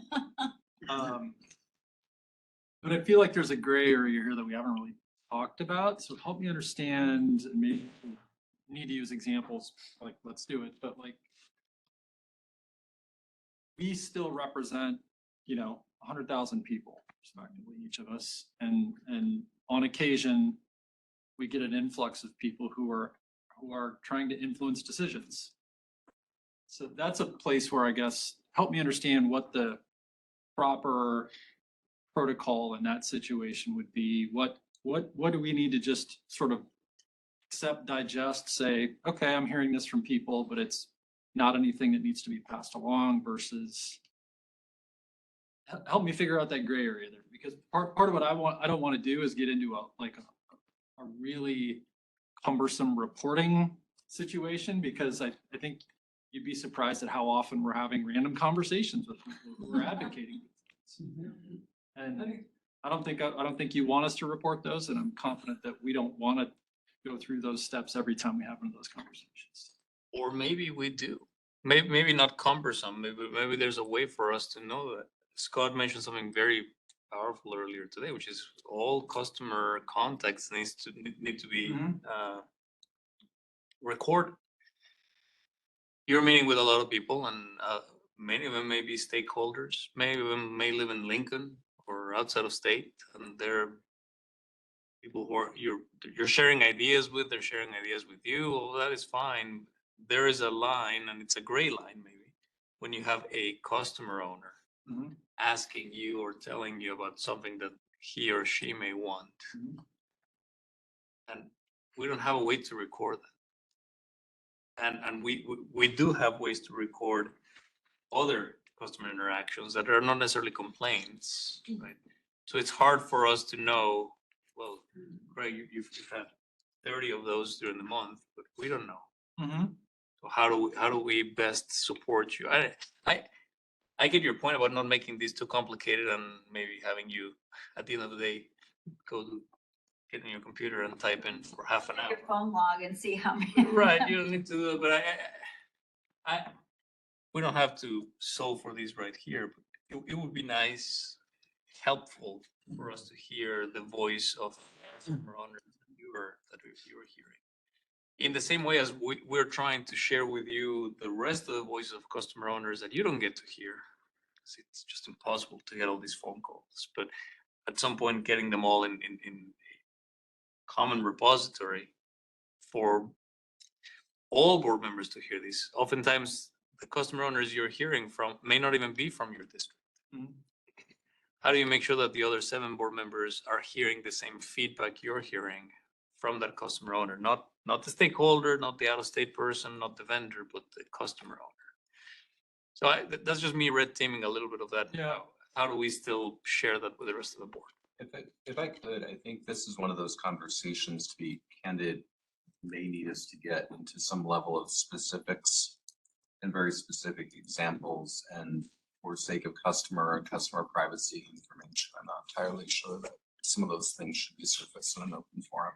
It may be helpful to put it on a parking lot, and maybe a couple of us get together at some point and like kind of dig into it a little bit more and just say, what happened, what could have happened, how maybe this worked a little bit differently or better. Allow us, if we, but I think allow a few of us to just get together and have a more very open, candid conversation. I think also potentially some of it's judgment call on you as a board member. Because you're out in front of the public, you all in front of the public, you're hearing things, but you have to make a judgment. Is this substantive? Is it something that rises to the need to inform my fellow directors or staff? But that's a judgment you have to make. I think this is a really sticky one in terms of our roles, right? And it's something that's even harder, like when you're running and you're not and you're killing it. And you've heard 30 times about rates, right? And so am I meant to give you a list of the 30 houses with the people who complained about rates, right? You don't want that. I don't want to have to do it, right? And so I think part of our role is to, when we keep hearing those constituents, bring them to you collectively. For specific issues, we bring them to you singularly.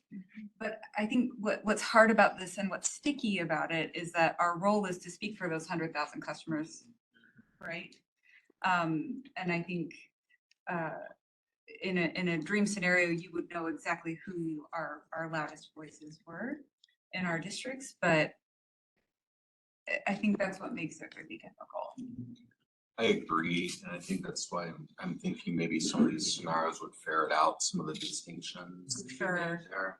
You know, for example, I can think with insurance claims reporting up to me. I'm quite sure that customers are sometimes challenged by property damage in their particular yard that we intend to repair. And how those are handled consistently, and what we need from that handling, like those are the types of things where, gosh, send it to us right away. So without getting into specifics, there's real examples that need to be nuanced here that would be helpful to take offline. So I flag that as an action item. And I would suggest that maybe we've done enough around this topic for today and keep moving forward. Is that good? Yep. Okay. We'll take a quick 5-minute break and then we come back and resume. A long list of action steps now, which I've added digging into scenarios about when the board is hearing from the public and kind of developing some thoughts around that, how to handle those events and how to keep people informed. I've added to this also the idea of developing operating principles. We talked earlier today about developing operating principles. I've taken notes in my detailed notes about some of the ideas we had there. In order to not spend time on kind of really figuring those out right now, my suggestion would be let that be an action step that we own, and we can send you the notes around what those operating principles might be, and you might agendize that for a discussion at some point, right? I would put LRI's name into that to help you at least have those notes. If that's cool, well, I think there's 3 more topics we want to discuss before we adjourn if we can. One is the process for clarifying committee direction. One is this question around kind of the structure of a strategic direction policy and inclusion of interim milestones, and one is about information asymmetry. I'd like to start with this process for clarifying committee direction. And what we heard from the conversation this morning and the small table exercises was, first of all, what is the role of a committee in directing staff? Does it have any role whatsoever in directing staff? Um, uh, What is this role of a parliamentarian? How does the work of the committee get clarified? And again, what's that overall process for clarifying committee direction? How does that work? That's the topic. So I'd like to kind of dig a little bit into just the current reality of that topic. If the goal is to figure out like what can we do to make that whole process work better? I'd like to unpack a little bit of kind of the current reality and where the problems are right now. So Scott, maybe I could turn to you if I could, and just, I know maybe you could help us understand, like, in the current process of clarifying committee direction. The Yes. current process of clarifying committee direction. What's working fine there from your point of view? What needs to be perhaps tweaked or clarified there? I think there are several things that are working well, candidly. One, it's a standard component of any committee's meeting. It's a standard aspect of their agenda. Two, there's an opportunity to review it up front, either that happens in the meeting or later through email, and that's good as well. So just a pause right there. So there is a pause you guys take now to look at the summary of committee direction, to make sure it is accurately reflects the committee direction. Is that right? Yes. Yes, there is a pause. It doesn't happen in every meeting, as certain meetings run up against the clock, but what happens at that moment, there's still an obligation for, we call them deputy liaisons. They're the level below executive that's kind of reporting into that committee.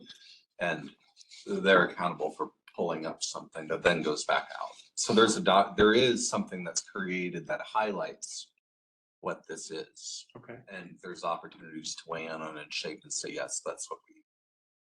So I think that's working well. I mean, I would open it for conversation from folks who are in those committees, obviously, but that feels to me like it's working very well. I don't think we've put it through the lens of, does this align with the way we're set up to govern? So where do you see the gaps there? I honestly think that during the meeting itself, when you have the opportunity at the very end, I mean, it's kind of easily addressed. I almost feel like we're at the very end of the meeting. The question should be, does this align with comport with our principles of governance? Everything we're saying, and there's an opportunity to discuss at the end whether or not it does. So what are other people's views just about the kind of how well that process of summarizing committee direction is working? Is there anything there that needs to be refined or tweaked? I think a muscle that we haven't exercised much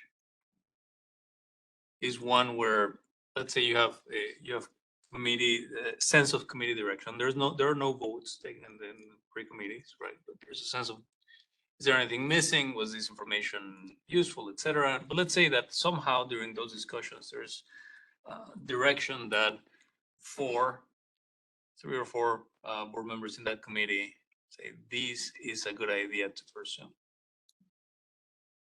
The muscle that we haven't necessarily exercised that much is, okay, now how do we take that to the rest of the board before this idea becomes now a direction thou shalt go forth and explore and use. I think that's where there's a gap in there. It doesn't present itself all the time, but it has presented itself in the past. And I'm just calling that out as something that we all need to be very aware of. That when we see something that could potentially turn into a large body of work, that I need to be more active in managing that, working with the governance chair, working with our board chair, and eventually finding a way to bring this to the entire board to get consensus before we then assign a very large group of people to spend thousands and thousands of hours on a specific request. Javier, if I may, I mean, I believe, and to your point, it's not applied, but that really is what the rules are. It's assigned to catch. Yeah. Right. So if an idea comes through the committee conversation and it's a new thing, then really the next step should be put this thing on the board work plan.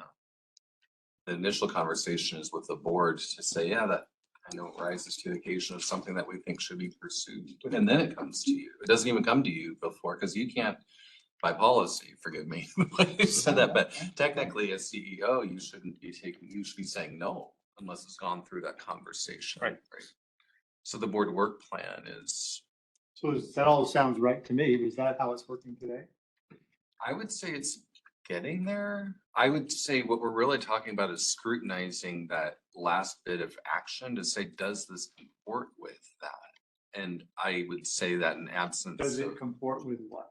does it comport with the policies and processes of governance that we've set out? Yeah. So for example, on grants, when it came up in the customer engagement or customer public engagement committee, I have to remember the title. At that moment, it came through and here it is. At that moment, perhaps I could have paused and said, actually, the action I believe needs to be blah, blah, blah, because there's some confusion around where this goes and how it gets actioned, and let's do this. I did not do that because that's not built into the process. That sense of review. So there was an action that's kind of hanging out there that feels a little bit scratchy because it conflicts with what we're understanding to be the principles of governance.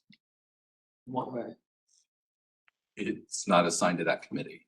Okay, so that wasn't assigned to that committee. Okay. This is back to that. Yeah. But then there's conversation that could be had as it's begun to happen. Well, maybe parts of it should be. Okay, well, gosh, if parts of it should be, then maybe we need to add this to the board work plan with a clarity of action in terms of resolve to move forward. Thank you for the clarification. If I may, I 100% agree. Of course, that's what we have. So far, it's working well. Maybe the example that I was teeing up, it's one that it hasn't happened, but it may, where one of these topics comes and to the work plan and I say, no, I don't have the bandwidth, too big. We're gonna put her on the back burner. If I get pushback from a few board members say, no, we do want that. That's a muscle that we haven't necessarily exercised in. Okay, well, then let us, how do we disposition of it? Right now, the policy says the CEO will say no, absent board, unit of control and vote, the CEO will say no if we don't have the resources available. But it's that absence of the board vote. Like, how do I bring a sticky item like that back to the board? We haven't done that, to my knowledge. Ask the whole board, hey, what about this idea? I have a few board members who really want it. We don't have the resources to do it. Let's bring this to a vote, and then you all can direct us to. I've certainly seen other boards take votes on adding something to a work plan. Right. But that can certainly happen. Right. We're taking something off of it. We're taking something off the work plan. So it is possible. I'm just calling out, we haven't done it, and I think that might be something that we may have to do at some point. Where the work plan is very important. Is the hypothetical that a committee would take an issue and then make a recommendation to the full board against your wishes? Is that, since we're talking about the committee structure and process, is the hypothetical based on a 4-person committee? They put it on their agenda and then they have a conversation and they decide to make a recommendation to the larger board against your wishes, and it comes to a vote? Thank you for the clarification. It's not against my wishes, it's against the resource availability. Right. Right, you have a recommendation. We don't have the resources, we don't have the time to deal with that, and it's 4 people, right? Do we get, now, if the rest of the board wants to move it, then I have that direction to then reprioritize and move things around. That's a concern. Yeah, or against your recommendation. Correct. Yes. So the hypothetical would go committee reviews, the 4 committee members agree to make a recommendation to the larger board. It goes on the larger board agenda. And then you would. Then you go from there. Then you go from there. With a friendly amendment, which would be, I would hope at that board meeting, an Right, exploration of, will help us understand right. what the resource constraints are. What would you have to reprioritize if we make this a priority? All of those kinds of questions. Yeah, because we don't have like a formal committee recommendation process. So it's really just sort of a nice thing that would go on an agenda from a committee perspective or a process perspective, because we don't have, Michaela and I were talking, we don't have rules of order per se, so there wouldn't be that. So far, the way this has worked is these items come to the work plan. Most of them move through. There have been a couple where I have specifically talked to the one or two board members who are very interested in that and say, hey, not ripe for today. Let's put it back in the not started. These are the things that I would like to happen first before we tackle that item. So far, those conversations have gone well, and that's how we've dispositioned of them. I'm envisioning a time when that conversation is not agreeable. Like, no, I disagree. I want that in there. And that's where we would then bring it to the board. So the resources we have is how we would reprioritize or decide. That's all the work. Yeah. Jeff, do I see you about to have a question? I don't want to stop this train of thought, and I do want to go back to the original conversation that we had on this topic, because I think we've gone like this. Yeah. And so I think this is I felt the worthwhile same to way. finish this off. Yeah. I'm not. No, I think I understand the hypothetical. I don't have my arms around the likelihood. Yeah. Or I don't have the same concern about the likelihood. Yeah, me either. I don't hear any specific action step we need to take. It's just a clarifying of the process that could occur. So in the end of that example, do we think that needs to lead to a board action item, or the discussion at the committee meeting about the work plan at the end of Tuesday is sufficient to show unity of control on steps to be taken? Could be either. I mean, and Scott, from your point earlier, I mean, that process of committee talks about it, and then that is specifically an agenda item at the end of Tuesday. But as long as we understand the process to say that a informal discussion at the conclusion of Tuesday about the board work plan is sufficient to move something ahead. Yes. Because what's happening at that Tuesday meeting is it's identified as, hey, there's general agreement, there's no vote taken, but there's just a general sense that this item should move forward. That's what happens in the all committee. The next prescriptive step, and this was worked out with Craig and Amanda, I think you're both involved in process, was that conversation needs to be happening with the CEO, because you need to understand what are the resources required to actually carry out that action. Making something hypothetical real, you have 3 policies, let's say, and now you have 3 different committees wanting to deal with 3 processes. That seems easy because there's one policy per committee.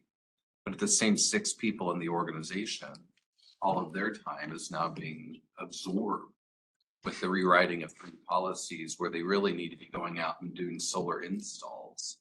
Like that reality of resource conflict, you're not going to have visibility to, but the CEO will. And so the CEO is to, at that point, help deconflict and say, well, we can do that, but it feels to me like these are the places or the times or the reasonability in terms of scope, effort, whatever, in terms of getting done. And there's a prioritization conversation then that happens between the committees and the CEO. On the provisions to the SGs? For example, or whatever the actions are that come up there, because you could have a revision to an SD plus something else plus something else. If the board is acting without visibility on staff resource constraints, there could be very unintended consequences in terms of how it's slowing down the work of the organization. You still want that done. So in all committees, you identify it, it gets added to the list. The question becomes, by when is it getting done? Who's involved? And that the devil's in the detail there. Well, let's pause there. I'm seeing some concerned faces around the room. So I just want to make sure I understand what the concerns are as we listen to this. So when we talked in our tabletop about this, it was less about the board work plan, more about at the end of each agenda for the pre-committee meetings, we have the summary of committee direction. And what that says is it's the executive leadership team liaison summarize the direction provided by the committee. And does that really fit with our governance principles? Because at the end of the committee then, and then when they send this out, there was I'm looking at our last finance committee meeting. There were 2 actions that the committee was asking Jeff and his team to do, which one was regarding grants with the Inflation Recovery Act, and one had to do with some finances.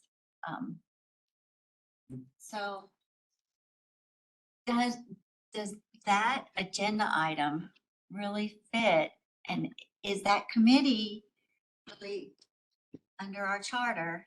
Are we fulfilling an obligation by directing staff to do these actions for our next committee meeting? Or is that something that needs to go through a different process? Because that's happening at every pre-committee meeting. Is at the end of the meeting, if somebody brought something up during the committee meeting and was asking for action, that goes into there by our liaisons.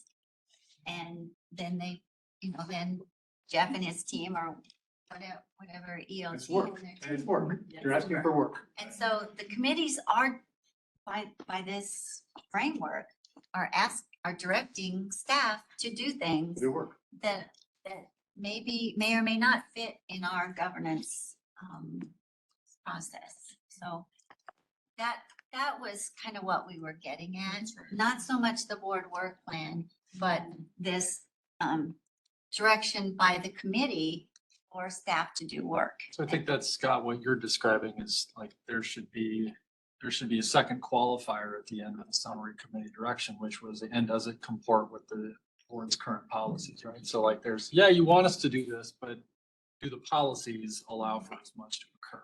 And that's where we thought that a parliamentarian at that point would say, yes, this fits in with the committee charter, or no, it does not. And so we need to think about a different avenue of getting this information or. So we've had this discussion before, and it's a gray area. And I recall, and you'll probably remember this really well, in that there's a gray line between the committee needing more information to perform the committee's duties. Clarifying Regular questions. course of action, right? There's a difference between that and then something that then becomes a project that is excessive in the view of the CEO. We're like, oh, this is no longer just additional information in the course. Now this has become into a thing. Thank you for that distinction. And I think that's where we've talked about this before, but it's not very clear cut which one is which. Is it fair to say within the charter committee that it's really a summary of committee requests? Because at that point, it's just a request. And then it has to get vetted as to whether it is a project or whether it's just additional information that's simple to provide, that management has to decide. And that's the way I typically manage these. I see all of those summary of community direction, and I wait for either Jeff, in the case of finance, for him to raise a flag and say, hey, this is now turning from a request into something bigger. That's where I would come in and say, hey, this is work plan, that's disposition of this type of work or not. Maybe we just need to call it a committee.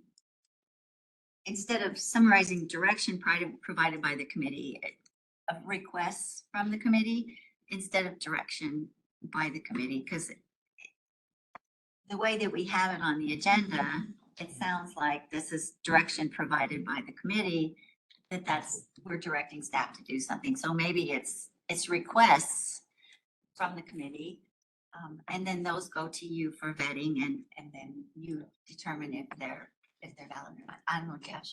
I think the piece that we're touching on in a number of different ways was just the intentionality of the committee to stop, look back and say, does this comport with the policies?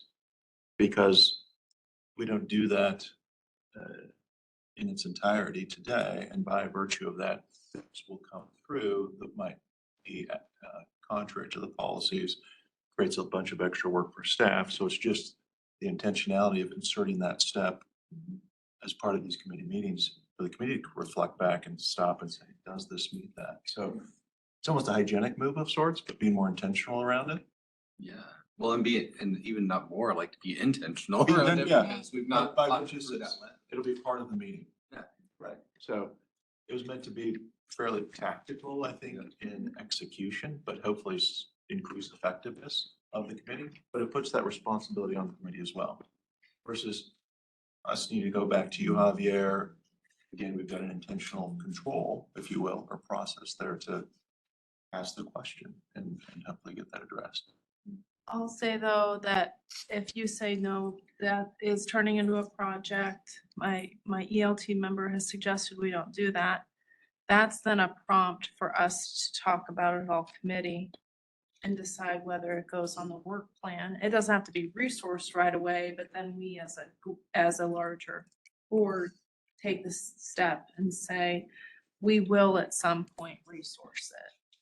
Correct, and there's a step in the middle where I typically, and I've already done this before, I typically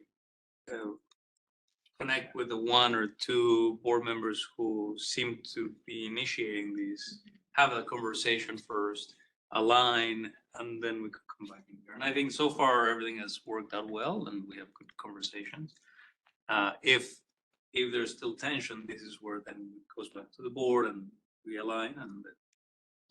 So I appreciate, Amanda, your clarification here. Let me kind of summarize up to now and then we can keep going. So I hear, it's really a summary of committee requests at this point. It goes to the all committee meeting. The all committee meeting has a work plan discussion in regard to things being added to the work plan. I'm hearing correctly. And so. Yeah, I think that there's a step in between those things. Yeah. Summary of committee requests, if I'm hearing about it, could go one of two ways. Either it's a simple request and it can be addressed and Javier and his ELT are making that decision. Or if they decide it's a bigger issue, that's when it comes back to the board for discussion and then determination of whether it's being abandoned or going on the work plan. That's all good. So we'll reflect that in the notes from the meeting, but I wonder also whether there's a little policy someplace that kind of captures that. Not sure about that, but I wonder about that process procedure. It's written in process and everyone has access to it. It's an operational policy. It's an operational process to which the board. We're talking about how the things flow through the work. Yeah. Does that We've seen it capture all of before the every time we make an adjustment to, yeah. It's in our governance, or it's in the committee agenda right at the very end. So does that need to be tweaked at all based on today's discussion? It probably needs to be tweaked to reflect that interim step of maybe there might be some committee requests that can be addressed and just taken off the list without a lot of effort by district staff. I hear relabeling it summary of committee requests as another. Well, Craig, there's a huge thought bubble emerging. Yeah, my head hurts now. I still don't think, like, changing the language, yes, but I still don't think that we've articulated this question of summary of committee requests and compliance with policies, right? Like that to me is one of the things that before even it gets out of committee, at the end of the committee discussion, we need to go, okay, are we actually enabled to do this work that we're asking for? So I mean, I guess, is this something that we think we want to do? And if so, I would suggest we could maybe ask Steve and Scott, look at the policy, make a recommendation on policy language update that would allow us to do this thing, if this is what we want the process to be, right? If we have a process that we think it would work more effectively, but it is not aligned with the policy language now, can't we just change the policy language? And I'm not sure we have to have it finalized today. Yeah, for sure. Say, Yeah. check this, report back. If we need to make a policy language update, let's make it. But I do think to the point of, do we think this is a better way for the summary of committee request to move forward? Because it sounds to me like we do think that, yes, this update and the way we're describing this, it would be more effective. Do we agree on that? I've seen agreement on that.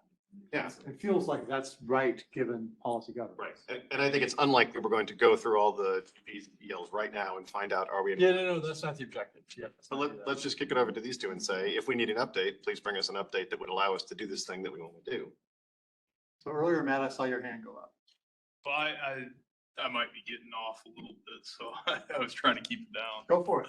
Let's hear your comment. But in kind of the vein of this a little bit, like, if something is presented in committee and then it's talked to about the two people that are, like, say you two are passionate about it and I never know of it, maybe I'm passionate about it too, right? You know what I mean? You're in the committee or not in the I'm committee? not, I never hear about it because right now it seems the way of handling it is, Chair Williams, this is what you like brought to my attention. This is why we can't do it right now. And now 6 or 7 directors don't even know it's an idea.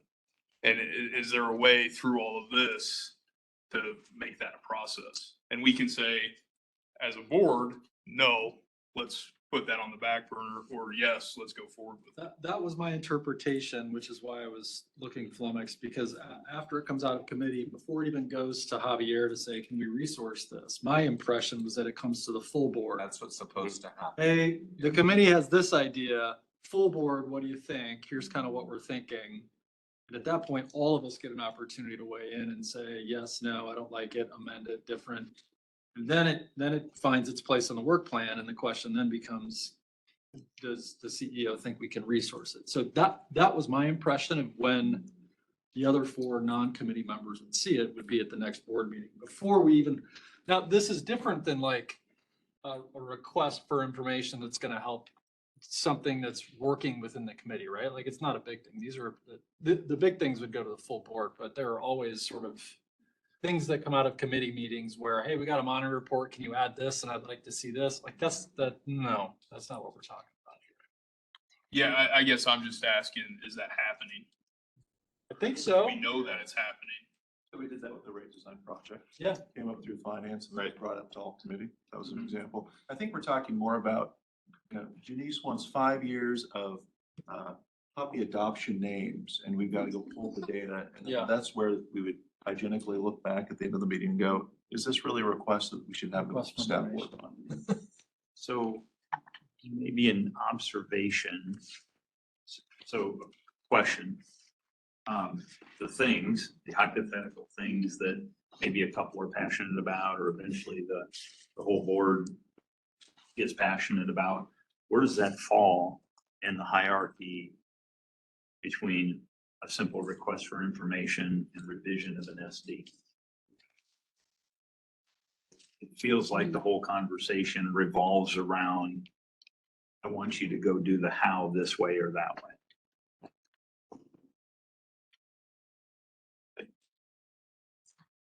It seemed, yeah. I'll say that might be where we view it as a what and we view it as a how. As we talked about earlier. Throw Well, that there. I would say sometimes there's topics that get brought up and pushed forward a little bit, and we don't know necessarily the progress on them. And not trying to mix up the how and the what, but really it might be something that was brought to us, and it would, by formalizing it a little bit, it would limit 6 people doing the work that 3 people could, because they're doing it twice. And that's where I'm seeing this being the question or struggle. I'm a little confused about the problem. Is the problem that in a pre-committee, 4 people are diving into an issue, got an update on it, know what's happening, the other 4 don't? Is that the issue you're dealing with, Matt, here in your head? Or is it, and so we've got something we want updates on, we're not getting the same updates because we're not in the same forums. Is that the issue you're dealing with, or what's the issue? Maybe it depends on what it depends on what it is, I guess. I think there's committee, I guess to Craig's point, there's like committee work. And then there's those things that would come out and need to decide if they're requests that should be signed off on by Javier to like. Well, if the go full forward board with wants to or- go forward with them. So Yeah. we dealt with that just now, I think. Right. That's the update that Steve and Scott are gonna put together for the current process. Right? Correct. I just maybe wonder if the full force of that be like, not the how or the what, but an idea that was presented to us by a constituent or something, then was brought forward and we say, hey, what's going on with this? And maybe that is incumbent upon us as board members to readdress it. Or if there's a formalized process when it's talked about in a committee, but then I just want to ensure that everybody is learning about it. May I ask, so Amanda and I have been digging through the agenda. There was a document that was prepared a while ago and we finally found, well, she found it first. Yeah, Amanda. Which is a surprise, 'cause I struggle with diligent navigation. And it's a work that Craig, Amanda, Scott did last year. And we used to have a section at the end of each pre-committee meeting talking about the board work plan process. Just through a quick review, we haven't included that recently. And I don't think that's very well socialized. And I think that might be a good place to start. Maybe for Scott and his team to look into these, and based on this conversation, how can we clarify, improve it, make it more robust, and then get back to the practice of including these at every pre-committee meeting, just so that we have that understanding of how do we disposition of these ideas, requests, what makes it into a work plan or not. It's 5 steps very clearly defined. I'm pretty sure we could make it into 10 steps if we wanted to, or having different. Five. We worked really hard to get it to 5. I'll highlight, two, I don't know. yeah, I'll highlight that at any point, any board member can put anything on the parking lot. That is On the agenda. intention. We can add anything we want to an agenda. We have 24 hours notice. Period. Correct. And so I think we. That board plan on the agenda for every.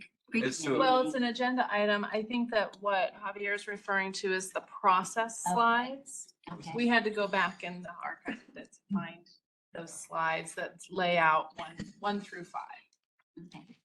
Okay. I know since we put this together, I don't think anything has surfaced up that we've actually taken something through all 5 steps. So, We've completed some things on that work. well, we completed things on the work plan, but those were already determined like in a workshop like this and made it through the parking lot in a workshop like this. Yeah. So I think we need to practice that 5-step process a little bit before we start. So a question that came up in our interviews about the pre-committee process was, how do you keep all 8 board members informed about the key information that gets shared at a given pre-committee? I don't know what happens today. So great, tell us what happens today, but I also just want to surface that if that surfaces a problem that people identify, that it's not consistent, that we don't, it is a contributor to this information asymmetry. The first thing, there are diligent books for each pre-committee that are established and materials that are shared are reviewed in there. The minute the meeting ends, they're made available to all board members. So not one board member has any access to any more or less information than any other. It is true that members that are not in that conversation don't have the benefit of the conversation, but really it's not the board deliberating on a topic, it's the committee deliberating on a topic based upon Again, what is chartered. Yeah. And at which point then the chair of that committee, there's for every all committee meeting, there's an agenda of anything that was discussed. And that agenda then is set the chair who is briefing the full board on all areas of material information shared during that committee that he or she feels important for the entire board to know. So there, and both of those align very closely with the governing document, the current governing documents. So does any board member feel like there's a problem with regard Sorry, to? can I ask one quick question? There are notes that are created following the meeting as well, right? And are those only shared with committee members or? Just. I think it just goes out to the committee. Just the Just the committees. Yeah. Just the committees. Okay, all right, thank you. If there is discussion at these pre-committee meetings beyond what's on the original agenda, that always being reported to the full committee or to the full board. I can't think of times, to be candid, where that's actually happened other than times where it's like, well, that needs to be added to the agenda, that needs to be briefed. I mean, it could be something as little as something off the cuff, it could be something of real significance, I guess. That's where I've always had concern. I don't have any proof. I can't cite an example, but I've always had concerns in that regard. No, I think to be candid, and I do appreciate that, that question very much. And where it comes to parliamentarian, if I'm in the meeting, I take that very seriously. And as we're developing the agenda or refining it, there may have been the initial agenda for a committee meeting, but it gets amended or added to reflect that item. Now, I can't say with Or something just comes up. certainty that that's happened every time, but I would say the absolute intentionality is there because there is very clear that the committee is accountable for reporting out any of its activity to the board prior to a board meeting, which is why that agenda has been established in the way that it has. That even includes sensitive material matters. And does the committee chair have a role here? Does the committee committee chair, does. is that the person who's communicating it to the board? So that person, is there consistency in the level of detail that the committee chairs are reporting the results of the pre-committee meeting? But but that's just because we're different people. Well, sure. Well, but I mean, that could be so two things. One is the other thing that I would add from an agenda creating standpoint is my understanding is every committee chair meets with the ELT liaison in advance of the committee meeting to create the agenda, right? So like, that's where a lot of agenda creation happens. I think to your point, like you wrap it up and then let's say there are 6 items on the agenda. 2 of them are action items, so that's going to be on the all committee. You're going to get the whole thing, right? But there are maybe 3 that the committee had a discussion. It was an information item, and so you get, a 1-paragraph summary in the all committee meeting. Here's what's going on, and that's about it, right? So 100%. There's 15 minutes of discussion in the pre-committee meeting that gets summarized in 30 seconds to a minute in the all committee meeting. There's a huge delta between the information that the committee gets versus the full board. And the antidote to that I've heard is if you want more details, you can go to Diligent and you can see all the materials that were shared in terms of slides and so forth. That's the slides, but that's not, right? Like that doesn't have the nuance of the conversation. And to be sure, sometimes it's confidential information that's not appropriate for public consumption yet. So here's generally what we talked about. If you want more information, yeah, we go to it. I'll also add that I was very much challenged through the near-term generation stuff because we had so many systems committee meetings where we talked for 90 minutes about near-term gen, right? Like, and we got it. We had phenomenal, fantastic, in-depth, high-quality conversations, and summarizing those for the other 4 was nearly impossible. Aside from sitting down and having coffee with each of you directly to walk through everything. So that was a huge challenge that I felt as a chair of that committee is like, how do you take, in some cases it was 90 minutes plus 90 minutes, 2 meetings, and then bring that to the all committee discussion and give the other 4 a true sense for really what we got into. So it's very much a summary. And I'll add, as one of the people who's not on that committee, I was like, what's going on here? Yeah, and I really, it was just like, felt like I was in a closet compared to the other 4 members. Here's a suggestion that I have that may help address this issue, but it puts the responsibility back onto the committee chairs. When you have these type of issues, the example that you made is a big topic, lots of detailed information. I can summarize it, but I won't be able to do it a fair job in 5 minutes. I would suggest that then there's the responsibility of the committee chair to connect with the board chair and request time or confirm time on the all committees meeting. Typically, this already happens. In this case, there's a big near-term generation. Well, we know it's a big topic. We will auto-populate the draft agenda for the all committees meeting with a healthy amount of time for that topic. I think it will be also helpful if each committee chair reaches out as needed, say, hey, heads up, I think we're gonna need a lot more time on this one topic. Then board chair and I meet every month, weeks or a week before the all committees meeting, we draft the agenda and we review. And I think that might be a way to really inform the entire board on topics that deserve more time. I think it's happening already, but it will be a good double check with each committee chair. And I don't know how much that happens today, but I would suggest that could be added to the responsibility of the committee chair. Doesn't the committee chair already have that flexibility and authority? It is the committee meetings. Right. It's kind of unusual. We've kind of reverted to committee meetings are run through the board chair, where it used to be strictly you give the financial report as committee chair, you ran that part of the meeting. So we've kind of changed on that over the years, but I think they already have the authority to do that without any question. They do, and I'm not suggesting they don't. I think It's it's just an courtesy. additional step to confirm Courtesy. and right, because Eric, in this case, he has the task of managing the entire agenda. 4-hour So meeting or make sure that we're dedicating the right amount of time to the right topic. Does that tweak make sense to everybody? So we captured that for the notes. And would that get codified in some manner, or does that need to be codified in some manner? It feels like an operational policy. I mean, if it is something that like Aaron and I are writing in an operations manual for how this works, I'm not sure that's board policy discussion.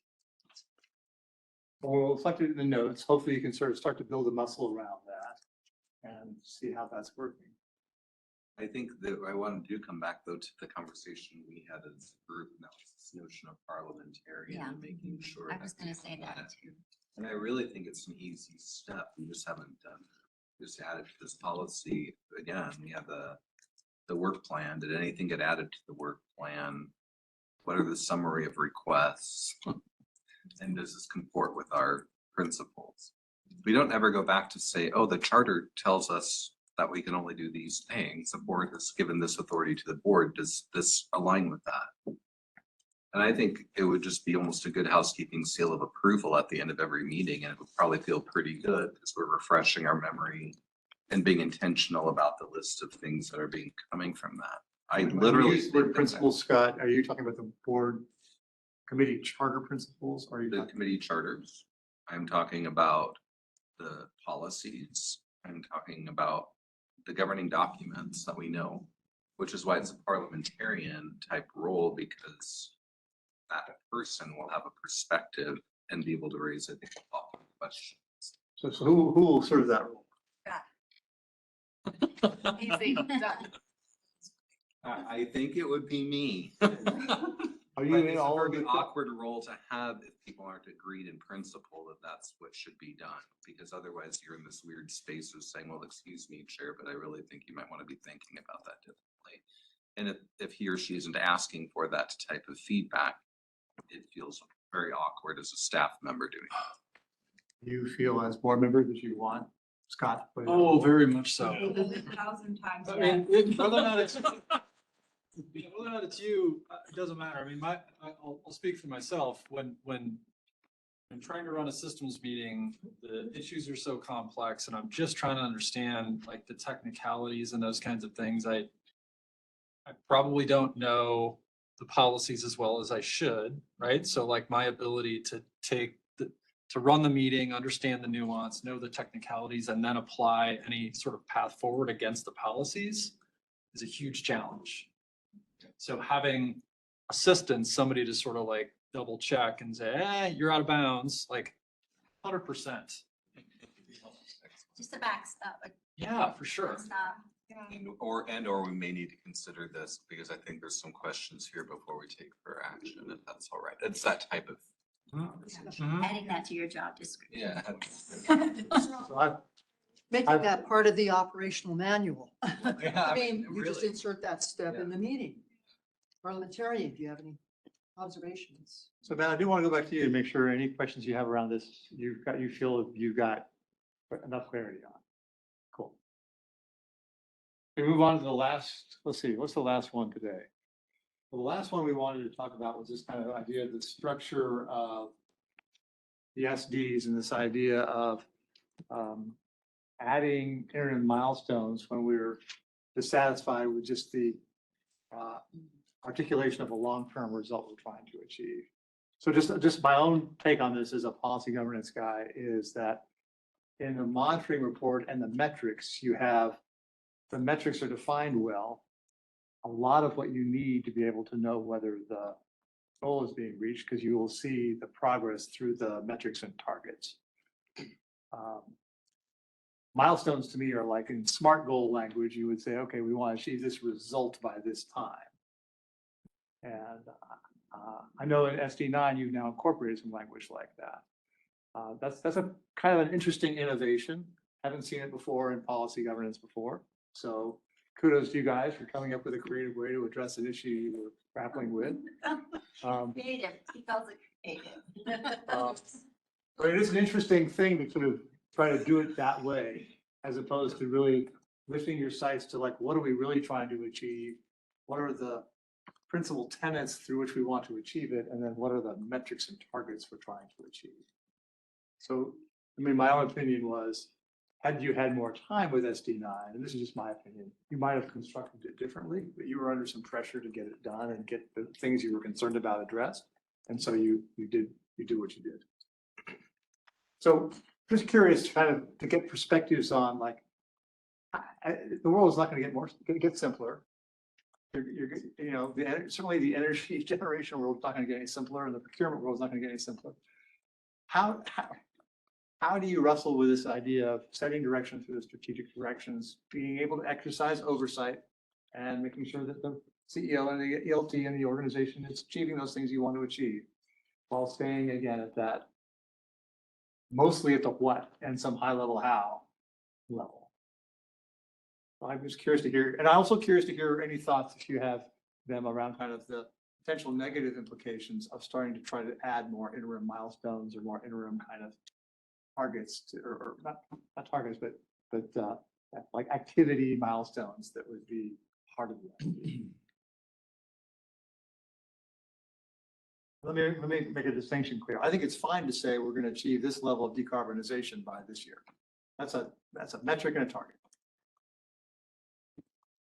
When you start to say, here's what we're going to do to achieve that, and we're going to be clear about that, then I think it starts to get into that kind of questionable area of tying the hands too much of the organization in terms of the actual strategies for execution. Stay on the decarb piece. I mean, it's important as we move forward to have flexibility to be able to achieve it. So getting too rigid, it's basically about implementing technologies and other strategies to move in, which we're still trying to put together. So being overly rigid for something that's particularly long range puts a lot of risk and wastes a lot of resource. In the short term, chasing something that may not be attainable in the time frame. In a shorter time frame, we're a simple linear design. So I think there needs to be flexibility and the trust that the intent is moving in that direction.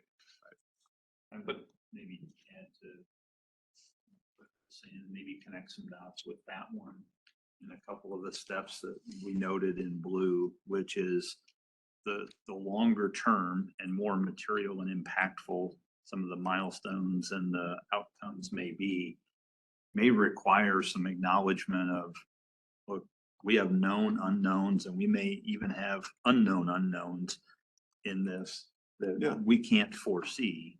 And then link that to the one above, we may have to grow a bit more comfortable with, this is draft, this is in progress, this is mid-plan, this is based on what we know now. Being candid without fear of later when things change, getting a, you said,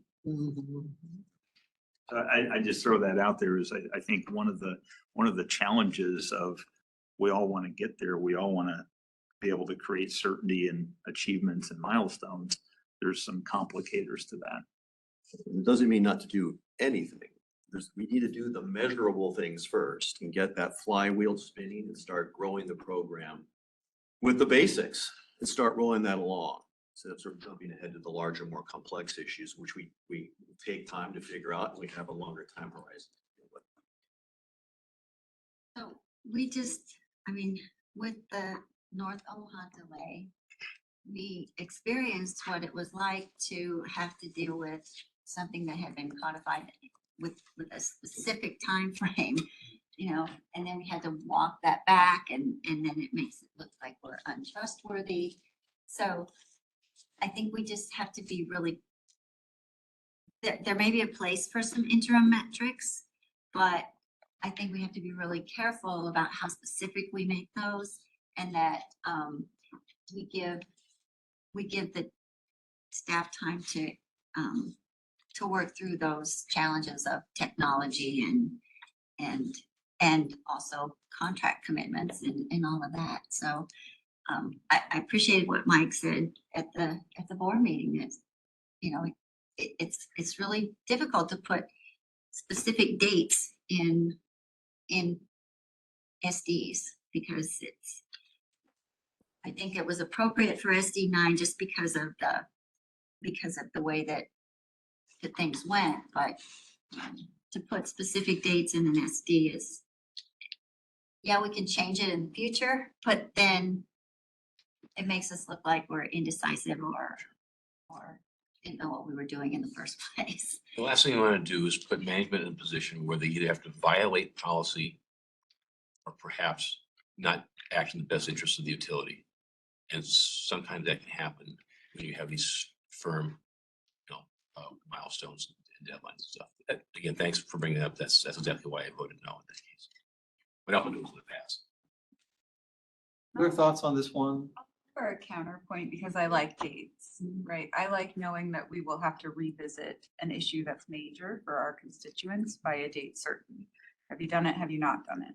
Right? That's a deadline. It's very clear. I think the North Omaha conversation, while painful, was healthy. I think it was healthy for us to have that public oversight of something where we didn't finish what we said we would, and we need to do better, and we will.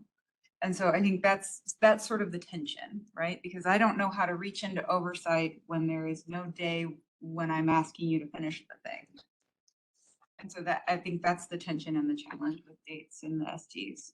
And while dates and prescriptive outcomes are challenging, they are not impossible. And in fact, they are dominant at a huge number of utilities across the country, even up to and including specific years and percentages or quantification of emissions reductions.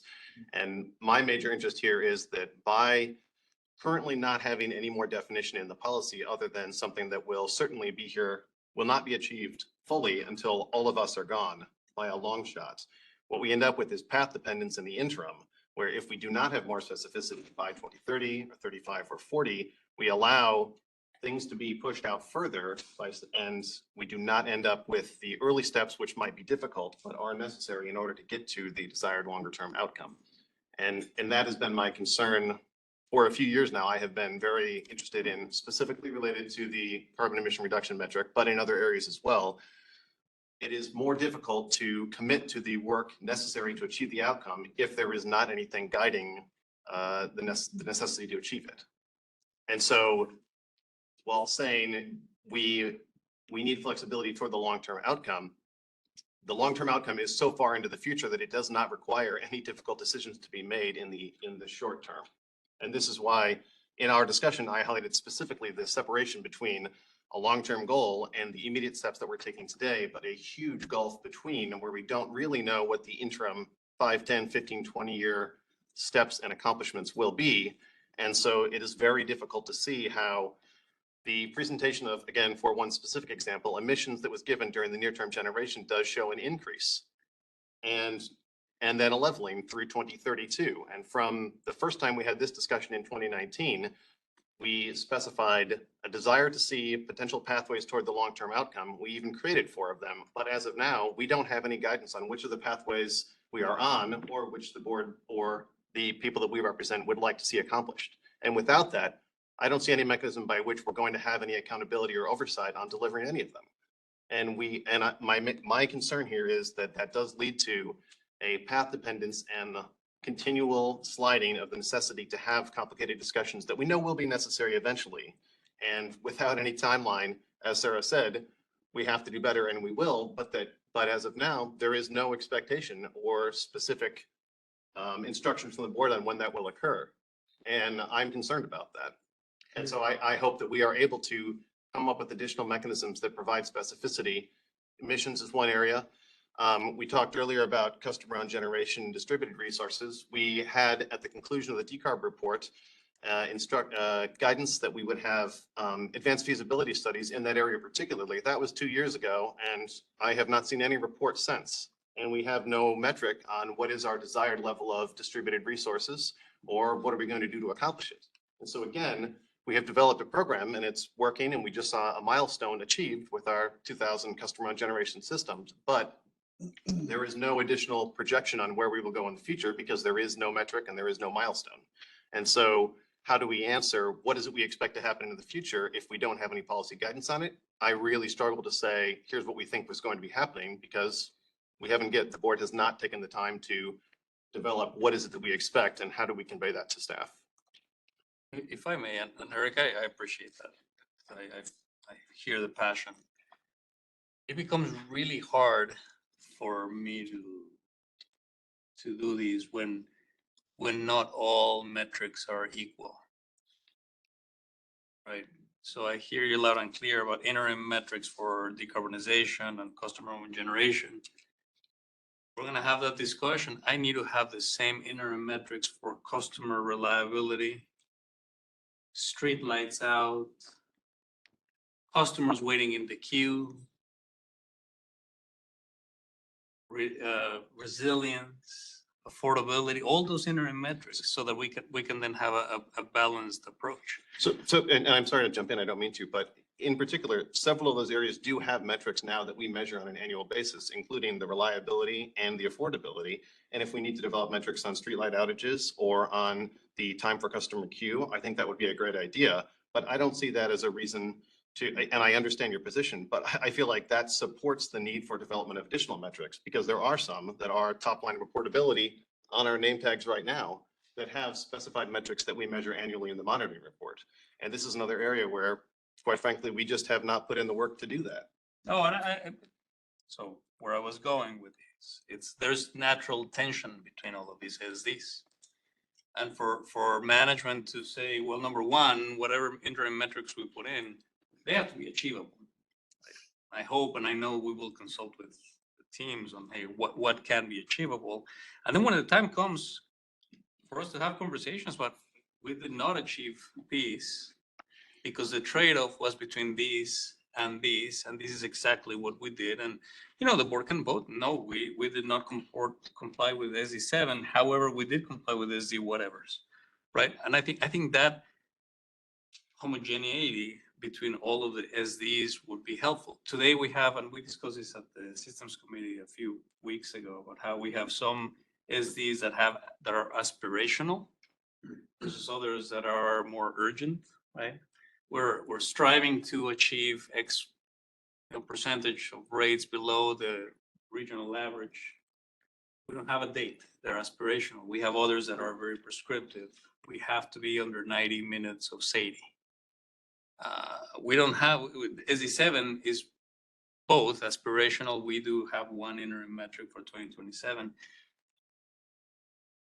It's hard to talk to the board and have a conversation in the future, say, what are the trade-offs? Well, I have in some SDs very timely, time-bound metrics, milestones, where in others I don't. So how do I share that back with the board and say, well, we're trading off these versus these? It becomes a challenge. I'm not pushing back against having milestones on SD7. However, if we do that, we need to think about how do we also insert milestones on other places, I would say probably in all the other SDs, so that we can have a robust discussion about how are we moving forward, and if we don't hit one, what is the trade-off? Why we didn't hit it and what we got instead. Is the net benefit to OPPD from doing all of that? Net advantage. I just want to say, I want to call out what I experienced just now. I experienced a chilling of the room, a chilling of the conversation. And I think that in the spirit of trying to work together collegially as a board and management team, body language, body tone, language tone matters a lot. And if any board member is overly aggressive or overly assertive about stating absolutes, it puts a complete chill into the discussion. That is my impression.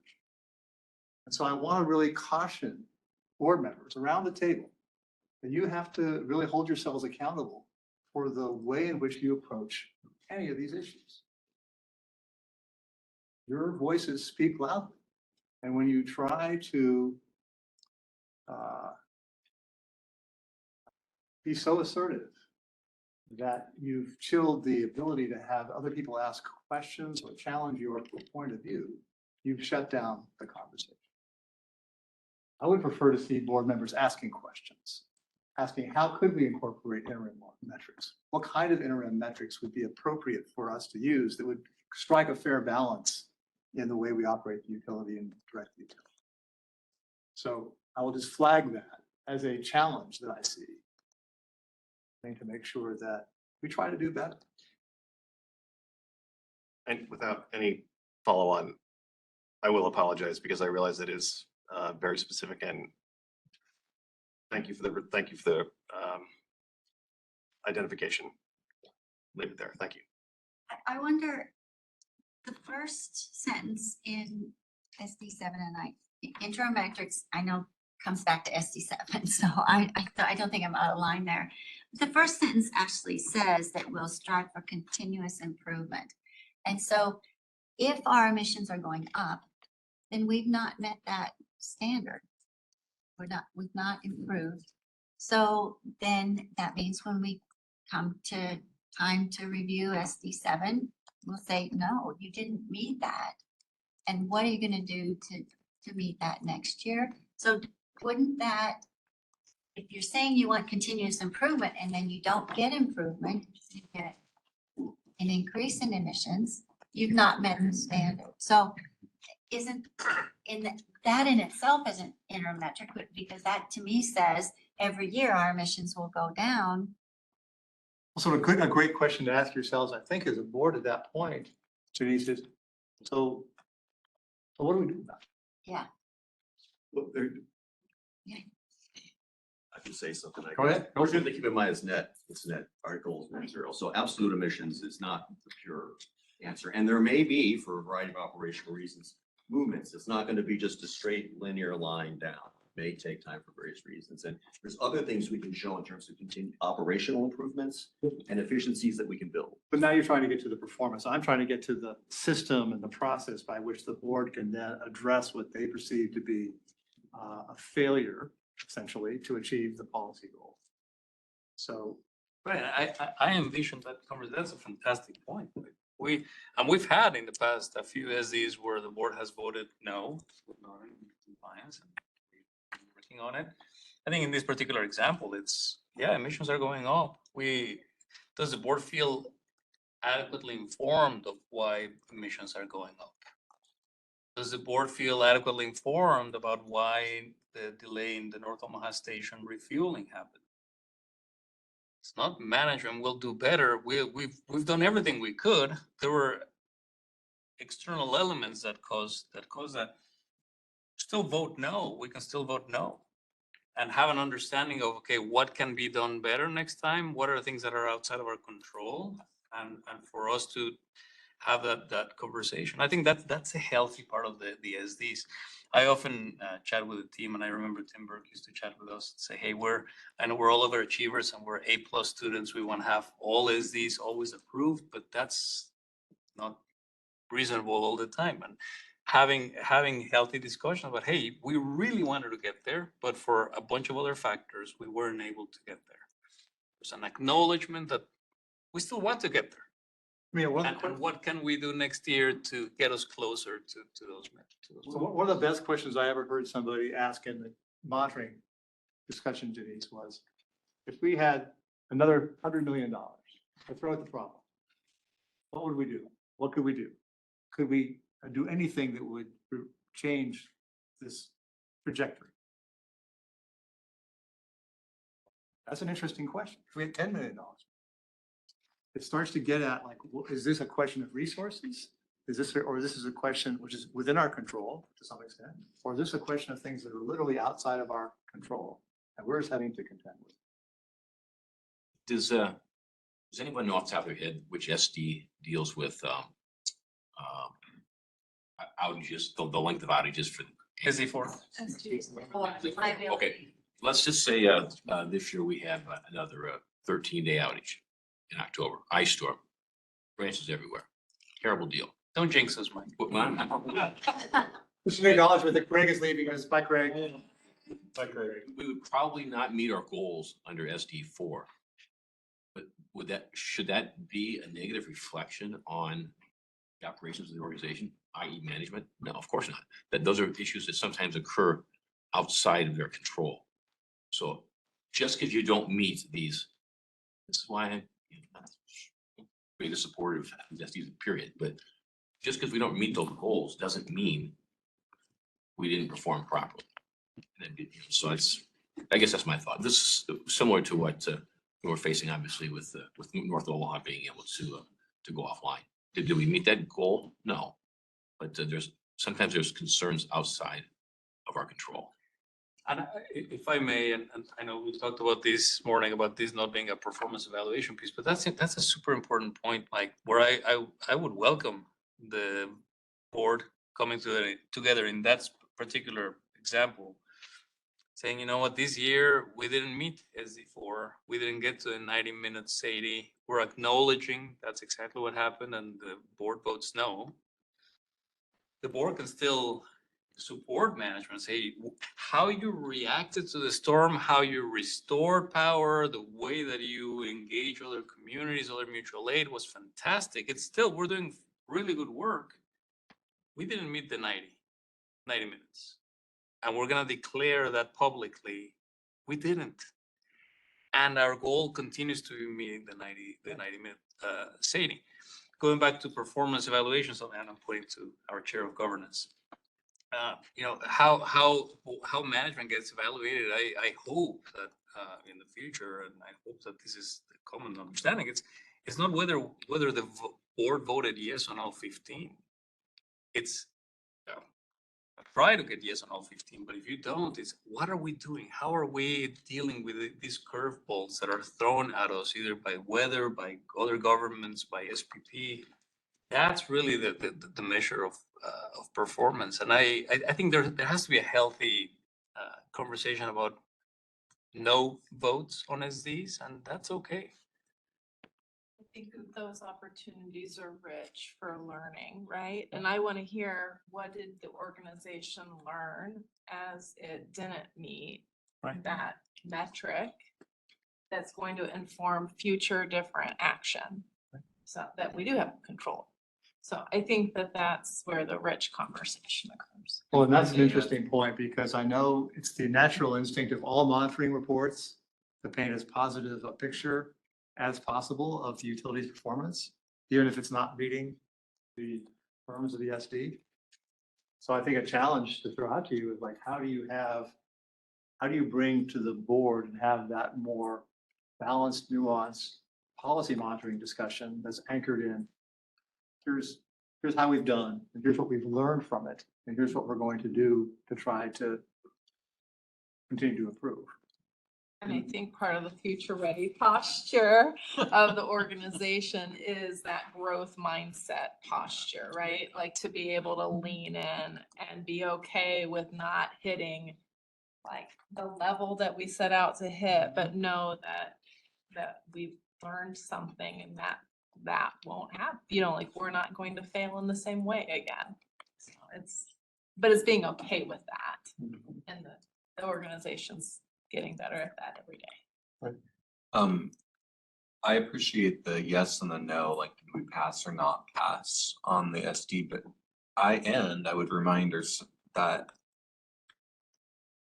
that's to whether or not we were sufficiently in compliance. Then there's this other component that says, we weren't necessarily, I don't have the language right in front of me, but what we say is that we're making significant progress towards compliance.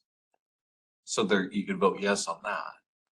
Or at some point, we can just get into the business of presenting them for acceptance, and the board accepts them or not. So it becomes less about even a pass, a fail, or a yes or a no, or you got an A or an F, like that bifurcated conversation. I don't know, to your point, Mike, is incredibly helpful. It's really talking about a topic that's of strategic importance to the organization and giving that opportunity for discussion through the lens of policy. You want to share, Bill, what happens at SMUD? Yeah, I mean, that debate has gone on for years about, do we say yes or no, or do we accept? And I think where SMUD has gone is toward acceptance of the report, because the next step after that, at a different meeting, is to say, is the SD still stand the way it's written? Because you got to follow with that. If you follow with that, now you've done a full evaluation. You've heard the results. You've heard why the results are the way they are.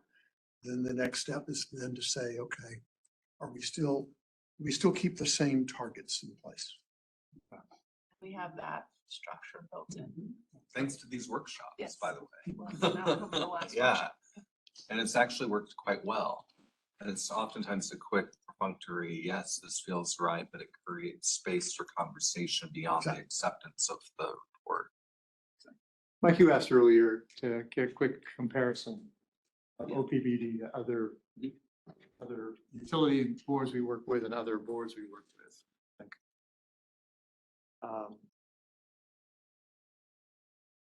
Bill, I'd be curious to hear your thoughts about this, but my sense, and this is an N of about 12 different boards. So I'm, not standing up here with 100 different boards that we work with. I think you guys are doing great. I think you have, in my world, there are 3 different kinds of governance systems. There's governance by resolution. There's governance by kind of collaborative planning, and there's governance by policy. You guys have adopted a policy governance system, which is the highest apex of the form of governance that I have seen in terms of a governance construct. You guys are living up to the tenets of it, and you're faithful to the tenets of it, and you're trying to always get better at it. I think I hear today a recommitment to it, and a reappreciation of why it's important. In terms of the quality of the management team, the executive team, and the board dynamic, I think it's been strong all along. I think we're trying today to just do some strengthening of it.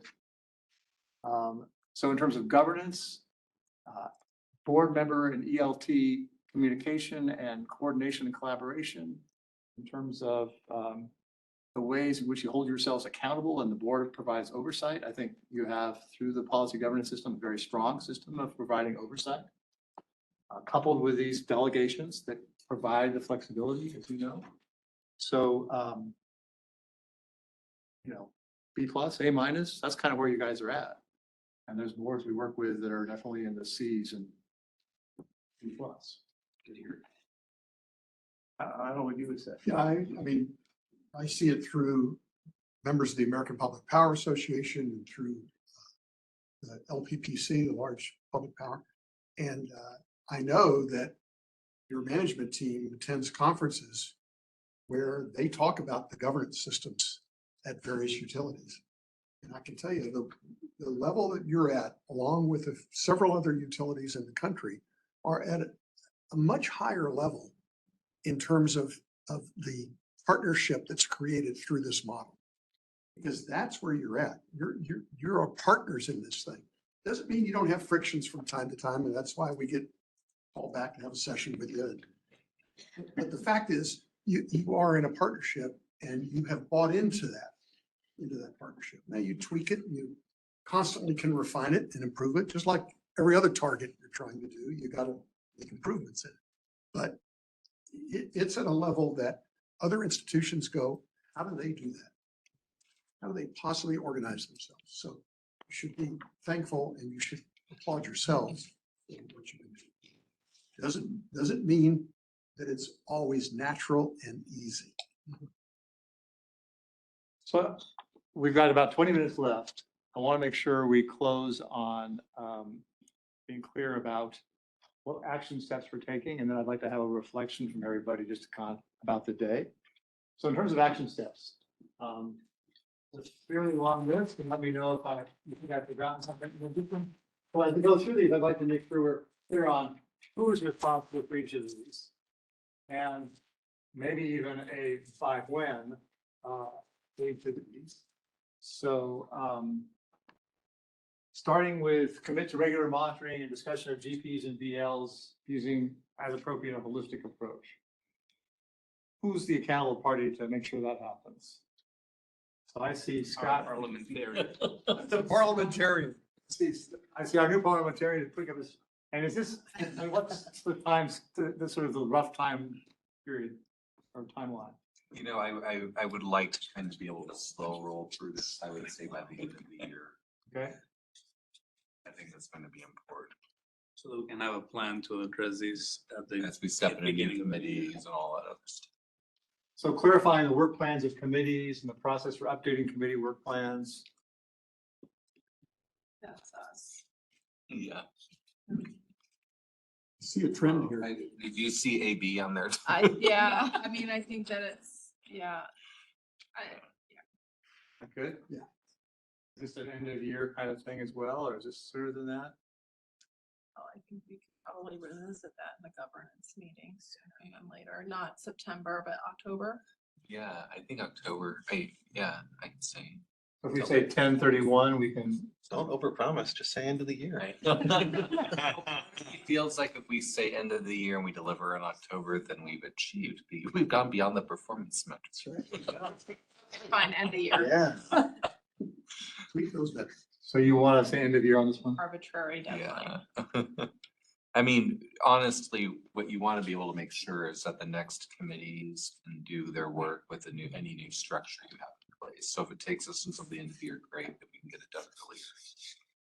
So the new partnership, Javier, that you laid out, that's yours, right?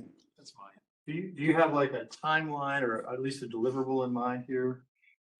I would like to deliver something by the end of the year and with the understanding that it's not gonna be very strict and rigid. We'll work with each board member. But I think as we begin the next year, I know most of you are planning your calendars around that time for the rest of the year, and I would like to do that earlier so that we can have good understanding of engagements. So making space for more deliberate discussions in areas where board policies are being set. This is kind of this new framework of how we discuss and debate FPs. This is about fundamental issues, options, solutions, the ERM framework. You said board policies, but I think that's any board decisions, right? Where the board decides, anything where the board decides, right? What's the action step here, or who's going to be the accountable party on making sure this happens?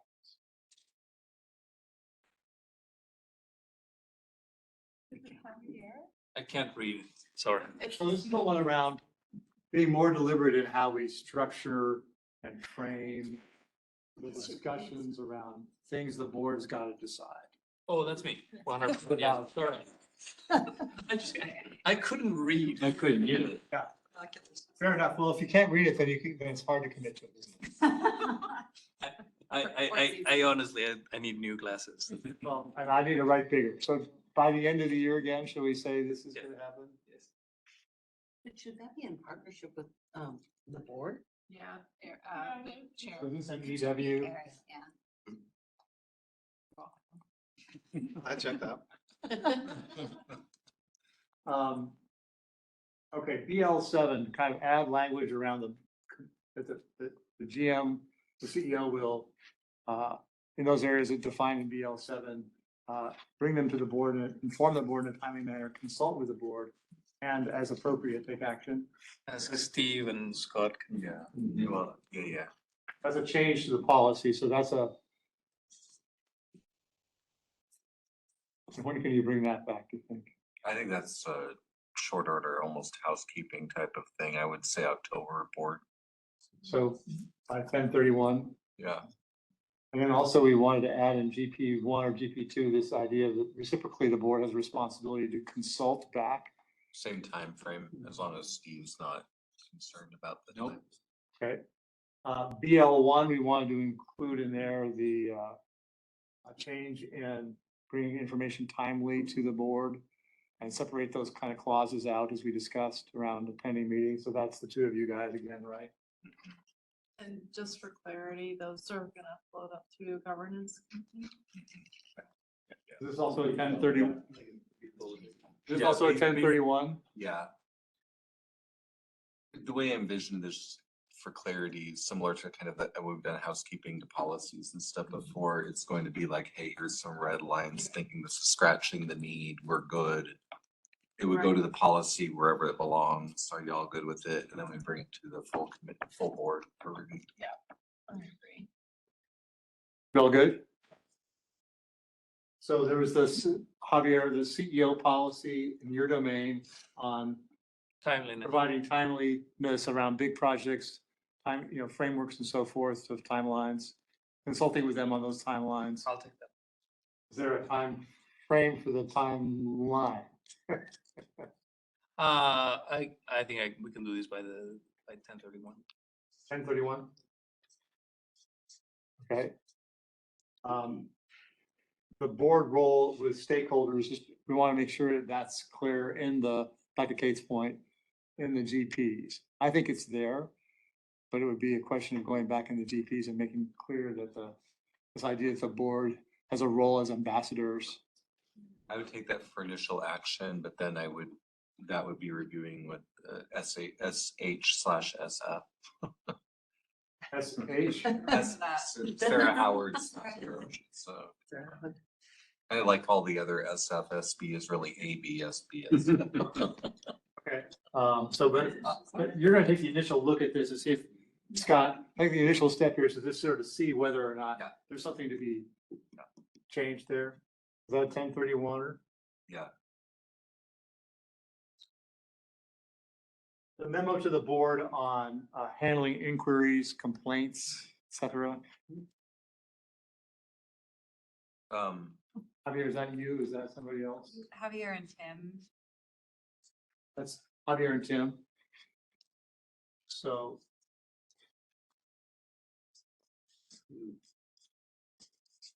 And when would that be happening by? Should easily be by 10/31. Refine that if you're busy.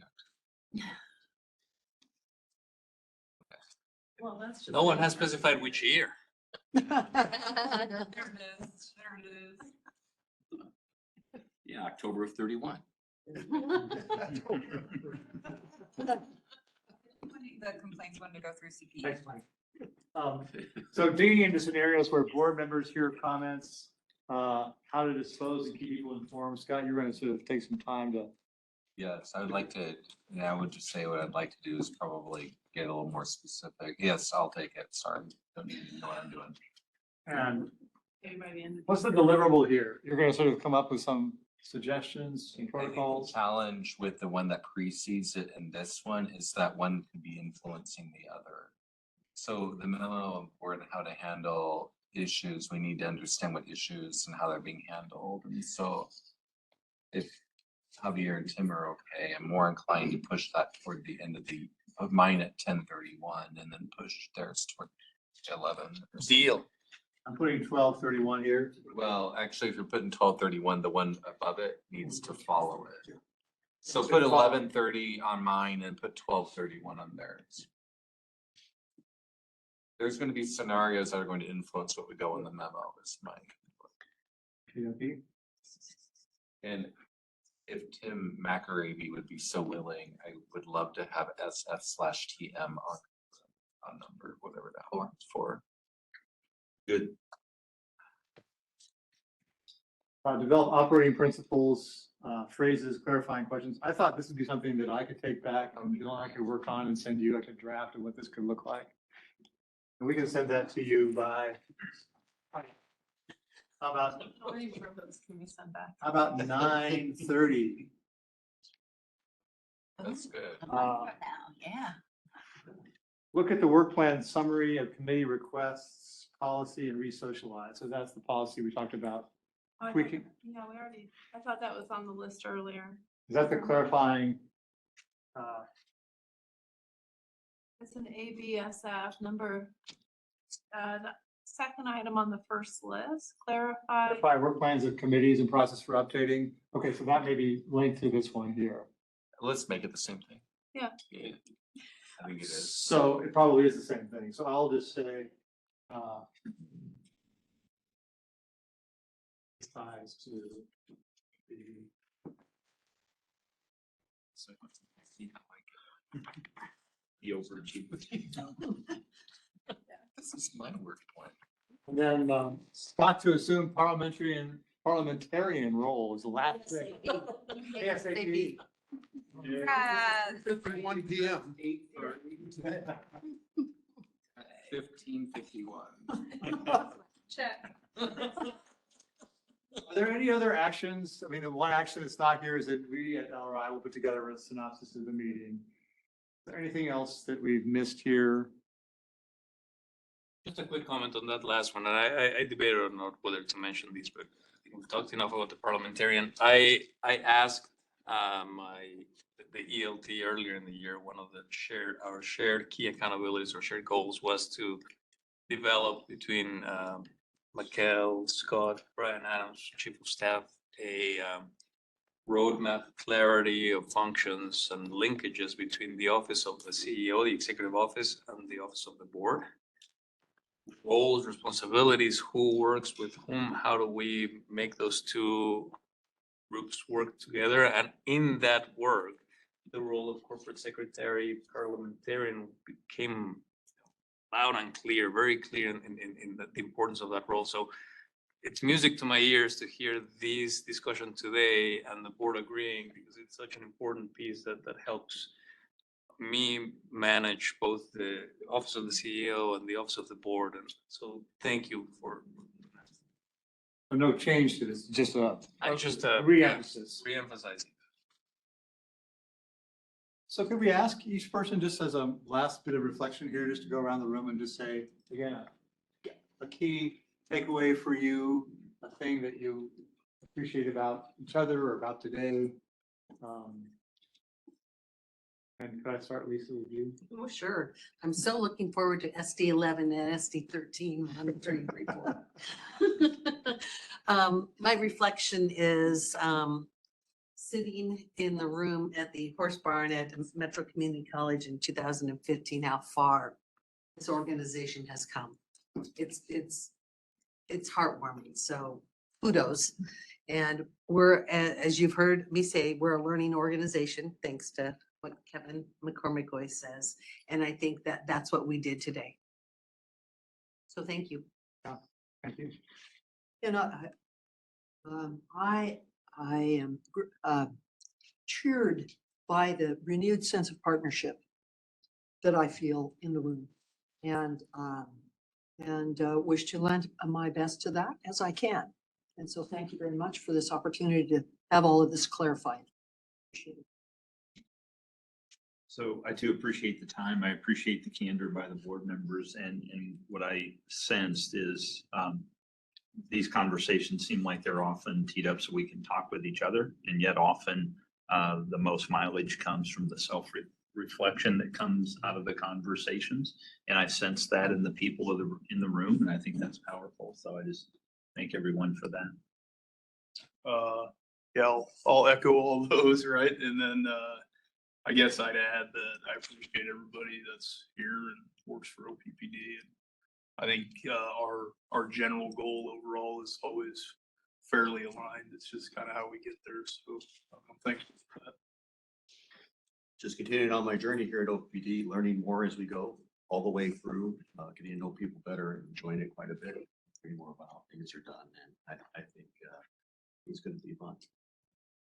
So I'm looking at the slide, building board and management cohesion, and I think that, you know, all of our Lego pieces are fitting together as we're building, really a great organization here, and I'm just proud to be part of it. I'm reflecting on two things. First of all, one, I simply want to say a huge thank you, to Erin Lane, for all that she does.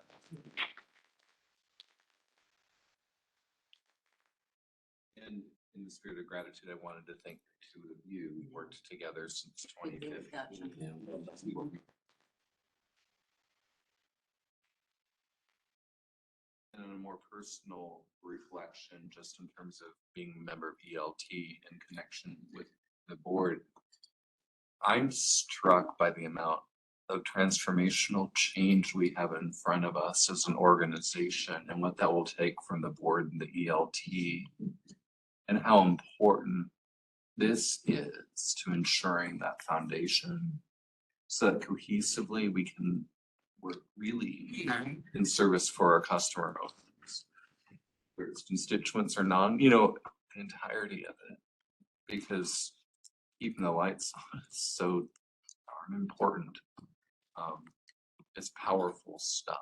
It's life stuff and it's legacy stuff, and I'm just really grateful to be part of it. I don't know what I would do as a board member if we did not have this structure. So I appreciate that it's clarifying for how we are supposed to show up and interact and do our duty of care.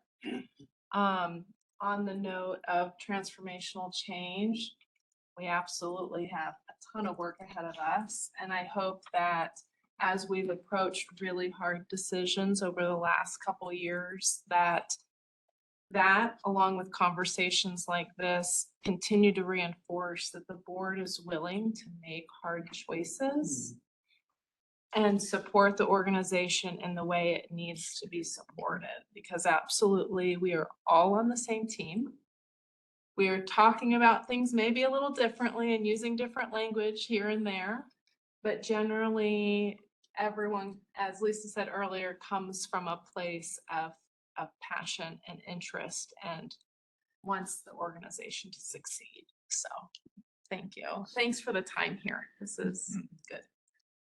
You know, I oftentimes in these types of meetings, I wish we had customer owners here, a lot more customer owners here. They're busy living their lives and doing their thing, and it'd be hard for them to be here, but it's that sense of pride to say we're doing these for almost 900,000 people who probably don't even think about, you know, how hard it is to have this miracle of electricity on. But it makes me very proud to have a committed group of citizens who are committed to making these a phenomenal organization. And that when we go through weeks like last week, we were concerned and the system was stressed, to know that we will have many more of those in the future, but that we're all rowing in the same direction and we're all trying to make this a better organization. So I'm leaving today with a big sense of pride of this group. Yeah, I appreciate all of the work everybody's put in preparing for today and today specifically. But I think it's important to remember, although there are sometimes challenges, the only time that we really get together and work on things is when we have a difficult situation. And a huge majority of what goes on with the organization is extremely successful. And so anytime we encounter something difficult and we have to have a complicated conversation at a board meeting or discussions about where we're headed in the future, I think we should not forget that, you know, the majority of what happens is very successful. And when people don't know what we're doing, that is a measure of success. And we talked about this earlier on a sidebar that, you know, an extreme overwhelming majority of our customer owners and customers never really think about the utility. And that is a strange way to quantify that you're doing a good job. But that is really how most people view whether or not we are successful, is the lights are on and I don't have to think about it. And so I appreciate all the work that we have put into the challenging few areas where we know we need additional policy updates and work into the future. And the recollection that a huge majority of the other policies that we didn't talk about today are going very well, and that we continue to meet and exceed goals in a majority of our areas and deliver for our customer owners and the people in our service territory. So, while the work that we do might seem challenging, there is also a huge majority of it that is very successful. And I think we should not forget how well we're doing in so many other areas, particularly when we have complicated conversations about where the difficult stuff remains, because we've already done this much. And now we're down to only this that we need to continue to do. So thanks everybody for all the work that we have done over here, particularly staff, and to leave us with only this much that we still are seeking to resolve. Yeah, about you. This was just such a tremendous demonstration of what positive intent is all about. That's a phrase that's used a lot, but I just saw that so strongly today. That's my first reflection. It was really demonstrated quite clearly, I thought, in the breakout. You asked for examples and concrete steps, and that could have been kind of delicate. Could have been. Maybe it wasn't. Some of the conversation I was in, it was like right to it, and you had examples. Nobody was hesitant to speak to that, and the concrete steps were. We could have spent more time on it. Frankly, there was so much effort put into that that it's really impressive. And you all should be proud of that. And then the second reflection is that the level of engagement by this board, I've seen a lot of boards, continues to just frankly leave me in awe. It's really, really good. And yeah, I know sometimes you get the feeling from the ELT that, whoa, slow your roll a little bit. It's a little much. That's natural. But I think that having that level of engagement is just a tremendous benefit for the customer owners of this utility. Okay. Yeah, I'm so honored to sit at this table with all of you, because it's a phenomenal thing to be a part of. The positivity, Steve, I'm with you. Positivity is amazing. The small groups, I was just jumped in, good conversation, and the report outs were fantastic. It's like all of that in a very short amount of time. We haven't been here all that long, really, in this room, I mean. But what got discussed and sorted, and then at the end to just build, okay, how are we gonna take this and do this? It's just fantastic, because now we got a plan, we got actions, we're gonna keep moving, and we all need to keep moving because there's such a sense of urgency to what we're all doing and the import of it. So I'm just honored and thrilled, and so thank you very much. Eric and Bill, Scott, Aaron, everyone, my goodness, the work that goes into planning to be able to do something in this way, it's huge. So thank you very much. So I'll be super brief because we're already over time and I want to honor everybody's time. Thank you. I am the biggest grump about group activities. And I was grumpy about going to dinner. I was grumpy about doing a whole day, but I have to say it was really fruitful. I feel like there was a lot more cohesion and trust built and these conversations that were important to have. And so I think that's really wonderful. So thank you for your time and thank you for everybody's time, even though I was extremely grumpy about it. I also want to plant a seed. I don't think we should wait 2 years to do this again. I think we should try to make this an annual experience because I think it was a really good touch point for a lot of pain points or conversations that we needed to have. It's already scheduled. Great, I can't wait to be grumpy about it. If it's the last week of August, I think we have for the next 5 years on their calendar. We'll land on the date. Dinner too? Yeah, well, it's good. It's such a good idea. I shouldn't be so grumpy about it. Steph? Yeah, when I started with OPPD, this had just happened a couple months before. So I actually remember when I was contemplating coming on board, I actually went back and listened to this meeting 2 years ago. So that was fantastic to be able to participate in that today. Really appreciate this opportunity in terms of getting to know folks last night at the event that we had, and then obviously just the interpersonal interactions have been fantastic. We've talked about the model that we've got in front of us. I talked earlier about the value of it. Love the fact that we tested it. There's no cracks in it. We're just continuing to improve what we've got, which is great. Would like to just highlight the value. You know, we've talked about the value for the board, the ELT, our customers. I'd also say for our employees. The direction and the value this provides to our employee group is fantastic as well. Can't be underscored enough. So thank you for allowing me to participate today. And I appreciate that everyone who is here has a passion for the work that we are doing and has a commitment to the community and has a commitment to this company. As of today, well, I'm not going to get the exact number, but as of the beginning of this month, we have now over 2,012 employees. And so on behalf of those employees, I want to thank our board for the work that you're putting in to make us better, to deliver to the community, because I assure you, each one of them, they are committed to this cause as well.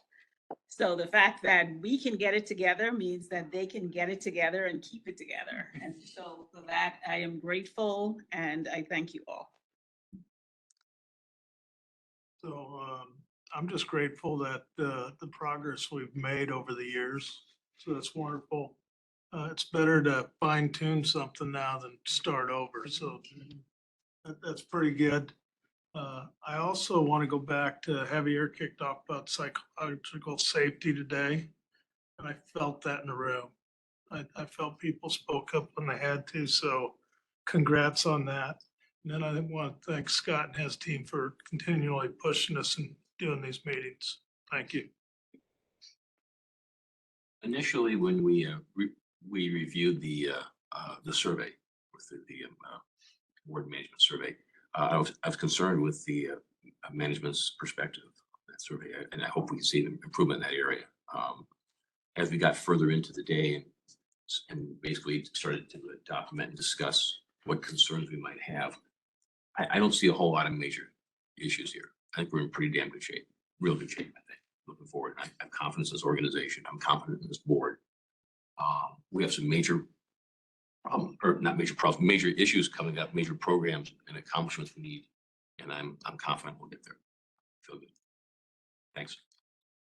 I was just remarking on the first couple slides we put up, and the most significant policy issues had two folks maybe that wanted to see revisions. And so I was thinking about supermajority terms, and I'm like, man, we've got some work to do, but we've got a really good nucleus of unity around how we're trying to do some of these things. And the next 7 to 10 years are probably going to be more difficult than many of us can suspect. And I just think that's exceptionally important to take that momentum into the back half of the remaining 7 to 10 years of this kind of lump we're going to go through.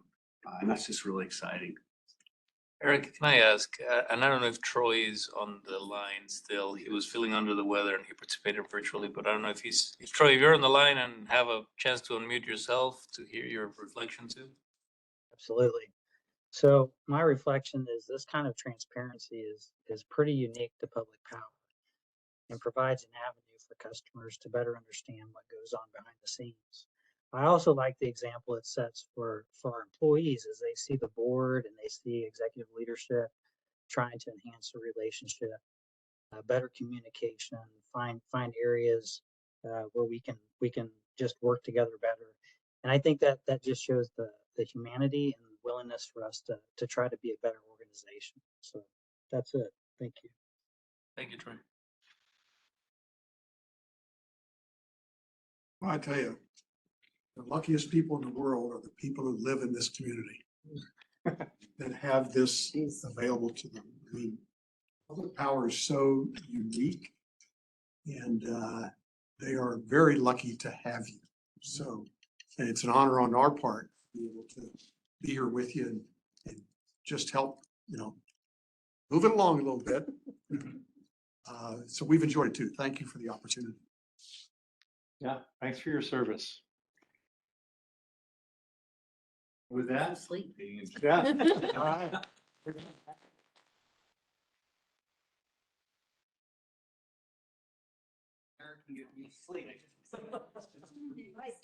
So.